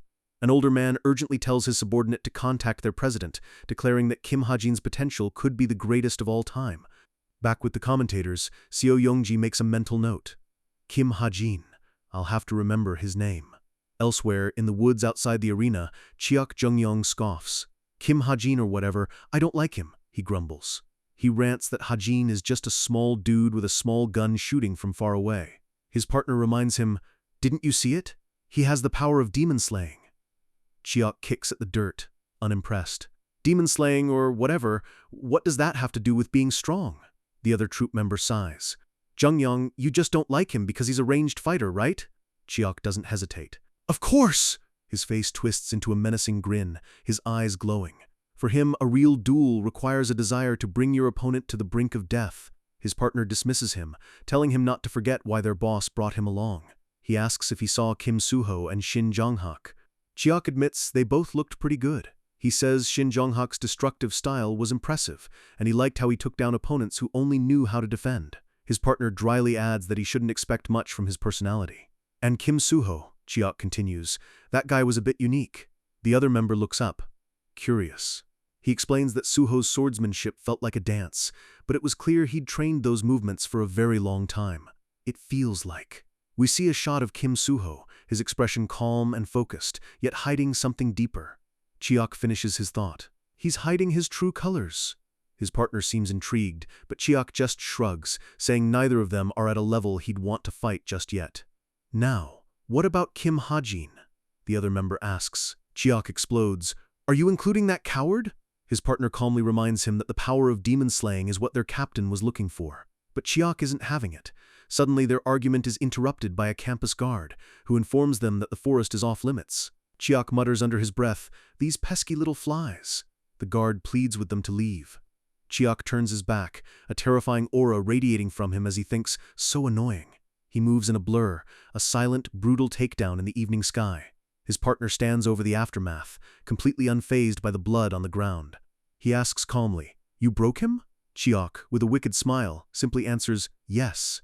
You're in for it with the captain now, his partner warns. Chiok just tells him to keep it a secret, sighing in satisfaction. Ah, I finally feel good. The scene shifts to a city skyline at sunset. Jane, the leader of the chameleon troop, stands on a balcony, looking out over the city. A memory flashes through her mind, a dark, rainy night. She stands before a gravestone and makes a solemn vow. I will find that traitor no matter what. Her younger self looks on with grim determination. Tears stream down her face as she finishes her vow. And get your revenge. Back in the present, a subordinate arrives. Jane turns, her expression now cold and professional. He asks for his orders. She lists the 3 targets, Kim Soo-ho, Shin Jong-hak, and Kim Ha-jin. She then gives the final command. The power of demon slaying can break demonic bodies. Make Kim Ha-jin the highest priority. The subordinate accepts but questions the order, pointing out the lack of information on him. Jane's response is swift and certain. It doesn't matter. I'll meet him personally tomorrow. And back in his room, Kim Ha-jin adjusts his collar, completely unaware that he has just become the prime target of one of the world's most dangerous organizations. The second day of midterm exams has begun, and inside the arena, the tension is electric. The real powerhouses of Cube are about to face off. The stands are packed with influential figures, scouters from major guilds watching with sharp eyes. This isn't just a school exam anymore, it's a showcase for the future's greatest heroes. The crowd's energy is buzzing, a stark contrast to the first day. They know today's matches are on a whole different level. It's time for the top-ranked cadets to enter the ring. First up is the undisputed rank 1, Kim Soo-ho, whose overwhelming power is a sight to behold. But the main event, the one everyone is waiting for, is the clash between rank 3, Princess Rachel, and rank 4, the fiery archer Chae Na-yoon. In the stands, a couple of students debate the matchup. One points out that Na-yoon, a long-range specialist, is at a huge disadvantage against a close-quarters fighter like Rachel. Kim Ha-jin sits nearby, listening quietly. A faint smirk plays on his lips as he thinks to himself, thanks for the obvious explanation. He doesn't need their analysis. As the author of this world, he already knows how this ends. Chae Na-yoon is destined to lose. Her archery skills simply no match for Rachel's true gift. The announcer's voice echoes through the arena, signaling the start of the 8th match. Down below, Rachel and Na-yoon face each other, ready for battle. Na-yoon's eyes burn with competitive fire. She calls out to Rachel, a challenge in her voice, asking if she's ready to give up her rank as she draws back her bow, a glowing arrow of pure magic forming on the string. With a sharp cry, she lets it fly. A massive surge of energy rockets across the arena floor straight for Rachel. But then, the single arrow explodes into a dozen smaller projectiles, each one twisting through the air in a deadly homing swarm. Rachel moves in a blur. Her rapier flashes like silver lightning, deflecting every single arrow with effortless precision. Na-yoon can only watch, frozen in disbelief, as her ultimate attack is completely shut down. Before she can react, Rachel closes the distance in a heartbeat, and just like that, the duel is over. As the crowd roars for the victor, a lone figure descends the stairs of the stands with a calm, measured pace. It's the mysterious woman from before, the leader of the chameleon troupe Jane. Ha-jin tenses, his eyes tracking her every move. She's walking directly towards him. She sits down right next to him without saying a word, her presence alone making the air feel heavy. Ha-jin's mind races. This woman is a black-level criminal, the infamous captain of the chameleon troupe, a master of disguise with 1,000 different faces. But Ha-jin holds a secret that no one else in this world knows. He's the only one who knows her real name. Suddenly, someone walking past bumps into him hard, sending his can of soda flying with a loud splash. It lands all over Jane. The person who bumped him freezes in panic, but Ha-jin immediately turns to her, asking if she's all right. Internally, he's screaming. He just doused one of the most dangerous people on the planet in a sticky, sugary drink. On the arena's giant screen, Rachel is officially declared the winner, but Ha-jin's attention is locked on the woman beside him. She doesn't look angry. Instead, she just dabs at the stain on her blazer with the handkerchief he offers, looking almost vulnerable for a moment. "Thank you," she says softly. He quickly replies that it's nothing, the tension between them still hanging thick in the air. She finally breaks the silence, her voice smooth and composed. "I saw your duel with Kim Horak." Ha-jin tries to play it cool, saying that's just how he is. She gets straight to the point. "That incredible talent you displayed. Was that your gift?" Before he can answer, she holds out a business card. The logo reads Desolate Moon, with a name beneath it, Lee Xiaofeng, a 3rd-grade hero. Ha-jin knows it's a fake identity. He plays his part, acting cautious. He asks if she's with a guild, reminding her that it's illegal to approach cadets so early, but he's not foolish enough to refuse her. He simply says he'll take it, and accepts the card. She tells him she can't reveal the details just yet, but she promises him it won't be a bad offer. With that, she stands and tells him to get in touch sometime, then walks away without another word. Ha-jin stares at the card, completely bewildered. According to his original story, the chameleon troupe's captain shouldn't have any reason to be interested in him right now. A chill runs down his spine. He has no idea why she's here, or what this massive change to the plot really means. Meanwhile, another match ends. Kim Soo-ho raises his sword in victory, looking every bit the perfect hero he was written to be. As Ha-jin leaves the arena, he overhears other students buzzing about Soo-ho's amazing skill, but also voicing their disappointment that Chae Na-yoon lost to a foreigner. A moment later, his tiny surveillance drone zips back and lands in his hand. He wonders if it found anything interesting on its patrol. He'll check the footage when he gets back to his dorm. He pulls up the video feed, and his eyes go wide. Through the drone's microphone, he hears the unmistakable sound of someone sobbing. The camera pans over, revealing Chae Na-yoon, hidden away in the forest, curled up and crying her heart out over her defeat. And then it hits him. He remembers this scene. This is a key moment from his novel. This is when the hero, Kim Soo-ho, is supposed to find Na-yoon and comfort her in her moment of despair. This is the event that was supposed to spark the romance between them, setting their entire relationship in motion. But Ha-jin knows the truth. Empty words like, "you can win next time," won't actually help her. Sometimes, what a person really needs is to give up on a path that isn't working. But Kim Soo-ho, the perfect hero, would never tell someone to quit. Ha-jin realizes that if Soo-ho comforts her now, Na-yoon will cling to her bow forever, trapping herself on a path where she can never reach her full potential. A light bulb goes off in his head. A truly terrible, but brilliant, idea begins to form. Out in the woods, Na-yoon is startled by a sudden buzz from her smartwatch. A message appears from someone named Chim Ha-jin. It's short and brutal. "I saw your duel." Na-yoon just stares at it. muttering, "What is this creep thinking?" Another buzz. She glances down again, confused. Then the messages start pouring in, one after another. "See? I was right." Another buzz. "A sword fits you better than a bow." Another. "It's not too late." And then the final blow, a smug little thumbs-up emoji with the words, "I recommended changing courses." Nayun stares at the screen, her tears completely gone, replaced by a stunned silence as she tries to process the sheer nerve of it all. Just then, two of her friends finally find her, calling out her name as they run through the trees. They rush to her side, asking where she went. But she isn't listening. All her grief and frustration have found a new target. She explodes in a furious rage, screaming at her smartwatch, "You jerk! I'll kill you!" Her friends can only stare in shock as the first semester's duels come to a very chaotic end. Back in his dorm, Hajin plays the footage from his drone. On the screen, the hulking figure of Chiak Jungyong corners a campus guard. Then, in a single horrifying motion, Chiak strikes. There's no fight, no struggle. Just a brutal, instantaneous end.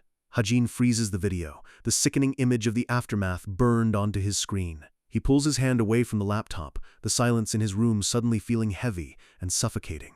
"How ruthless," he whispers, the words catching in his throat. The cold reality of what he just saw sinks in. He stares at the frozen image of Chiak Jungyong, a member of the chameleon troupe, his face twisted in what looks like pure enjoyment. This is a man who takes lives without hesitation, for no other reason than his own sick pleasure. Hajin is forced to confront a terrifying truth. People like this actually exist in this world. They aren't just mercenaries or antagonists in a story. They are true villains, beings who defy heroes and possess a strength that feels almost inhuman. A chilling realization dawns on him. He can't just prepare for the villains he wrote into his original novel, because in this new, altered version of his world, he has no idea what kind of new and terrible monsters might be lurking in the shadows. The next day, it's time for the second practical exam, the monster battle. A mage in a dark, hooded robe addresses the cadets. She introduces herself as Jin Johua, the supervisor for this test, and begins laying out the rules. She gestures toward a large, empty chamber behind a glass wall, explaining this is where the battles will take place. The test is simple. They'll be fighting monsters that she summons herself. But she gives them a stern warning. This is far more dangerous than any training they've had.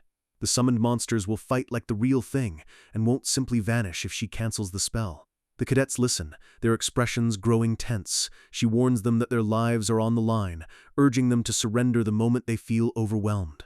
She concludes the briefing, explaining they'll be graded on how long they last and how calmly they perform, before wishing them luck. "All right," she says, her voice echoing slightly. "Team 1, please enter the exam hall." The first group of 4 steps into the arena, readying themselves for the fight. From the observation deck, Jin Johua tells the remaining students to watch closely. Another instructor adds that they are expected to analyze the battles while they wait for their turn. She instructs them to think about strategy, what could have been done differently, and to be ready to share their own ideas. Jin Johua turns her attention back to the arena, preparing to begin the test. She clears her throat, ready to give the signal. But then she adds one last rule. "Everyone, please turn off your smartwatches." Che Nayun grumbles, still clearly annoyed about something as she powers hers down. The supervisor informs them that their analysis reports will also count towards their written exam scores, earning an audible groan of frustration from Nayun. With all the rules set, the proctor finally announces, "The monster battle will now begin." Jin Johua raises a hand, a glowing purple magic circle spreading across the floor. "Summon the monster," she commands. From a swirling vortex of dark energy, a terrifying ghoul emerges. One of the cadets immediately charges forward to meet it. In a flash of purple light, her blade clashes with the ghoul's claws in a brutal, high-speed exchange. From the deck above, the other students watch intently, taking notes on their tablets. One by one, the teams cycle through. We get glimpses of the others in action. One cadet unleashes a massive blast of golden energy, vaporizing a giant snake monster. Another summons a huge construct of pure light that completely obliterates a griffin-like beast. Che Nayun finishes her exam with a wild laugh, leaving a monster riddled with dozens of glowing green arrows. Yo Yeonha is next, her whip a blur of crackling energy as she elegantly takes down a creature made of water. But then, without warning, a deep, powerful tremor shakes the entire facility. The announcer's voice crackles over the intercom, loud and urgent. "Team 10 is up next! Get ready!" It's Hajin's turn. He steps into the arena as his opponent is summoned, a vicious cromwolf, its body covered in sharp shards of ice. Hajin immediately opens fire, creating an ice pillar for cover as his bullets slam into the beast, keeping it at a distance. He thinks to himself that if he can just keep this up, the exam should be over without any trouble. But suddenly, the world seems to glitch. The instructor monitoring the exam looks up from her console in confusion. What was that? Inside the arena, Hajin feels the ground shake violently beneath his feet. He has no idea what's happening. He clutches his head as a sharp pain shoots through his skull. Something is very, very wrong.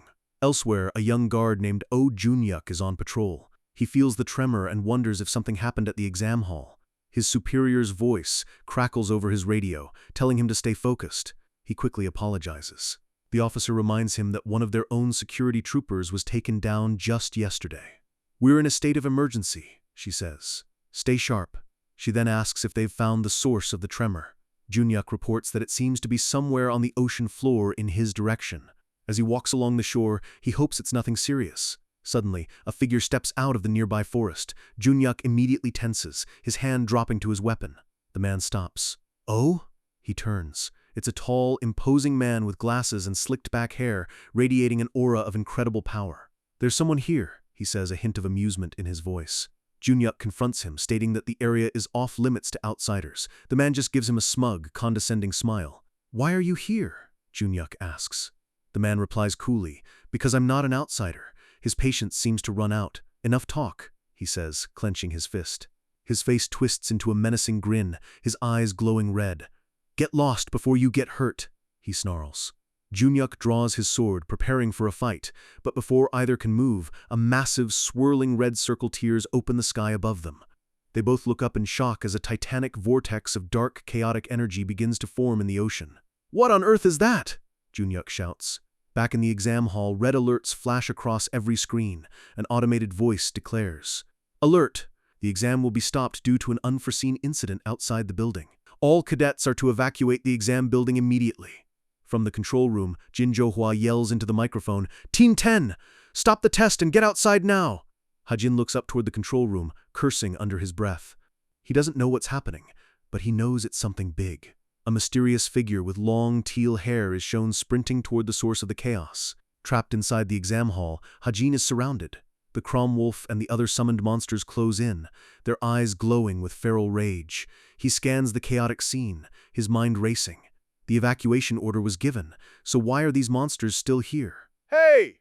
Is anyone there?" He yells toward the control room, but his voice is swallowed by the growls of the beasts. Ducking behind a rock, he tries to make sense of the situation. He suspects a jinn, a demonic human, must have infiltrated the mages supervising the exam. He briefly considers the supervisor Jin Johua, but dismisses the thought. His system would have alerted him to a story change that significant. His eyes narrow as a grim possibility takes root in his mind. If the jinn isn't inside the building with them? Elsewhere, on the crumbling cliffs overlooking the sea, a figure in a dark hood lands silently on the rocks. Princess Rachel stands opposite him, her expression hardening as he speaks, his voice eerily familiar. "Long time no see." Rachel stares, her eyes wide with shock and dread as the man finishes his sentence. Princess Rachel. The pieces click into place for Hajin, a jinn he doesn't know about. It's entirely possible. After all, this remade world is full of variables he never wrote into his original story, extras he never accounted for. Rachel's voice is a choked whisper, laced with disbelief. "Sir Lancaster." A sinking feeling twists in Hajin's gut. This is it. This is a part of the story that he knows nothing about. Rachel confronts the man she once trusted. "Sir Alex Lancaster," she says, her voice trembling. "Where have you been since the London incident 5 years ago?" She looks closer, and her blood runs cold. His eyes are no longer human. They glow with a menacing red light. A horrified gasp escapes her lips. She realizes the horrifying truth. "You've sold your soul. Why would you, a former Imperial Guard captain, do something like that?" she demands. But Lancaster just scoffs. "You're mistaken." He looks down at her, his voice dripping with venom. "I didn't sell my soul," he sneers. "A new lord simply took in a soul that was betrayed by the very country I devoted my life to." Rachel has heard enough. With words now meaningless, she draws her rapier. "I'm taking you into custody," she declares. She lunges, her blade a silver streak, but it clashes uselessly against a wall of dark energy. He parries her attack effortlessly, sending her flying back. She lands hard, her eyes wide with shock. He's far too strong.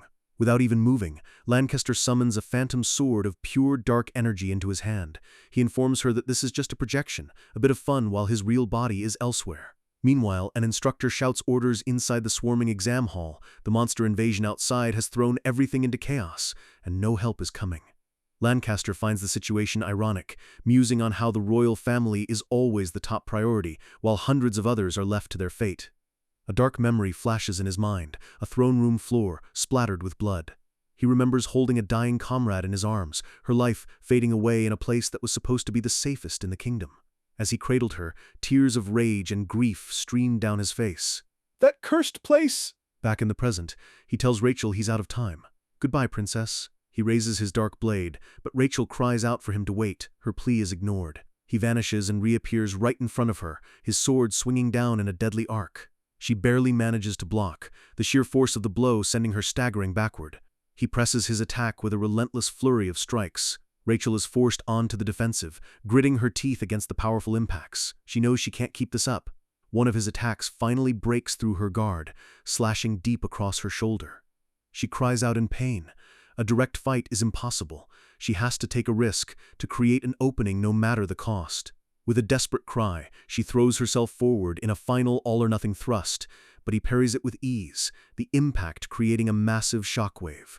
And in that moment, another figure emerges from the shadows.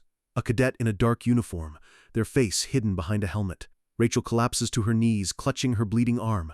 She's been defeated. Her rapier clatters to the ground. But as she falls, she hurls the sword with the last of her strength. It's a final, desperate gamble. The thrown rapier collides with Lancaster's phantom blade, erupting in a brilliant explosion of light and dark energy. Rachel looks up, astonished that her last-ditch effort actually worked. As the smoke clears, a silhouette stands in the opening she created. It's the mysterious masked cadet who has appeared just in time to save her. Back in the exam hall, the situation has grown dire. Hajin is backed into a corner by the enraged Crom Wolf. He raises his handgun, channeling his magic into it as the system announces Desert Eagle transformation. Lines of code flash before his eyes. The gun in his hands glows and shifts, its form changing as the system confirms. Shotgun mode. A massive wave of raw energy erupts from the newly formed weapon, ready to blow away everything in its path. With a thunderous roar, Hajin's new shotgun unleashes a devastating wave of energy, wiping out every monster in the exam hall in a single massive blast. He stands alone amid the fading remains, the ground scorched and silent. One shot was all it took, he thinks, before remembering the cost. That single attack consumed a whopping 250 story points. Just outside, on the broken cliffs, Rachel watches the mysterious cadet who saved her leap away into the chaos. A flicker of recognition crosses her mind. That person, he's in my class. Before she can process the thought, Hajin, now without the helmet, lands nearby. He walks over to where she's slumped on the ground and offers a hand. Are you okay? He immediately answers his own question. Seeing the state of her injuries, he quickly pulls out a roll of bandages. Kneeling down, he gently begins to wrap her wounded arm, working to stop the bleeding. She flinches as he tightens the dressing. If I had been any later, he says gravely, you might never have been able to wield a sword again. As he pulls the blood-soaked cloth away, he pauses. A jolt of excitement runs through him. He's just obtained a blood sample from a top-ranked cadet. This could be incredibly useful. Still in shock, Rachel manages to stammer a thank you. Hajin, a bit flustered, just tells her not to worry about it. Suddenly, the sound of approaching footsteps breaks the tense silence. Jin Jowa and the other supervisors appear on a nearby ledge, calling down to them, "Hey, you two! Are you hurt? We're coming to get you now," one of them shouts. Rachel slowly gets to her feet, her gaze lingering on Hajin for a moment. Someone reports that they have two severely injured cadets. Jin Jowa looks down at the scene, her face grim. "Who on earth," she mutters, "would do something like this?" The scene shifts back to the beach, where the mysterious intruder confronted the guard. The entire area is now swarming with monsters emerging from the sea. The guard's superior officer finally arrives, calling out his name. She asks what happened, and he replies that a massive serpent monster appeared, but it's already been driven away. "You chased it away?" she asks, shocked. He clarifies, "No, an intruder did." He explains that some unknown person provoked the beast, but then managed to chase it off with sheer brute force. He clenches his fist, the memory of the man's overwhelming power still fresh in his mind. He was incredibly strong. His superior is skeptical, but he insists that the intruder is likely the same suspect from a recent murder case and that they need to put out a search immediately. She sighs, taking in the chaotic scene. Looks like the midterms are a total bust. The guard agrees, noting that the Cube executives will have a lot to answer for after this. To put it simply, the Cube Monster incident became a global news story. As a result, the midterm exams were officially postponed. After a massive effort to control the situation and begin repairs, all remaining tests and classes were cancelled. And so, the cadets were given an unexpected 10-day holiday. While most students cheered, Hajin just looked exhausted by it all. An instructor storms in, scolding the celebrating students for being so happy when their classmates were injured, and orders them all back to their dorms. Back in his room, Hajin sits at his desk when his laptop chimes with a notification. Finally, he grumbles, cursing the mysterious co-author responsible for all these changes. The story change alert is here. The alert is about Sir Alex Lancaster. It states that the villain's anger has intensified, and he's now highly likely to attack Rachel again on his own. His overall danger level has officially increased. Hajin thinks back. Lancaster was a character he created for a UK-based storyline, whose original goal was to conquer the nation. He realizes a pretty tough villain has become much stronger and appeared far earlier than planned. He sighs, wishing he'd written a few more kind-hearted characters. But, he thinks, a small smile touching his lips, this isn't all bad. After all, he did manage to get his hands on Rachel's blood. Suddenly, a sharp kick to the back of his chair jolts him from his thoughts. He turns to see Che Nayun glaring down at him with her arms crossed. "What are you looking at?" she snaps, sticking her tongue out at him before turning away. Nearby, Yu Yonha sends Nayun a quick message, telling her to just leave him be. Two other classmates watch the exchange. One wonders if they're fighting again, while the other seems to see something different. "Don't they seem friendlier than before?" he asks. His friend just gives him a bewildered look as Nayun storms off. "Is there something wrong with your eyes?" As she leaves, Yu Yonha smirks to herself, thinking Nayun is all bark and no bite. Back in her room, Nayun's smartwatch buzzes with a notification. It's the appraisal report from her practical exam. She sits down to read it, noticing that a review from Kim Suho is included. She opens his report first. He starts by saying that in his eyes, her victory was never in doubt. He writes that it seemed like she was worried about many things, and that her self-confidence had taken a hit. However, the report continues, she's an exceptionally talented cadet and archer. He praises her unwavering skill and how her hard work allowed her to achieve perfect results. He notes that while some might say she lacks talent, that's not true at all. What she really lacks is confidence in herself. He concludes with a heartwarming message. If she continues to believe in herself, I'm sure she'll become the best hero. She finishes reading the appraisal from Kim Suho. A deep blush spreads across her face as she buries her head in her arms. "This is so embarrassing," she mutters. But his words have clearly hit their mark. She looks up, a determined new smile on her face. "Yeah, no matter what anyone says, I'm sticking with the bow."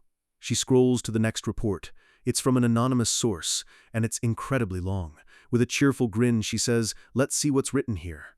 She begins to read. Her smile vanishes instantly. Her entire body starts to tremble with pure, unbridled rage as she takes in the brutally critical review. She's seen enough.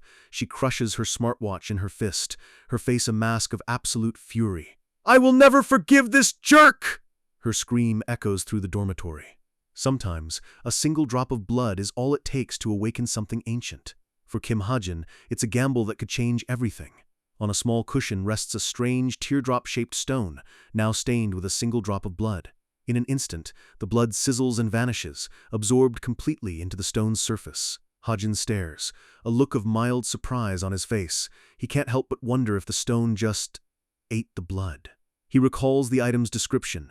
It's the seed of Avanzel, an artifact from the Gari Mountains with a simple, ominous instruction: feed it human blood, and the witch Avanzel will be born. But Hajin has a plan. He's betting that by using the blood of a royal, Rachel's blood, he can control the outcome and prevent some random villain from emerging. Placing his hand over the seed, he makes a small request, asking it to grow up and help him. But then, something completely unexpected happens.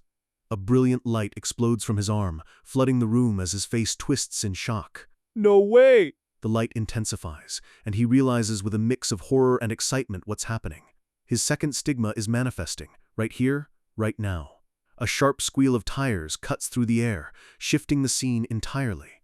We're now on a city street under a clear blue sky, a mix of modern and traditional buildings lining the road. Inside a car, Hajin's arm is now wrapped in bandages, a subtle reminder of the power he just unlocked. He leans back in the passenger seat, looking drained and lost in thought.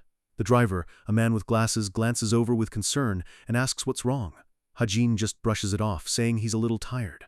Trying to change the subject, Hajin asks about his business. The man's face lights up, explaining that thanks to the new information hub, sales are booming and he finally feels like he can relax.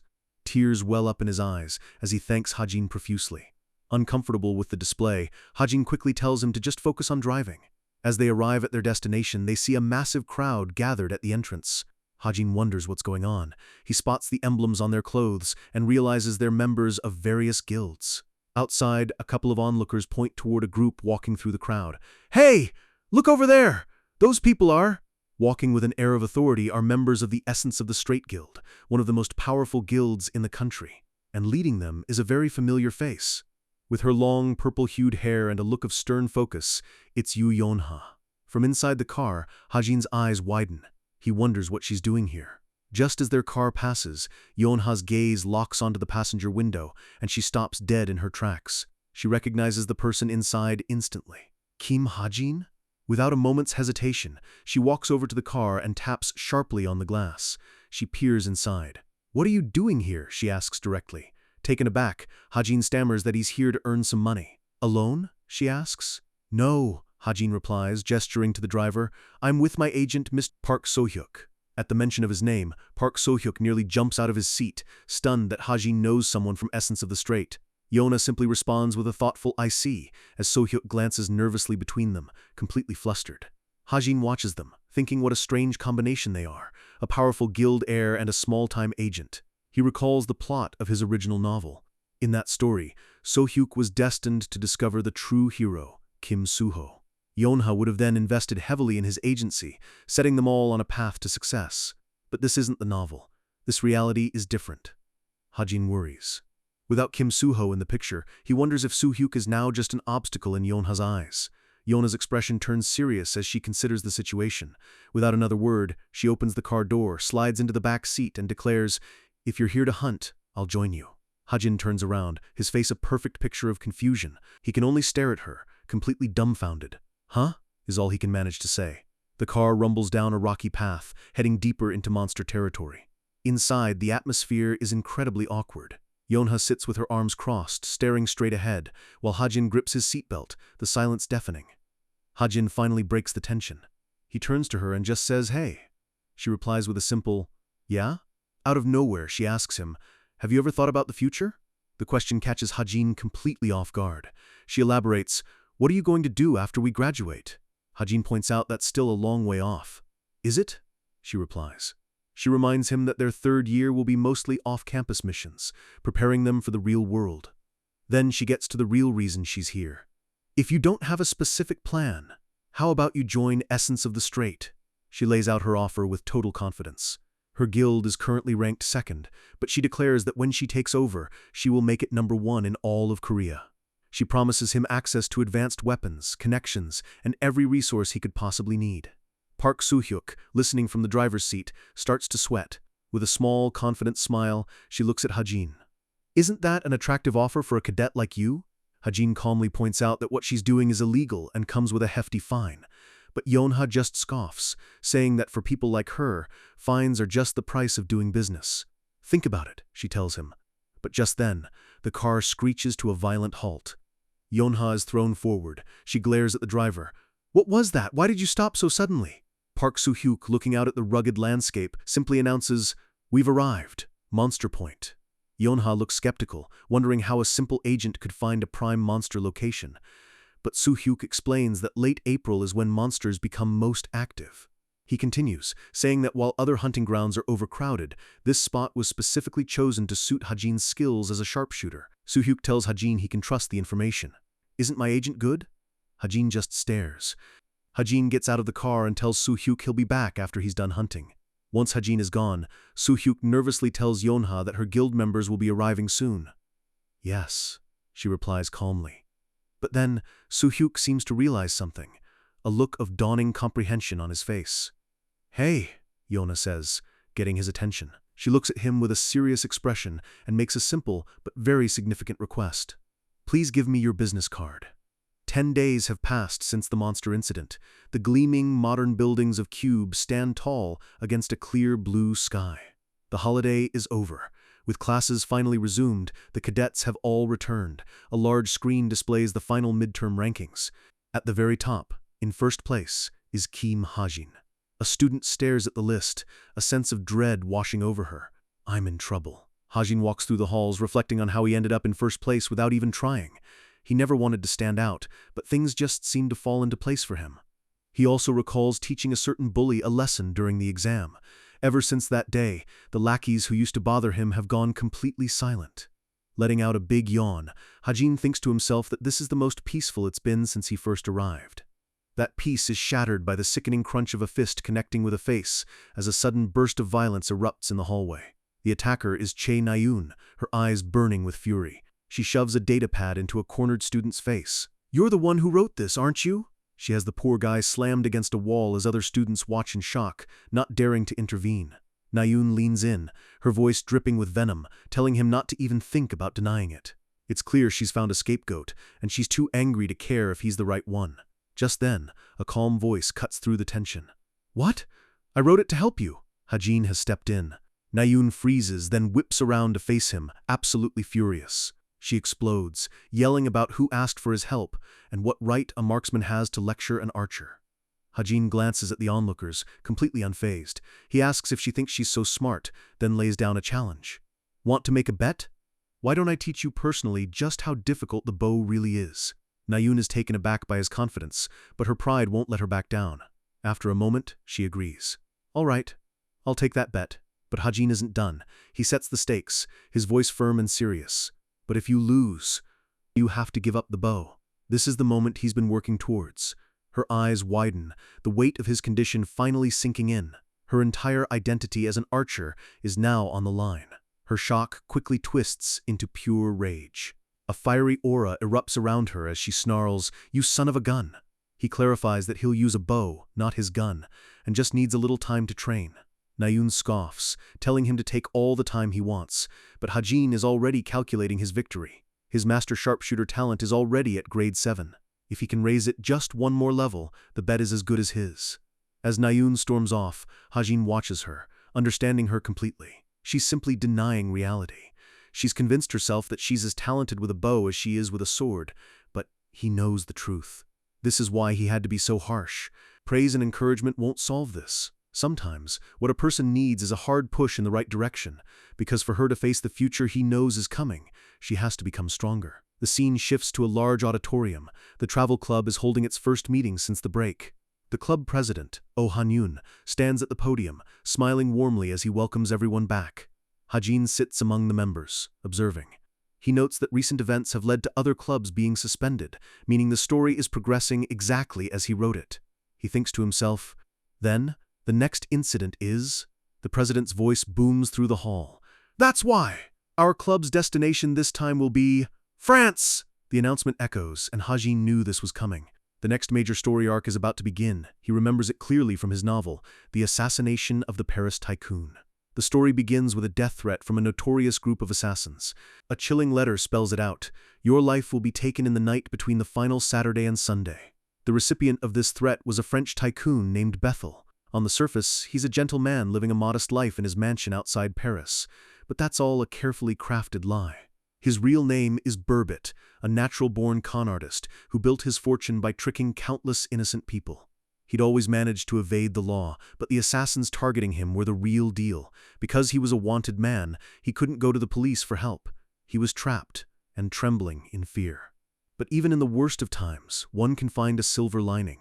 And one day, after a chance meeting with a Cube cadet on vacation, Bethel came up with a genius plan. We see a flashback of Bethel flattering Oh Han-yoon, the travel club's president. Han-yoon mentions that he's having a hard time finding good lodging for all the club members in Paris. Seeing his chance, Bethel interrupts him. "In that case, what if you and all your fellow cadets were to stay at my mansion?" he offers, a sly look in his eyes. Back in the present, Hajin puts it all together. The tycoon is scheming to use the cadets as unwitting bodyguards, hiding behind a group of powerful, next-generation heroes. Later, back in his room, a notification chimes from Hajin's laptop. A message from the Violet Banquet Information Network flashes on screen. It's a job request for his alias, Mr. Truth Broker. His eyes light up. This is it. His first real job. The message begins. Mr. Truth Broker, I'd like to request your help. The client wants him to find a con artist who scammed their family. They've attached all the details on the man they're looking for. As Hajin reads the file, his expression turns to one of pure shock. He knows this man. This guy is. Meanwhile, in a dark hideout far away, the members of the chameleon troupe are gathered, watching a holographic projection of Hajin's skills. One member, a woman in a black mask, sounds impressed. So this is the power of anti-magic, she says, referring to his ability to see through their cloaking tech. She notes that Hajin seems pretty useful, but the member next to her looks completely bored. Their leader, her face hidden in shadow, raises a hand for silence. Since when did we start scouting fledglings like him? She asks, her voice cold. A man speaks up, saying he sees potential in Hajin. Besides, he adds, I like that he has no parents or lovers. He explains that someone without attachments is easy to tempt with money. We might not be able to give him honor, but we can give him wealth. Another member chimes in, his voice grim. Our priority is finding the traitor. If his talent can help us, we need to recruit him. The leader finally concedes. Fine, but if you bring him in, the only empty seat right now is black. The name hangs heavy in the air. The color black was assigned to the most powerful member of their group, the man who betrayed them. Cheok Jung-yong, the brawler, steps forward with a grin. I guess it can't be helped. In that case, I'll take black, he declares. You can give the kid my color. He's immediately shut down. Motion denied, the leader says flatly. You're too stupid. The other members quickly agree, and Jung-yong explodes in frustration. The leader stands, her decision made. She addresses the entire group, her voice ringing with authority. Those who agree to recruit Kim Hajin into the chameleon troupe, raise your hands. In the darkness, hands go up one by one. The vote is nearly unanimous. Only 2 members, including a scowling Cheok Jung-yong, keep their arms down. The result is clear. The recruitment of Kim Hajin has been approved. Cheok Jung-yong clicks his tongue in disgust, clearly unhappy with the decision. The leader tosses a card to Jane. And Jane! Take this! It's an invitation to a VVIP party in Paris. Jane immediately recognizes its significance. Oh, the location of our next mission. Jane, now transformed into a glamorous blonde, holds the invitation with a smirk. For me, the yellow of the chameleon troupe, stealing a ring will be a simple task. A trip to Paris should be a dream, but for Kim Hajin, it's about to become a nightmare of his own making. The travel club gathers at the portal gate, a tired Chae Na-yoon yawning beside a surprisingly cheerful Hajin. The club president, Oh Han-yoon, claps his hands to get everyone's attention, announcing it's time to draw lots for teams. Hajin watches, a strange feeling in his gut. He's never even been to Europe in his past life. Yet here he is. He remembers that in his original story, this trip was for different characters. Now, everything has changed. He reaches into the lottery box, figuring he'll just let fate decide the rest. In a flash of light, they arrive. The magnificent Eiffel Tower stands before them, piercing a sun-drenched sky. They're in Paris. The scenery is breathtaking, with grand monuments and classic European architecture stretching out in every direction. The city is alive, with people enjoying the day, the perfect picture of a peaceful vacation. But for Chae Na-yoon, that peace is about to be shattered. A dark, stormy aura surrounds her as she glares at Hajin. Is my luck just that bad? She seethes, absolutely furious that she got paired with him. Hajin just deadpans. Why are you complaining? You're the one who drew the lot. Shut up, she snaps, waving her fists in frustration as other students watch, amused. Onlookers whisper amongst themselves, impressed to see real cadets from Cube up close. Just as the argument is about to escalate, a voice calls out, Korean cadets, over here! Oh Han-yoon is in a tight embrace with a woman, their public display of affection making everyone uncomfortable. The other club members look away, embarrassed. Hajin sighs, realizing the president just wanted an excuse to meet his girlfriend. Han-yoon proudly introduces her as Natasha, the team doctor for their trip. She greets everyone warmly, wishing them a good time in Paris, while the cadets whisper, wondering how the two even met. The president announces they have free time until the party that evening, and tells everyone to gather back at 7. Na-yoon turns to Hajin. Hey, where are you going? He simply replies that he wants to get something to eat, then looks at her pointedly. Are you tagging along? She scoffs. Aren't we a team? Are you just going to ditch me? Hajin just smiles, finding her attitude amusing. Flustered, Nayun tells him to follow her, but Hajin stops her, asking if she even knows where she's going. He gestures to his smartwatch. He's already done his research and has a place picked out. "Just follow me," he says. Annoyed, but with no better ideas, she reluctantly agrees. As they walk, Nayun mentions that she's a very picky eater. "I know," Hajin says. Confused, she asks how he would know that. He just smiles mysteriously. He leads her into a stunningly luxurious restaurant. Nayun is completely taken aback as Hajin calmly tells the host he has a reservation for two. Once they're seated, she asks how he managed to get a reservation at a place like this. He just says he has his ways. He hands her the menu and tells her to order whatever she wants. Still a bit flustered, she takes the menu and starts to look through it. Hajin watches her, thinking everything is going according to plan. But then, a flicker of movement outside the window catches his eye. He sees a woman with brown hair and glasses walk by, a woman who absolutely should not be here. He stands up abruptly. Nayun looks up from her menu, confused. Without a word, he dashes out of the restaurant, Nayun yelling after him. As he runs, his mind races. Did the story change again, or is this another unknown variable? He spots the woman ahead. He just doesn't understand why she's here. "Hey!" he calls out. The woman turns, and Hajin's fears are confirmed. He thinks to himself, why is Yoon Sunga in Paris? She looks at him with complete confusion, clearly not recognizing him. "Miss Sunga," he asks, catching his breath, "what are you doing here?" She just stares at him blankly. "Who are you? Why are you acting like you don't know me?" he asks, his frustration growing. Suddenly, a familiar chime rings in his head, a system alert. His eyes widen in realization. "Ah," he says, understanding finally dawning on his face. He quickly backs away, apologizing. "Please excuse me. I've mistaken you for someone else." As he walks away, he pulls out his laptop. A story change alert flashes on the screen.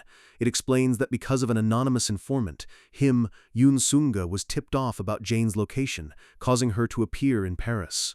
Nayun watches from the restaurant window as Hajin finally understands. That's why she's here. He recalls their backstory from his novel. Both of them were once rising stars in the same prestigious guild.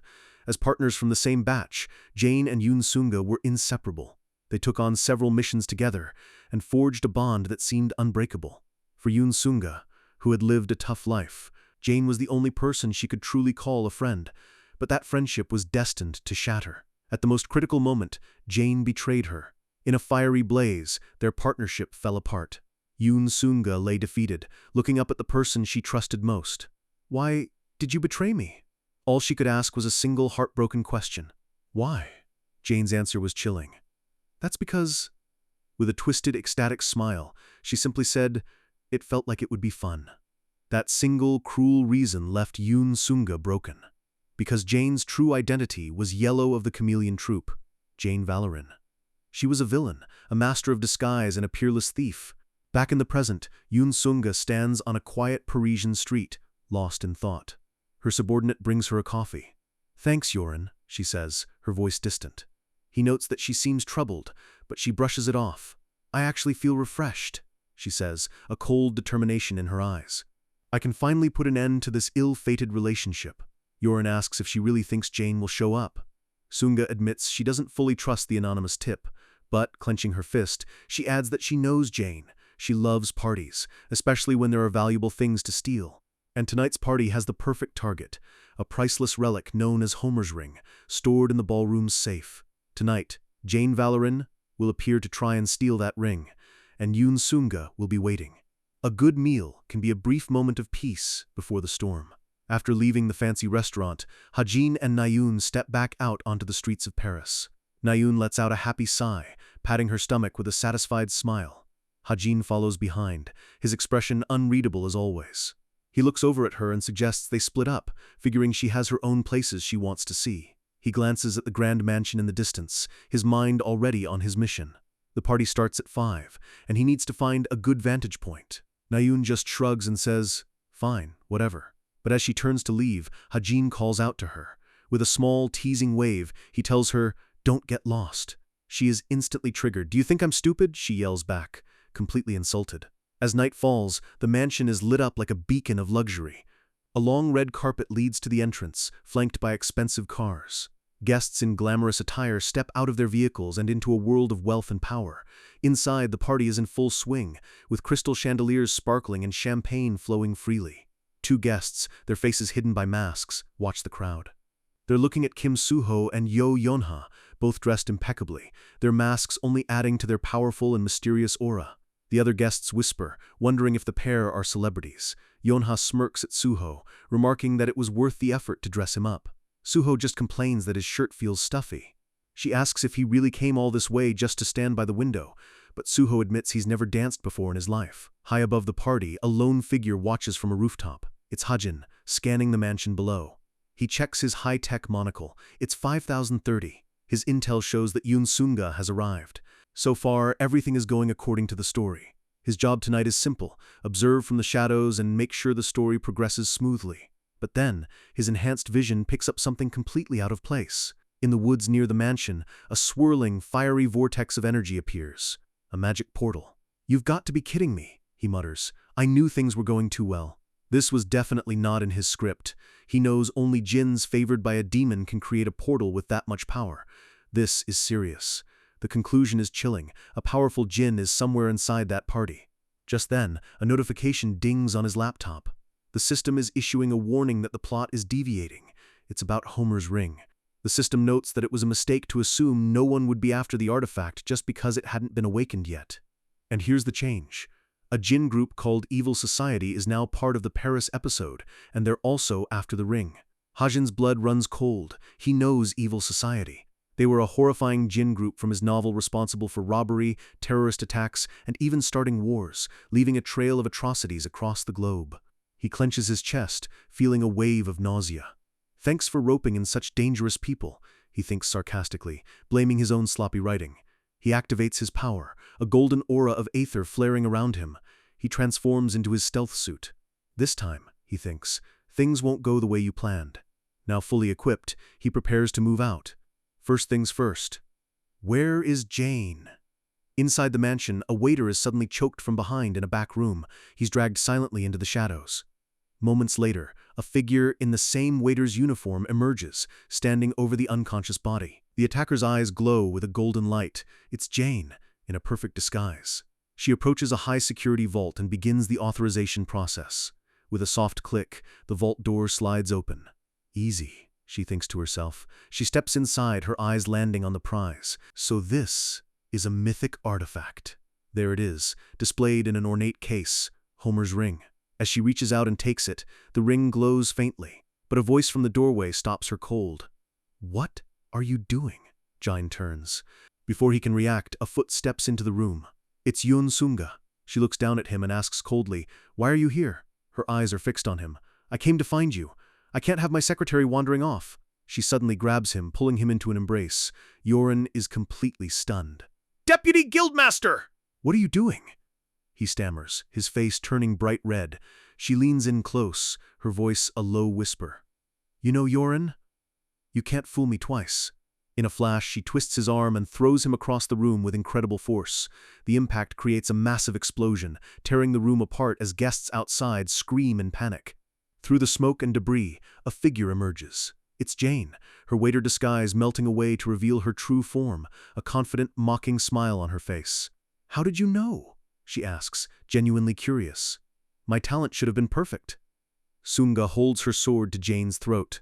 "You switched places with my real secretary after we arrived, didn't you? You think I wouldn't notice the change in his walk, his voice?" Jane just smiles. "I don't remember you being so attentive before." Then she adds a final, cruel taunt. "Did my betrayal really hurt you that much?" Yoon Sunga's eyes glow with rage, her mask unable to hide her fury. She attacks, her sword a blur as she unleashes a flurry of strikes. But just as their battle begins, a new voice cuts in. "Excuse me!" Kim Soo-ho, sword drawn, steps between them. "I don't know who you are, but could you please take your lover's quarrel somewhere else?" Yo Yona stands beside him, ready for a fight. A party meant for celebration has become a battlefield. As two strangers step into the middle of her revenge, Yoon Sunga demands, "Who are you?" Yo Yeon-ha calmly introduces them as hero cadets from Cube, suggesting they all put their weapons down. But the burning intensity in Yoon Sunga's eyes says she has no intention of backing down. Suddenly, Kim Soo-ho's sword flashes with a brilliant golden light. He moves in an instant, his blade shattering Yoo Yeon-ha's whip with a single powerful blow. "My whip!" she cries out in shock. Before she can recover, Soo-ho is already clashing with his next target, Yoon Sunga. His movements are fluid, precise, and overwhelmingly fast. He disarms Yeon-ha, then immediately engages Sunga in a rapid series of strikes. He slams her against a wall with enough force to shatter the stone behind her. Her mask cracks and breaks apart, her identity revealed. Yoon Sunga's eyes widen with pure fury. "You're dead!" she screams, lunging at Yoo Yeon-ha with a broken piece of her mask. But Kim Soo-ho is faster, blocking her attack just inches from its target. Jane, watching from the sidelines, crosses her arms with a smug look. She tells Soo-ho and Yeon-ha to get lost before she decides to get involved. Soo-ho's reply is a simple, firm no.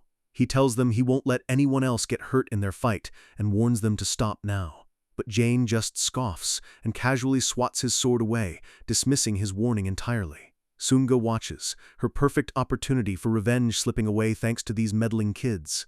She glances away for a split second, and when she looks back, Jane is gone, vanished into thin air. Jane reappears at the other end of the hall, waving goodbye. "Stop right there!" Sunga screams, but Jane just laughs as she melts into a cloud of black smoke and disappears. At that exact moment, a new figure bursts through the wall, a woman with tentacles for legs, radiating dark, demonic energy. "I've finally found it," she declares. She holds up the prize that everyone is after, Homer's ring. Outside, Hajin watches the chaos unfold from his rooftop perch. He clicks his tongue in annoyance. The situation is getting completely out of hand. Miles away, a frustrated scream echoes through the empty streets. It's Chae Na-yoon. "I'm back here again!" She's hopelessly lost. She followed the map on her watch perfectly, but she keeps ending up back at the same restaurant. She yells in frustration, calling the watch a useless piece of junk. "Which lousy company even made this?" she fumes, checking the back of the watch. She sees the manufacturer's logo, Daeyeon. Her anger instantly vanishes, replaced by a deep blush of embarrassment. "That's my dad's company," she mutters. She pulls out her phone with a scowl, scrolling through her call history. Multiple missed calls and unread messages to Hajin. He hasn't answered a single one.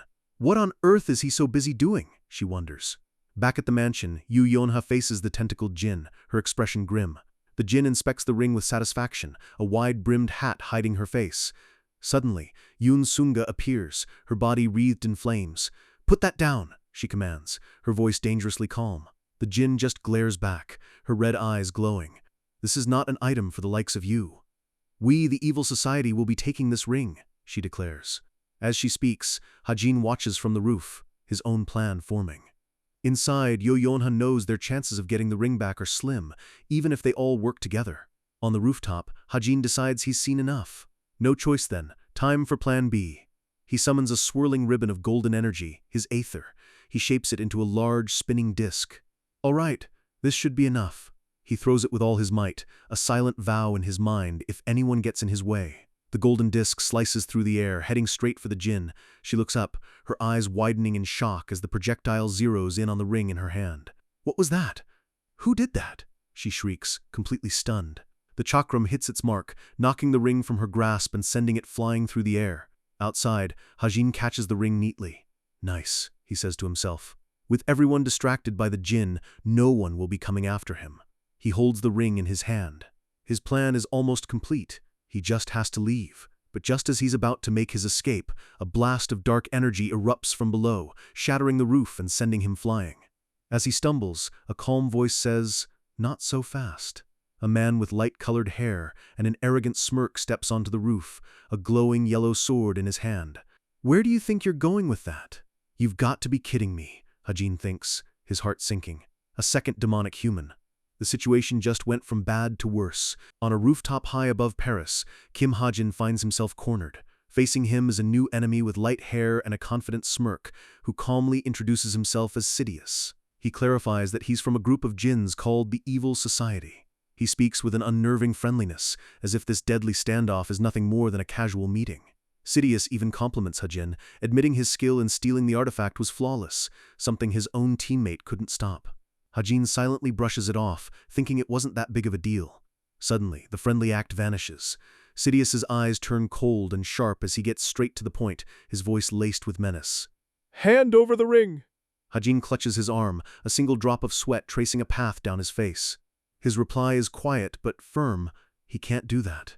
Sidious sighs, scratching the back of his neck in annoyance. He mutters about how there's always someone who has to show up and ruin a perfectly good plan. The time for talking is over.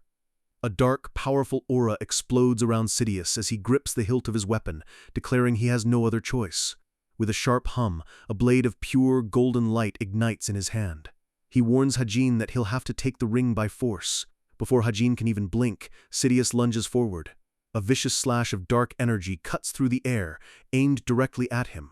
Hajin barely throws himself aside, the attack grazing past him as he tumbles across the rooftop. The raw power behind that single swing tells him this opponent is on another level entirely. From a distance, Sidious just smirks, mocking him. He asks if Hajin got a little scared. He boasts that his weapon is a magic sword, and as long as he fuels it with his mana, it's stronger than most relics. He gives Hajin one last chance to hand over the ring before things get ugly. Hajin knows that demonic humans possess immense reserves of mana, making this sword the perfect weapon for someone like Sidious to unleash devastating attacks again and again. His mind races. He's completely outmatched in a straight fight. His only chance is to somehow deal with that sword. Sidious attacks again, another overwhelming wave of power slamming toward Hajin, who grits his teeth and struggles to defend himself. He slides across the roof, cursing the situation. He's stuck on the defensive, with no obvious way to counter this relentless assault. Desperate to buy some time, Hajin suggests they talk it over, even offering to give up the ring. But Sidious just scoffs, asking why he'd bother talking when he can just take it from his corpse. Standing on the peak of the roof, Sidious looks down on Hajin with contempt. He tells him that stalling for time is useless. There's no way for him to win this. And Hajin knows he's right. The heroes fighting inside the building are far stronger than him physically. A shadowy energy begins to bleed from Sidious's body. He points out Hajin's weaknesses. His only weapon is a gun, and he's just barely fast enough to dodge. He wonders aloud where Hajin gets the confidence to stand against him. With that, Sidious decides he's done playing around. His sword begins to hum with stored energy, glowing brighter than ever. A sinister grin spreads across his face as he says, "Goodbye," and lunges forward for the final blow. But just as he swings, the brilliant golden light on his sword flickers and dies out completely. Sidious freezes mid-attack, a look of pure confusion on his face. He stares at Hajin, then down at his now powerless sword. He taps the hilt, completely baffled. He can't understand what could have possibly gone wrong with his prized weapon. Hajin remains perfectly still, watching him as silence hangs heavy in the air. Then, Hajin speaks, his voice calm and steady. He tells Sidious that the sword probably won't work today. Sidious just stares back, confused, asking what he means. A system window, visible only to Hajin, confirms his passive skill, Extreme Luck, has activated.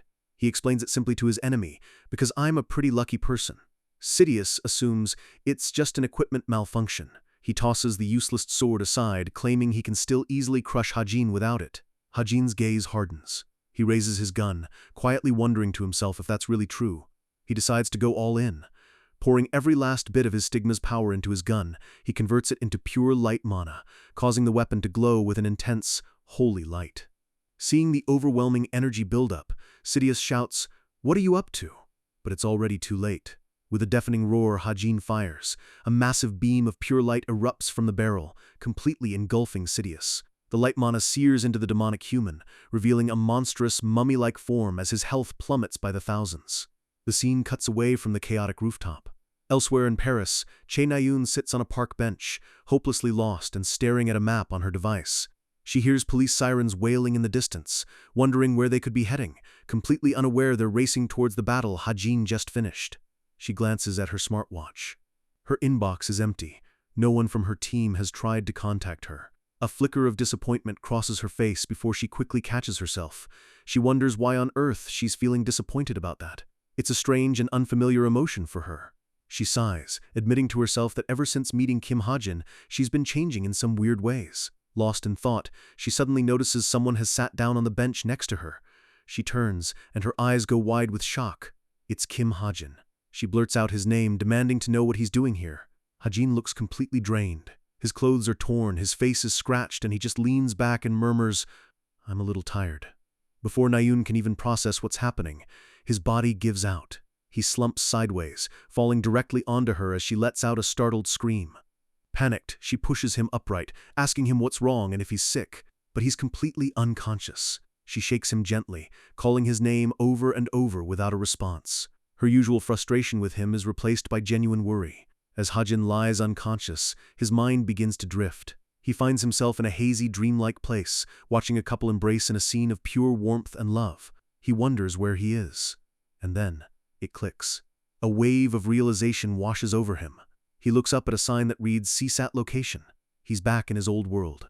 Dressed in a warm winter coat, he remembers this day perfectly. He had just finished his CSATs, the most stressful exam of his life. A gentle voice calls his name, Hajin. He turns, and his heart stops. Standing there in the gently falling snow are his mom and dad, a memory he thought he had lost forever.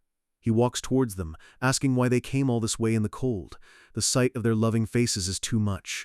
All the stress and fear he's been holding back, both in this memory and his new life, comes rushing to the surface. He chokes out the words, "I messed up. My exams." Tears stream down his face as he finally lets himself break down in front of them. His father steps forward, placing a comforting hand on his shoulder and telling him it's nothing to cry over. His parents pull him into a warm hug, surrounding him with a feeling of safety he hasn't felt in years, softly telling him, "It's okay, Hajin. It's okay." Back in the real world, a single tear escapes from Hajin's eye as he sleeps, the pain and longing from his dream seeping into reality. He slowly begins to wake up, finding himself not on a cold park bench, but in a large, luxurious wooden bed. His eyes flutter open, his vision blurry. The last thing he remembers is collapsing in Paris. Now, in this strange, unfamiliar room, only one question fills his mind. Where am I? After a brutal battle and a dream of a life he'd lost, Hajin wakes up to a reality that's just as confusing. The door to his room creaks open, revealing Chae Nayun, Kim Soo-ho, and Yo Yeonha peeking inside. Nayun looks surprised to see him sitting up. "What? You're awake?" she asks. Hajin, still groggy, just stares back as he slowly takes in the scene. Her relief immediately turns into nagging, her voice a little too loud as she tries to hide her worry. She complains about how much trouble it was to drag his unconscious body all the way here, telling him to take better care of himself. But she stops mid-rant, her eyes narrowing as she looks closer at his face. She notices the faint tracks left by tears from his dream and blurts out, "Wait, were you crying?" Caught completely off guard, Hajin quickly wipes his eyes. He tries to play it cool, denying it and asking if she's sure he wasn't just sick.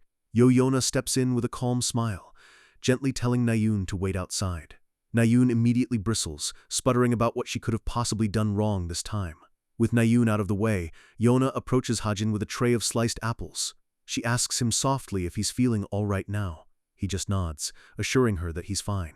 She explains that it was just a mild case of exhaustion and warns him not to overwork himself. As she speaks, Hajin finally gets a good look at his surroundings. He asks the one question that's been on his mind since he woke up. "Where am I?" The room is huge and ornate, definitely not a hotel. Through the window, he can see the grounds of a massive mansion. Yeonha explains that this is the mansion where their travel club is staying, and that he's sharing this room with Kim Soo-ho. She glances at the clock, noting it's past 10 at night, and asks if he wants something to eat. Hajin quickly refuses, his mind already racing. He knows exactly where they are in the story. The assassination of the Paris tycoon is about to begin. He feels a small sense of relief that he woke up just in time. Yeonha wishes him a good rest, telling him she and Nayun will be leaving now. From the doorway, Nayun still looks completely baffled. "What? Why are you guys always picking on me?" she protests, as Yeonha gently pushes her out. Soo-ho waves goodbye, telling Hajin he'll see him tomorrow. With the girls gone, Soo-ho sits down by Hajin's bed and begins skillfully peeling an apple for him. He asks if Hajin is really okay to move around. Hajin reassures him that he's fine, watching him work on the apple. Soo-ho lets out a quiet sigh of relief. Hajin, meanwhile, pulls up a screen on his smartwatch to catch up on what he missed. He skims a news report about the Jin incident near Paris, which mentions that the case is progressing thanks to the help of some Cube cadets. The report confirms there were no serious injuries and that the mastermind, Yan, managed to escape. For Hajin, that's good enough. Hajin turns to Soo-ho and asks him about what happened. Soo-ho, holding out a slice of apple, seems a little hesitant to talk. He says he can't share the details, but assures Hajin that nothing bad happened. The Jins apparently fled before the main hero forces even arrived. Relieved, Hajin takes the apple and thanks him. He takes a bite, the crisp crunch of the fruit filling the quiet room. As Suho continues to peel, Hajin notices the fresh bandages wrapped around his knuckles. This guy is always getting into fights. Suho puts down the apple and looks at Hajin with a serious expression, telling him he needs to take better care of himself. And then he says something that stops Hajin cold. "You are the main protagonist. You can't get hurt." Hajin thinks back to the party, how Suho had fearlessly stepped in to stop Yoon Suunga when her killing intent felt dangerously real. If the Jins had arrived just a few moments later, Suho could have been seriously hurt. Of course, Hajin understands why Suho acts this way. It's because Kim Suho is the one true hero of this story, the one who always walks the path of righteousness. However, Hajin has to wonder if a hero who only wants to do good can really handle the dark, twisted fate of this remade world. And as an image of his parents flashes in his mind, he wonders if a hero like that could ever be strong enough to send him back home. Hajin scoffs at the thought. He tells Suho that in the real world, there's no such thing as a main protagonist. Suho just smiles warmly. He tells Hajin that if he's a protagonist, then Hajin must be one too. In fact, he believes that in this world, everyone is the hero of their own story. Hajin is left speechless for a moment, taken aback by Suho's simple, earnest worldview. He turns away, quietly asking, "Is that so?" Suho's unwavering goodness is something Hajin just can't seem to understand. Suho gets his attention again, holding out another piece of apple. He then changes the subject, mentioning that he saw the harsh report Hajin wrote about Chae Na-yoon. Hajin doesn't deny it. He explains that he wasn't trying to be mean, he just truly believes Na-yoon isn't a natural archer. Suho connects the dots, asking if that's why he made the bet with her. Hajin confirms it. If he wins, she has to give up the bow for good. Suho argues that archery is the path Na-yoon chose for herself, and that it isn't right to force someone to abandon their dream. Hajin fires back, asking if Suho really wants him to just cheer her on when he knows that path leads to a dead end. He tells Suho that just saying nice things isn't always the right answer. What happens when all her hard work leads to nothing but failure and frustration? He looks Suho right in the eye. "Will you take responsibility for her then?" Suho challenges him back, asking how Hajin can be so certain that archery isn't her true gift. He asks if Hajin can take responsibility for making such a bold claim. Hajin's gaze is unwavering. He states that he's put more thought into this than Suho ever has. He's been watching over Chae Na-yoon for a very long time. And then, he delivers the final blow. "So I know more about her than you do." Suho is stunned into silence, completely floored by Hajin's conviction. Just then, a loud thud echoes from outside the room. Suho looks toward the door, confused, and asks what that sound was. A faint blue light glows in Hajin's eye as he just mutters, "Jeez." He's using his sharpshooter skill hidden, which lets him sense presences even through walls. And he knows exactly who was just listening outside their door. He sighs, thinking he really shouldn't have to use his skills for things like this.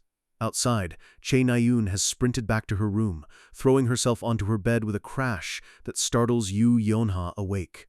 Her face is bright red, completely flustered. She can't get Hajin's words out of her head, thinking he's completely lost his mind. What on earth was he talking about? Yeonha sits up, startled by the noise, and calls out Na-yoon's name. Na-yoon quickly plays it off, saying it's nothing. Yeonha, looking confused, just lies back down. Yeonha lets out a big yawn, telling Na-yoon to hurry up and go to sleep. Na-yoon stammers a quick "sleep well" as the lights go out. Na-yoon pulls the covers up over her face, her mind racing. She tells herself to calm down, that she just overheard something she wasn't meant to. She tries to convince herself to just ignore it, like she always does. But his words keep echoing in her mind. "I've been watching over Chae Na-yoon for a long time."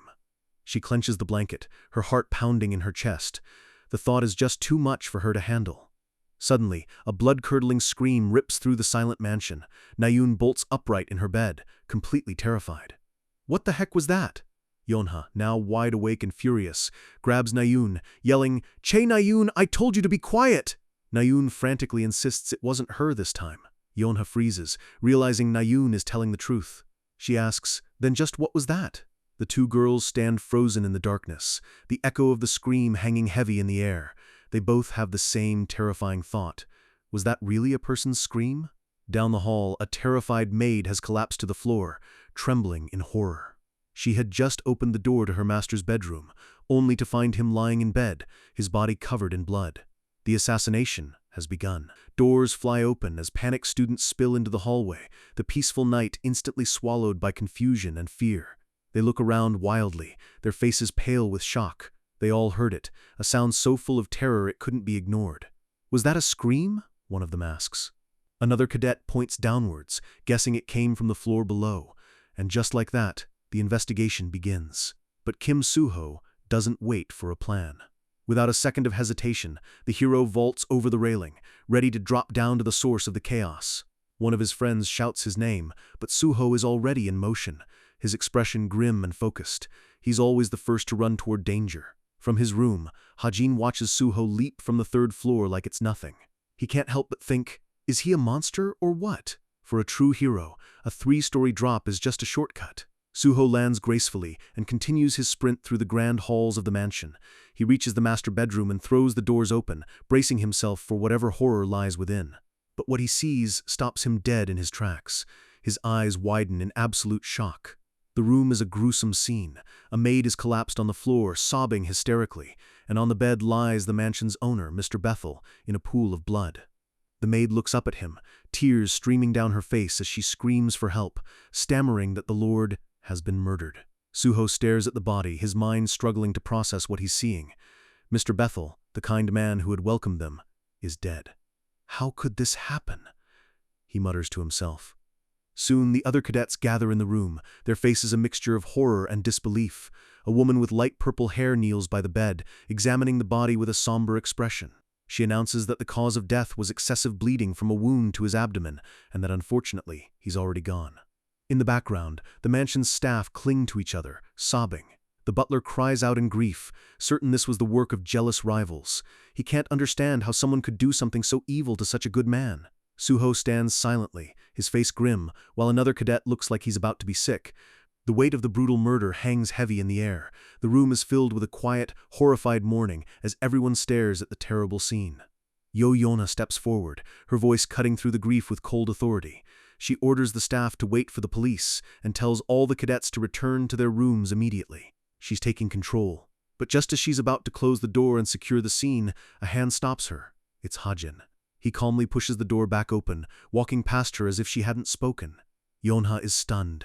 She can't believe he's openly defying her. She calls out his name, but Ha-jin just flips the light switch, flooding the dim room with bright light. He asks her why they were all standing in the dark. He walks straight toward the bed, ignoring the shocked gasps of the other students.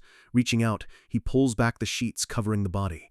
Yona immediately shouts at him, telling him he can't tamper with a crime scene. "Get out of here! Right now!" she orders, her voice rising with anger. But Ha-jin isn't listening. In one fluid motion, he draws his pistol and points it right at her face. The metallic click of the safety being released echoes in the silent room. The cadets behind him gasp, completely unable to process what they are seeing. Che Na-yoon, who had just arrived, screams at him, "Have you lost your mind?" Ha-jin ignores them all. His eyes are locked on the woman who claimed to be a doctor. He calls her by name, Natasha, and says, "You're lying." He lowers his gun from Yonha and aims it steadily at the body on the bed. He declares to the entire room, Bethel isn't dead. As the author of this world, Ha-jin knows the truth. This man isn't the tycoon Bethel. He's the wanted criminal Burbet. This faked death is his grand escape plan. But because the story has been twisted, Ha-jin doesn't know what this new villain will become. He decides it's better to stop him now, while he has the chance. The staff look on in horrified confusion, unable to comprehend Ha-jin's accusations. All the other students are just as lost, staring at Ha-jin as if he's gone insane. He knows it's hard to convince people when the truth sounds this crazy. By intervening like this, he's creating a massive plot hole, an uncertainty that could derail the entire story. But then, he remembers Soo-ho's words from earlier. "I'm no protagonist. Such things don't exist. If I'm a protagonist, you are one too. You are one too." A small, confident smile touches Ha-jin's lips. He decides to place his trust in Soo-ho. He knows that even if he creates a chaotic, uncertain mess, a simple, straightforward hero like Soo-ho will find a way to overcome it. Ha-jin turns back to the room, his resolve hardened. "Mr. Bethel isn't dead," he states again. "He's deceiving all of you." Natasha finally finds her voice, screaming at him. She insists she's a doctor who checked him herself. He is dead. Ha-jin calmly begins to pick her story apart. First, the wound is far too shallow for an attack supposedly delivered from above. Second, the bleeding. He supposedly died from a single stab wound, yet there's enough blood to soak the entire mattress and spill onto the floor. It's theatrically excessive. And for the most important part, he taps his smartwatch.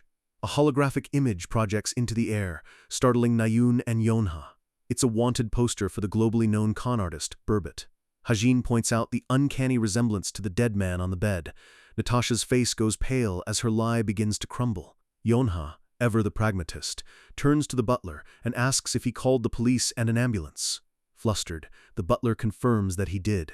With a calm smile, Yona suggests they simply wait for the professionals, arguing their opinion would be more trustworthy than that of a mere cadet. She's trying to de-escalate, to bring things back to order. She turns to leave, telling everyone to wait for the police to arrive.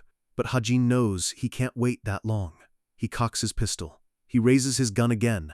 Her eyes widen in pure terror. She stammers, asking what he's doing. The room erupts in shouts. Yonha and Nayun yell his name, demanding to know what he thinks he's doing. He has crossed a line no one thought he would.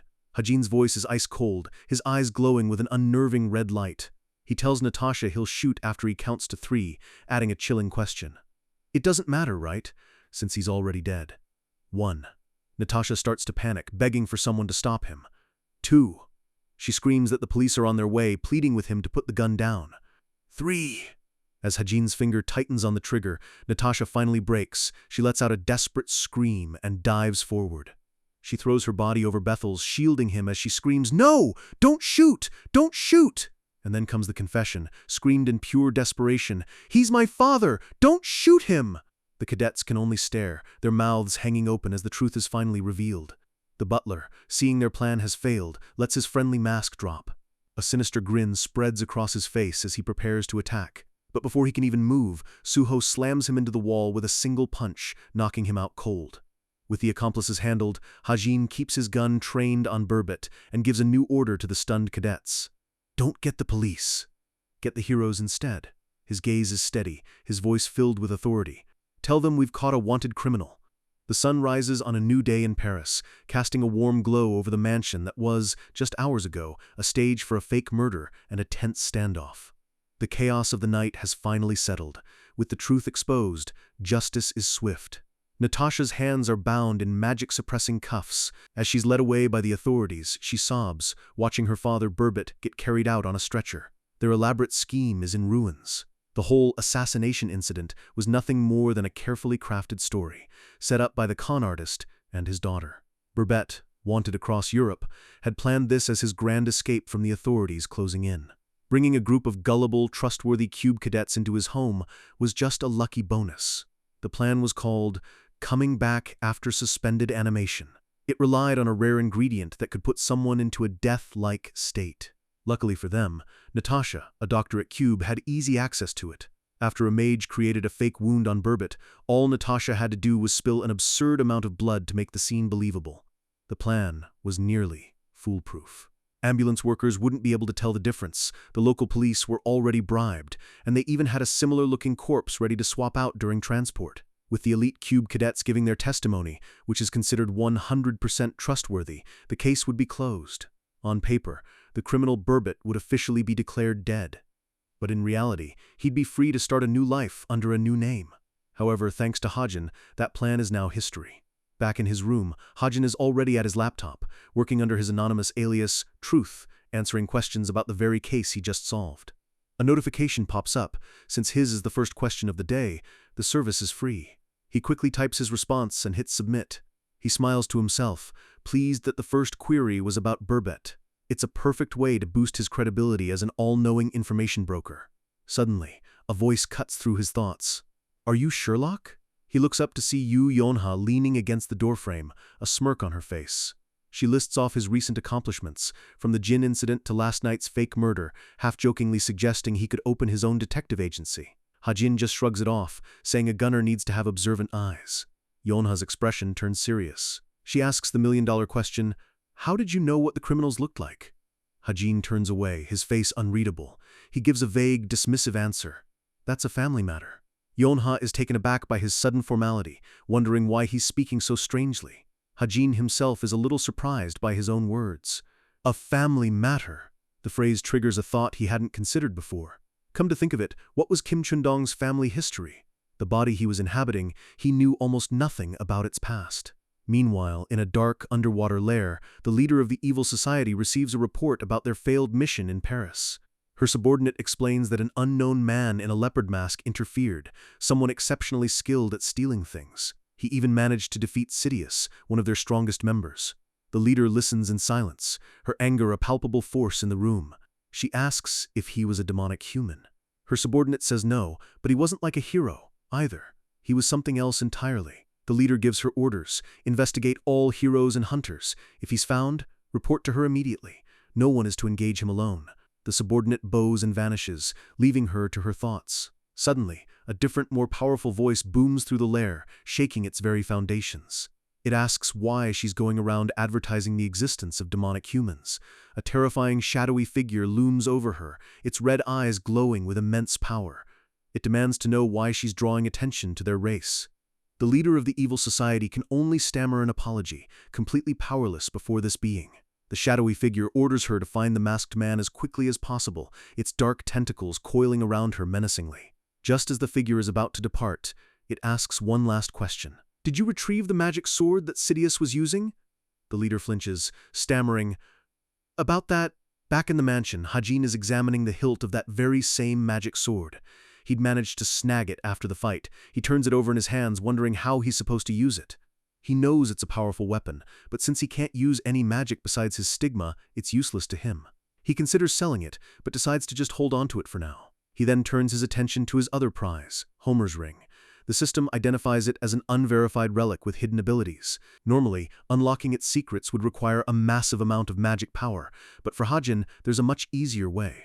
With his power of settings intervention, he uses 49 story points to simply change the ring's status from unidentified to identified.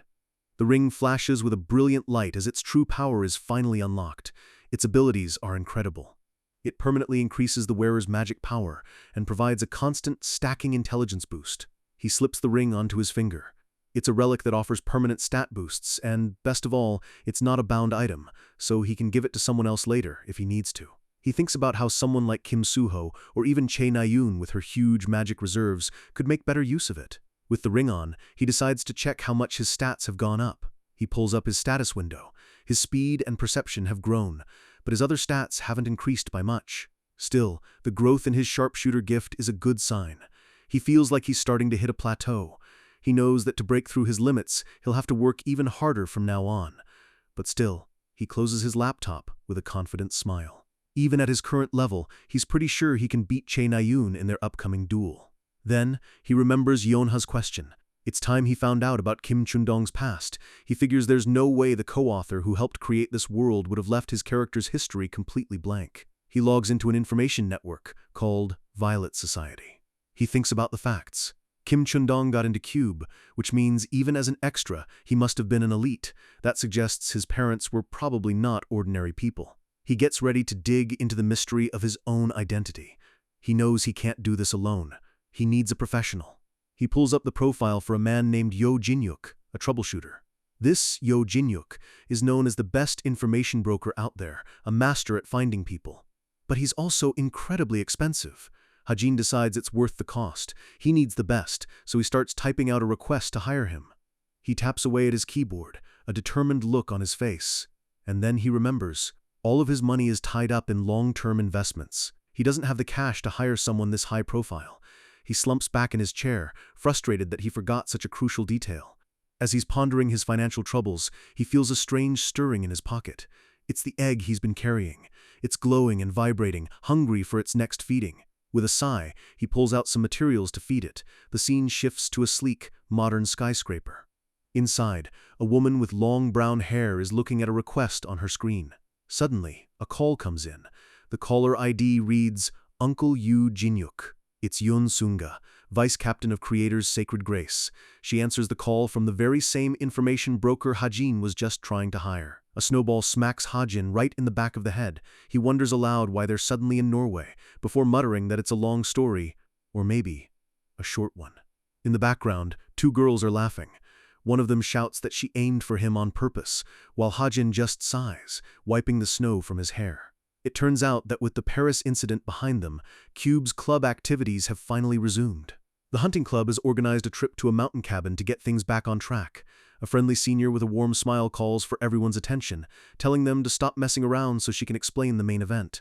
She explains that the seniors have hidden numbered flags all over the forest, and each number corresponds to a special prize. The prizes are incredible: virtual reality devices, vouchers, and all sorts of other amazing gear. The students are buzzing with excitement, ready to give it their all. To keep things fair, everyone has to draw lots to determine their teams for the treasure hunt. Hajin reaches into the box and pulls out a folded piece of paper. He lets out a heavy sigh. He looks over at his partner, Che Nayun, who is glaring daggers at him. She accuses him of rigging the lots, completely convinced he cheated to get paired with her. She storms off ahead, warning him not to hold her back. Hajin just tells her to watch her step, reminding her about the boar traps. A moment later, a scream echoes through the trees as she falls right into one. He can't help but let out a small laugh. As they walk through the snow, Nayun mocks his thin jacket, asking if he's trying to freeze to death. Hajin just looks at her and explains simply, "It's a functional coat. And it's not just any coat. It's the royal black coat, a part relic with advanced temperature control, durability, and even the ability to change its form." He remembers Princess Rachel giving it to him as a thank you for his help during the midterms. It came at a time when he was worried about money. Hajin thinks to himself that Rachel is truly an angel. He almost wishes he'd written 100 more characters just like her. Suddenly, Nayun points up at a high, snowy peak, having spotted something. "Is that a flag?" she asks. Hajin looks up and confirms it. It's flag number 1, which means it's tied to the best prize. Nayun is thrilled. But then reality sets in. He wonders why on earth they put it way up there. What kind of maniac would even try to climb that? Nayun, completely ignoring the danger, is already getting ready for the climb, telling him to hurry up and follow her. Hajin just sighs. He has a much easier way. He pulls out a knife and a thin, nearly invisible wire. Nayun stops, asking what he's doing. She scoffs at the idea that a simple knife on a wire could possibly work from this distance. He tells her it wouldn't work with just any wire. This one is special, infused with the mana from his stigma. With a powerful throw, he sends the knife soaring through the air, heading directly for the distant peak. As it flies, he knows that as long as he controls the mana within the knife, it will go exactly where he wants it to. The knife slams into the snow right next to the flag with perfect accuracy. Nayun stares in complete disbelief, her jaw on the floor. "Wow," she breathes. "That actually worked." With a gentle tug on the wire, Hajin pulls the flag down from the peak. He holds it in his hand, flag number 1, successfully captured. Nayun rushes over, excitedly asking what the reward is. Hajin finds a small note attached to the pole. The note says the reward is the contact number for Yoon Sunga, the vice captain of Creator's Sacred Grace, a personal favor from one of the most famous heroes in the country. Nayun's eyes light up. She's absolutely ecstatic. This is an incredible prize. Hajin just holds the note out to her. "You can have it." Nayun is shocked, unable to believe he's just giving away the number of the top guild's vice captain. He tells her he doesn't need it. With a calm, almost bored expression, he explains, "I already know her number." Nayun is left completely speechless, a blush creeping up her face as she clutches the note. His casual confidence is something she just can't figure out. She tries to give it back, stammering that he's the one who got it, but Hajin just brushes her off, telling her to forget it if she doesn't want it. He decides that since they've already found the number 1 prize, they might as well just head back to the cabin. Nayun quietly agrees. But while Hajin is on his club trip, someone else is still obsessing over the events in Paris. In her office, Yu Yeonha taps a pen against her notes, her mind racing. The same question keeps nagging at her: how did he recognize the criminals' faces? She remembers his cryptic answer: "That's a family matter." And she finds that explanation completely unsatisfying. Yeonha thinks it through logically. Burbot was a criminal who operated mostly in Europe. There was no reason for a cube cadet like Kim Hajin to know him. The only way it makes sense is if Hajin has memorized the faces of all global wanted criminals. But that just raises another question. Why would he do that? Slowly, a hypothesis begins to form in her mind, the only one that seems to fit all the strange facts. She theorizes that in the past, someone did something terrible to Kim Hajin, and because of that, he memorized the global wanted list to find the person responsible. If she assumes Hajin is an orphan, the theory makes even more sense. She circles a single, chilling word: murder? Maybe his parents didn't just die. Maybe they were murdered. That would explain everything. He memorized the faces of wanted criminals and hid his true power so he could hunt down the person responsible and get his revenge. She scribbles furiously in her notes, admitting it's just a theory. It's not proven. But if it is true, and she can find proof, this would be a massive opportunity. An opportunity to gain a huge advantage when she eventually tries to recruit him into her guild. She leans back in her chair, considering her next move. She sighs. There's only one person who can get her the answers she needs, and she really, really doesn't want to call him. Somewhere else in the city, a phone begins to ring. The sound echoes through a cluttered office. A man stomps his foot impatiently, grumbling about why his secretary isn't answering the phone. Complaining that she's just a salary thief, he snatches up the receiver himself with a loud cough. With a grin, he announces that this is Yu Jin-yuk's office, and he can find anything you want: objects, people, or information. On the other end of the line, Yo Yonha speaks hesitantly. "Hello, uncle." Jin-hyuk pauses, surprised. He immediately recognizes her voice, noting how rare it is for his niece Yonha to call him. Yonha gets straight to the point. She wants to hire him to investigate someone. She gives him the target's name, Kim Ha-jin, a 17-year-old cadet at Cube. She tells her uncle she wants to know everything about his past, and she asks him to use his unique, powerful ability to do it. With your power to experience the past, you can find out everything, right? When you're the guy nobody expects much from, winning first place tends to get a reaction. The other students crowd around Ha-jin, completely shocked that he and Nayun came back with the top prize. They're all a little jealous of his win, with one of them complaining that he should have searched faster. Ha-jin just smirks, holding up another flag he found. He tells them he actually thinks the prize for number 4, a virtual reality device, is better anyway. A girl who lost out glares at him, completely annoyed by his bragging. With the competition over, one of the seniors calls everyone together. After a job well done, it's finally time to eat. Thick cuts of fresh meat are laid out, ready for the grill. The delicious sizzling sound fills the cold mountain air. Just as another student gets ready to cook, Ha-jin steps in. He tells the guy to go and rest, offering to handle the meat and everything else himself. Surprised, the student happily agrees. As he walks away, he thinks to himself that Ha-jin is completely different from the rumors. There's a kindness to him that no one ever talks about. Ha-jin expertly places the meat on the grill, explaining that since his aunt runs a barbecue restaurant, he's more confident at grilling than most people. As they eat, the seniors start giving the first years some advice, mentioning that the end-of-term exams are coming up soon. One of them warns the group to be extra careful. During the final exams, you can't trust anyone. A first year asks if it's really that tough. The senior explains that it's more than just tough. Since the results are so important, everyone gets extremely sensitive. She's even seen friendships get completely destroyed over it. Ha-jin chimes in with a warning of his own. He tells them to be wary of the repeat class, describing them as really dangerous. The repeat class. It's exactly what it sounds like, a class for cadets whose grades weren't good enough to advance. It's where the failures of each grade end up. But the real problem is that about 20% of them have contracted with demons or belong to other high-risk groups, and the end-of-term exams always get messy because of them. And now that a co-author has been meddling with this world, Ha-jin knows that percentage is probably even higher, just more proof of how corrupt Cube has become. The senior who was explaining things earlier comes over to the grill. She tells Ha-jin he's doing a great job and invites him to take a break and eat. He just smiles and tells her it's okay, since he's been eating while he cooks. She accepts his answer, while her friend happily comments on how good the food is.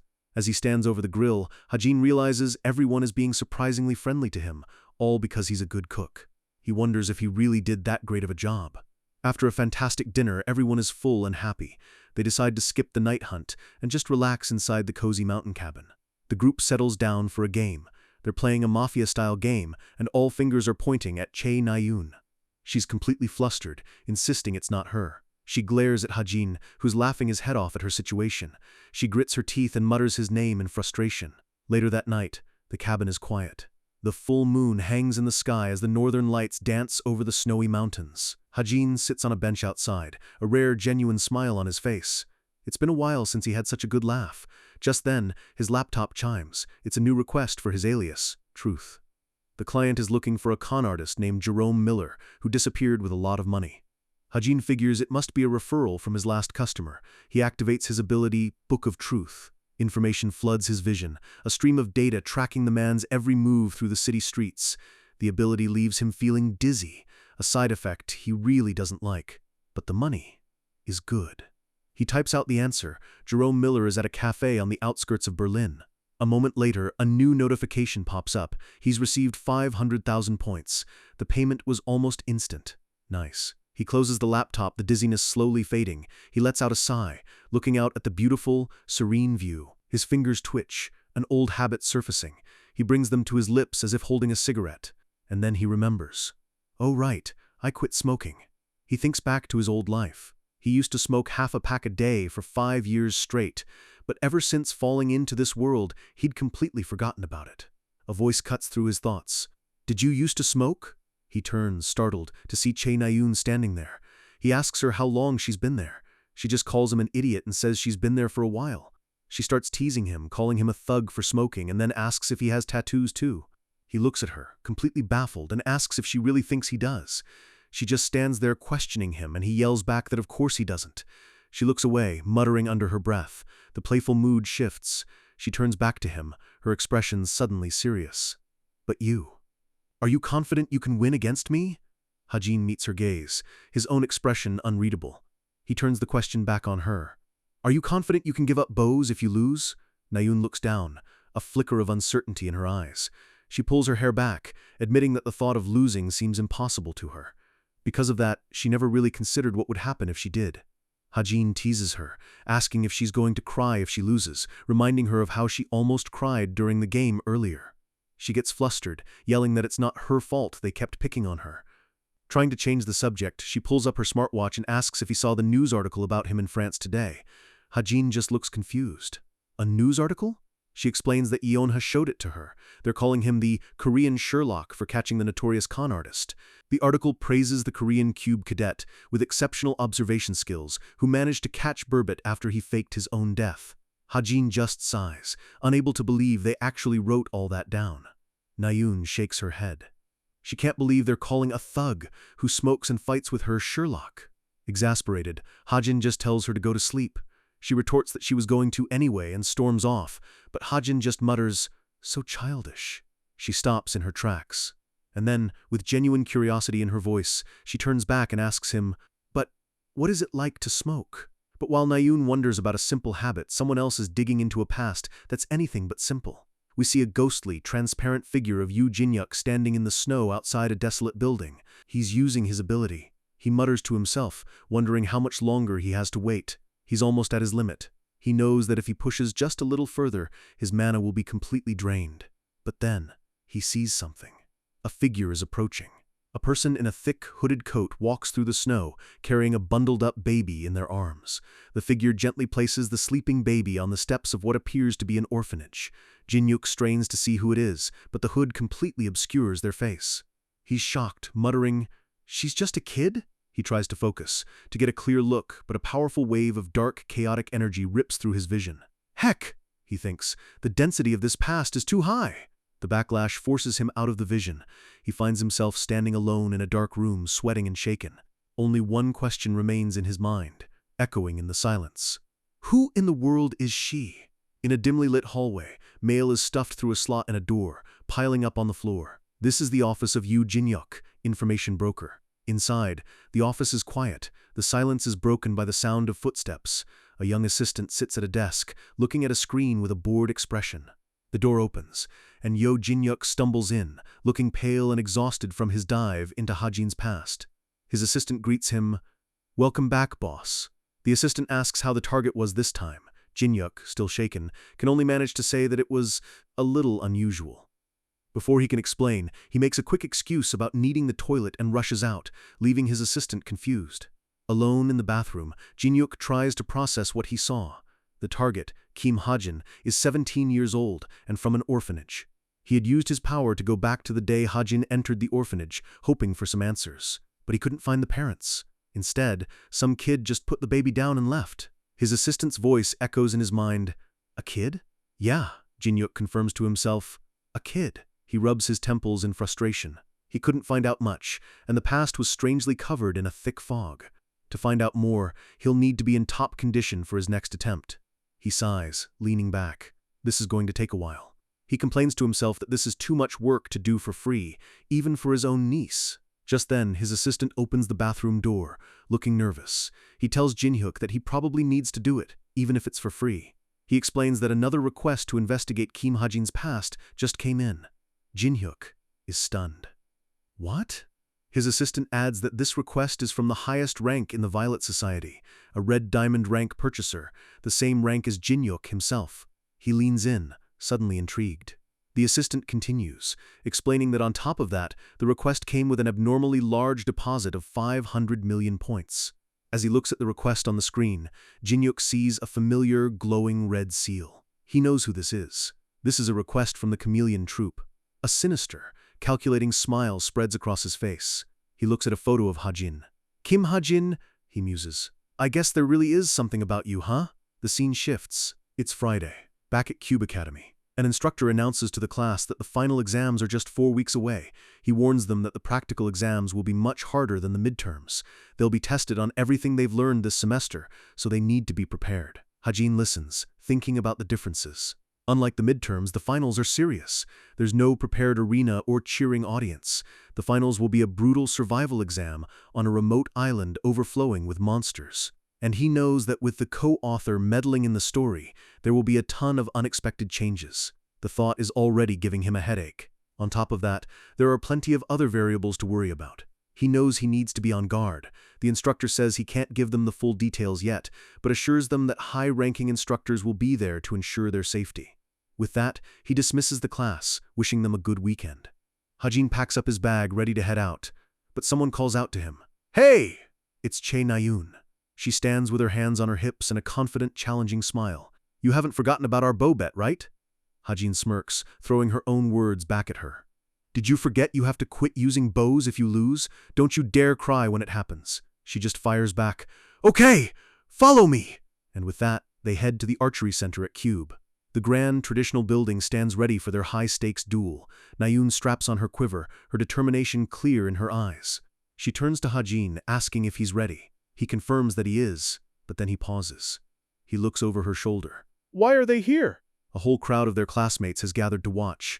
Lee Yonghan, the class clown, throws his arms around both of them, saying they can't have all the fun by themselves. A duel needs an audience to be exciting.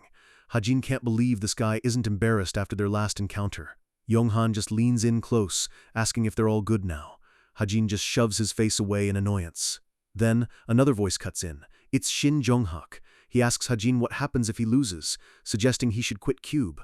Nayun has had enough. She yells at them to stay out of it and announces that they're starting.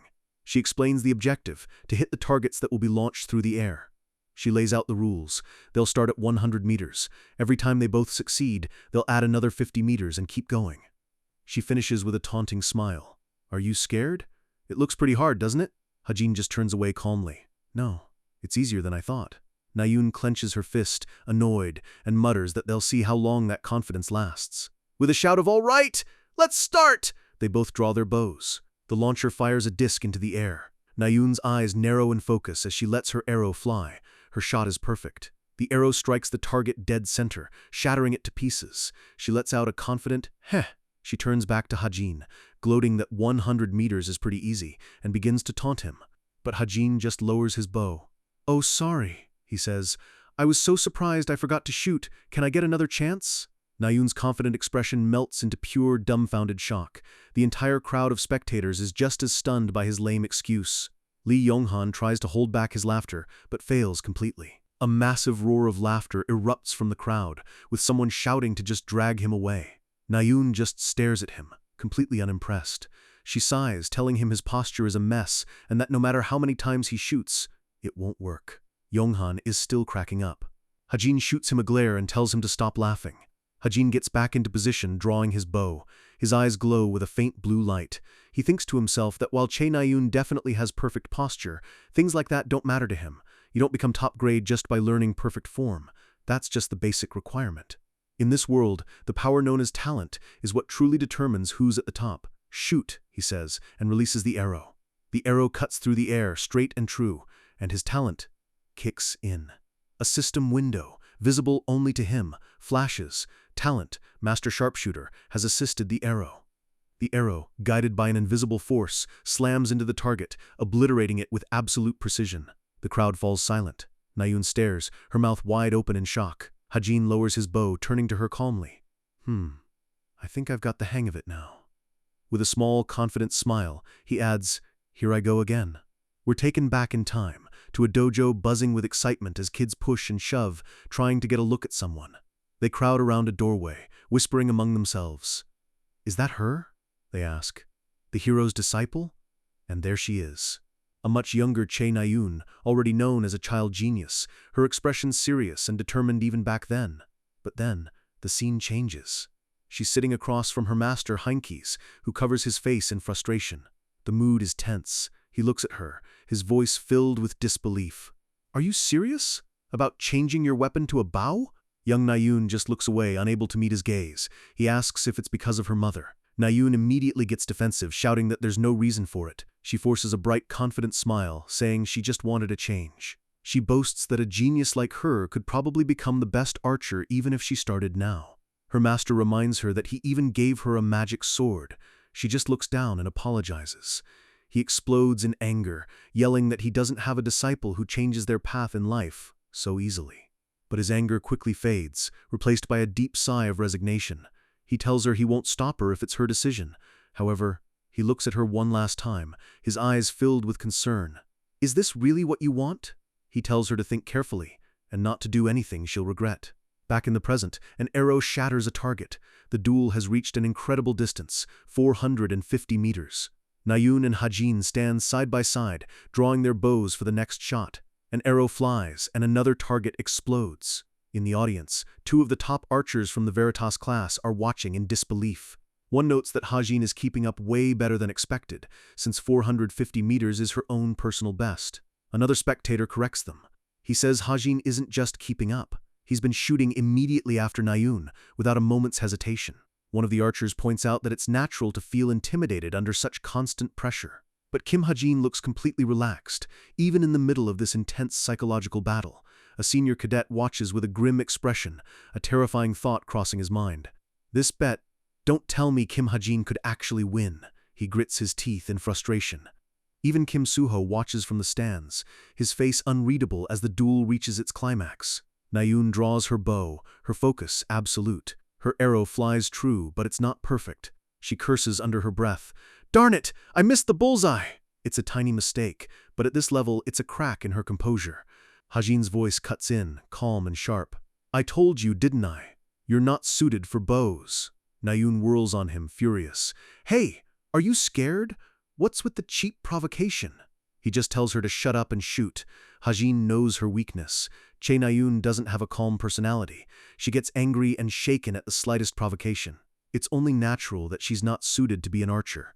A weapon that requires absolute calm is a terrible match for her fiery temperament. But the reason she still chose this path... He looks her dead in the eye, his voice dropping to a whisper. "You're just scared, aren't you? To fight with a sword." Nayun freezes, his words hitting her like a physical blow. Her eyes widen in a mix of fury and shock. "You, watch your mouth." He doesn't back down. "Is that not it? Because that's what it looks like to me." He tells her that's why she always tries to rationalize it. He knows the lies she tells herself. "I'm just as talented with a bow. I can become the best hero with a bow." He gives her a backhanded compliment, saying that for someone who switched halfway, she's doing pretty well. She just grits her teeth and tells him to shut up. And then he delivers the final, most painful blow. "But at your level, you won't be able to kill a single demonic human, let alone avenge your family." Enraged, Nayun draws her bow, pouring all of her frustration and anger into one last shot. A disc flies from the launcher. Her shot is fast, powerful, but it misses completely. The crowd gasps. Kim Suho looks on, stunned. Nayun just stands there, her eyes wide with disbelief. She can't process what just happened. Hajin stands over her, his expression cold. Che Nayun has lost. The word hangs in the air as she collapses to her knees, her bow clattering to the ground. Her entire world has just been shattered. The sun sets over Cube, casting long shadows across the grounds. We see Yu Yonha walking, a concerned look on her face. She finds Nayun sitting alone on a bench, hunched over in despair. She approaches her gently. "What are you doing here, Nayun?" she asks softly. "Everyone's looking for you." Nayun looks up, her face buried in her arms. "Did you hear about it too?" She tells Yona that Hajin brought up her family. Yona is shocked. Nayun looks up, her eyes filled with confusion and hurt. Why does he act like that? She admits he's helped her before, and that she doesn't think he's the jerk everyone says he is. But why on earth does he keep doing things like this? Yonha wonders to herself what Kim Hajin could possibly gain from saying such things. And then, it clicks. Her strategic mind runs through the variables. Chae Na-yoon and Kim Ha-jin are both talents she needs. If their relationship turns sour, it would ruin her plans. She sighs, thinking, why do I have to be the one to do this? She looks at Na-yoon and says two simple words. He has no family. Na-yoon looks up, stunned by the revelation. Yonha continues, probably for the same reasons as you. Na-yoon is speechless. Yonha tells her she's just guessing, but maybe Kim Ha-jin identifies with you. He wants you to understand him, even if he does things like that, she explains, and he wants you to live a good life. Na-yoon stares at her, the pieces slowly falling into place. A new understanding dawns in her eyes. Yonha decides to leave her with her thoughts, telling her not to stay out too late. Na-yoon sits alone on the bench, replaying everything in her mind. She remembers her brother, Chae Jin-yoon, asking her why she suddenly wanted to switch to a bow. She had brushed it off, saying she was just bored of swords. Her brother had just looked at her with his kind, knowing eyes. He had ruffled her hair, playfully accepting her weak excuse. He told her that no matter what path she chose, he would support it, because he knew she would do well. But then, he asked her to promise him one thing. He told her that in the future, when she was ready, he wanted her to think about what she really wanted to do. They sealed it with a pinky promise. Back in the present, Ha-jin is walking away from the archery range. A system notification suddenly pops up. Extreme luck has been activated in human relationships. His story points have increased by 253. He looks at the screen, confused. What's this? He wonders. As the sun sets, Yonha walks away, her meddling complete, leaving Na-yoon to finally confront her own choices. The more people try to unravel the mystery of Kim Ha-jin, the deeper it gets, pulling everyone from powerful allies to deadly enemies into his orbit. On a secure line, the information broker Yoo Jin-yuk gives his niece, Yoo Yonha, an update. Something about this kid, Kim Ha-jin, just doesn't add up, and he needs more time to dig. His gut tells him Ha-jin might be tied to a serious underground organization, and he wisely keeps one crucial detail to himself. The infamous chameleon troupe is asking about Ha-jin too. On the other end, Yo Yonha strolls through the academy grounds at night, her uncle's words echoing in her mind. This Ha-jin. Should she really keep digging into his past? The question barely has time to form before she has her answer. A confident smirk plays on her lips as she looks at her device. Her mind is made up. Whatever secrets he's hiding, she's going to bring him into her guild, the essence of the straight. Hearing that resolve in her voice, her uncle Jin-yuk gets a comically determined look, sparkles practically radiating off him. He's already thinking he'll have to pull out all the stops for his favorite niece, but Yonha knows him too well and cuts him off before he gets carried away, asking what kind of nonsense he's plotting now. Meanwhile, in a vast, empty training hall inside Cube Academy, Ha-jin lets out a heavy sigh. Ever since the duel, rumors about him have been spreading like wildfire. He's already dodged an interview where they grilled him about his gift and why he abandoned the sword. The memory alone makes him clench his fist. He's so on edge about facing his classmates that he's seriously considering skipping class altogether after his morning training. He peeks around the corner, wondering if anyone else is cutting class at this hour, and his eyes land on a surprising sight. It's Chae Na-yoon. She's standing alone in the massive hall, a sword in her hand, facing a training dummy. But something's different. Her long hair is gone, replaced by a short, practical cut. She takes a deep breath, her expression a mix of fierce concentration and uncertainty. Then, with a sharp cry, she swings the sword, but the move is clumsy, and she completely loses her balance, stumbling forward. From the doorway, Ha-jin watches, a little taken aback. He quietly steps into the hall, asking if she's training. Startled, Na-yoon spins around, instantly on the defensive. What does it look like I'm doing? Ha-jin holds up his hands, quickly trying to smooth things over, telling her he didn't mean anything by it. Na-yoon just glares, a vein throbbing on her forehead, clearly annoyed by his sudden appearance. Ha-jin changes the subject, nodding toward her new haircut. Confused, she touches her shorter hair and asks what's wrong with it. He asks if she cut it because she lost their bet. That hits a nerve. Her face flushes red as she snaps back that she just cut it because it was hot, demanding to know why he'd think she cared about some stupid bet. Ha-jin just offers a small, gentle smile. It suits you, he says softly. Does it feel refreshing? His unexpected kindness completely disarms her. The words land, and she's left speechless for a moment. She looks away, flustered, and mumbles a quiet, well. Ha-jin tells her he's heading to his own training at the shooting range. Na-yoon just manages a quiet, oh yeah. As he walks away, she watches him go, the anger replaced by a thoughtful confusion. A memory clicks into place. Kim Ha-jin used to be a swordsman. He disappears down the hall, leaving the sword training area far behind him. She looks down at the sword in her own hands, a new perspective dawning on her. To give up on your entire life's path and pick up a completely different weapon, she tightens her grip on the hilt. I wonder how he felt, she thinks, finally starting to understand the sacrifice he must have made. Suddenly, a brilliant green light erupts from the blade in her hand. Magic power surges through her, flowing into the sword. Her eyes widen in surprise as the energy envelops her, her expression shifting to pure determination. She lets out a breath she didn't realize she was holding. A huge, relieved smile breaks across her face as she stares at the glowing blade. Nice! I can reach the ceiling now! It's a small victory, but it's a start. Her mind flashes back to Hajin's sharp words during their duel. Are you going to keep using the bow? And the final blow, you must have felt it today. She looks toward the door he just left through, a new understanding in her eyes. A single, staggering question forms in her mind. Did he know all along? Did he know this was the only way to force her back to her true path? Back in his dorm, Hajin is doing some online shopping. He's buying a full set of high-end camping gear, a luxury chair, a portable burner, and a pop-up tent. He leans back, satisfied with his selection. This should be more than enough for what he has planned. He confirms the payment. The purchase goes through. He knows they'll inspect their gear before the final exams, but since these aren't weapons, he can probably pass them off as emergency supplies. With that taken care of, he turns his attention to something else. All right, he says cheerfully. I'll get your meal ready. He gently picks up a mysterious, leaf-shaped object from his desk. It's pulsing with a faint light. He notes that it's gotten a lot bigger lately and wonders if it's about to hatch. When it does, the newborn Evangel will look like a toddler. He figures raising it in the dorm will be fine, no different than having a cat or a dog, as long as he manages its power. He gently strokes the object's smooth surface, and it wiggles in response as little hearts pop into the air around it. He smiles, patting it one last time. Yeah, that's right, he murmurs. Be born soon. The scene shifts to the sleek, modern ST hotel in Seoul at night. Inside, Jane of the Chameleon Troupe stares at her leader in disbelief.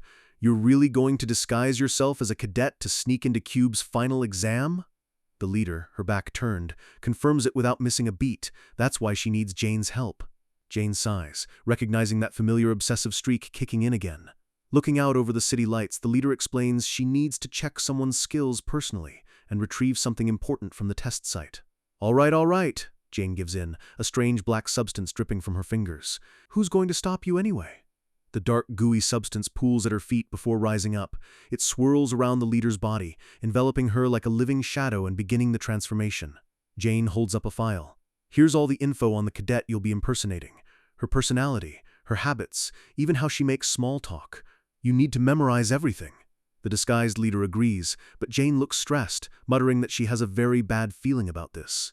The leader, now fully transformed and shrouded in a purple aura, just smiles. You worry too much, she says coolly. This is nothing.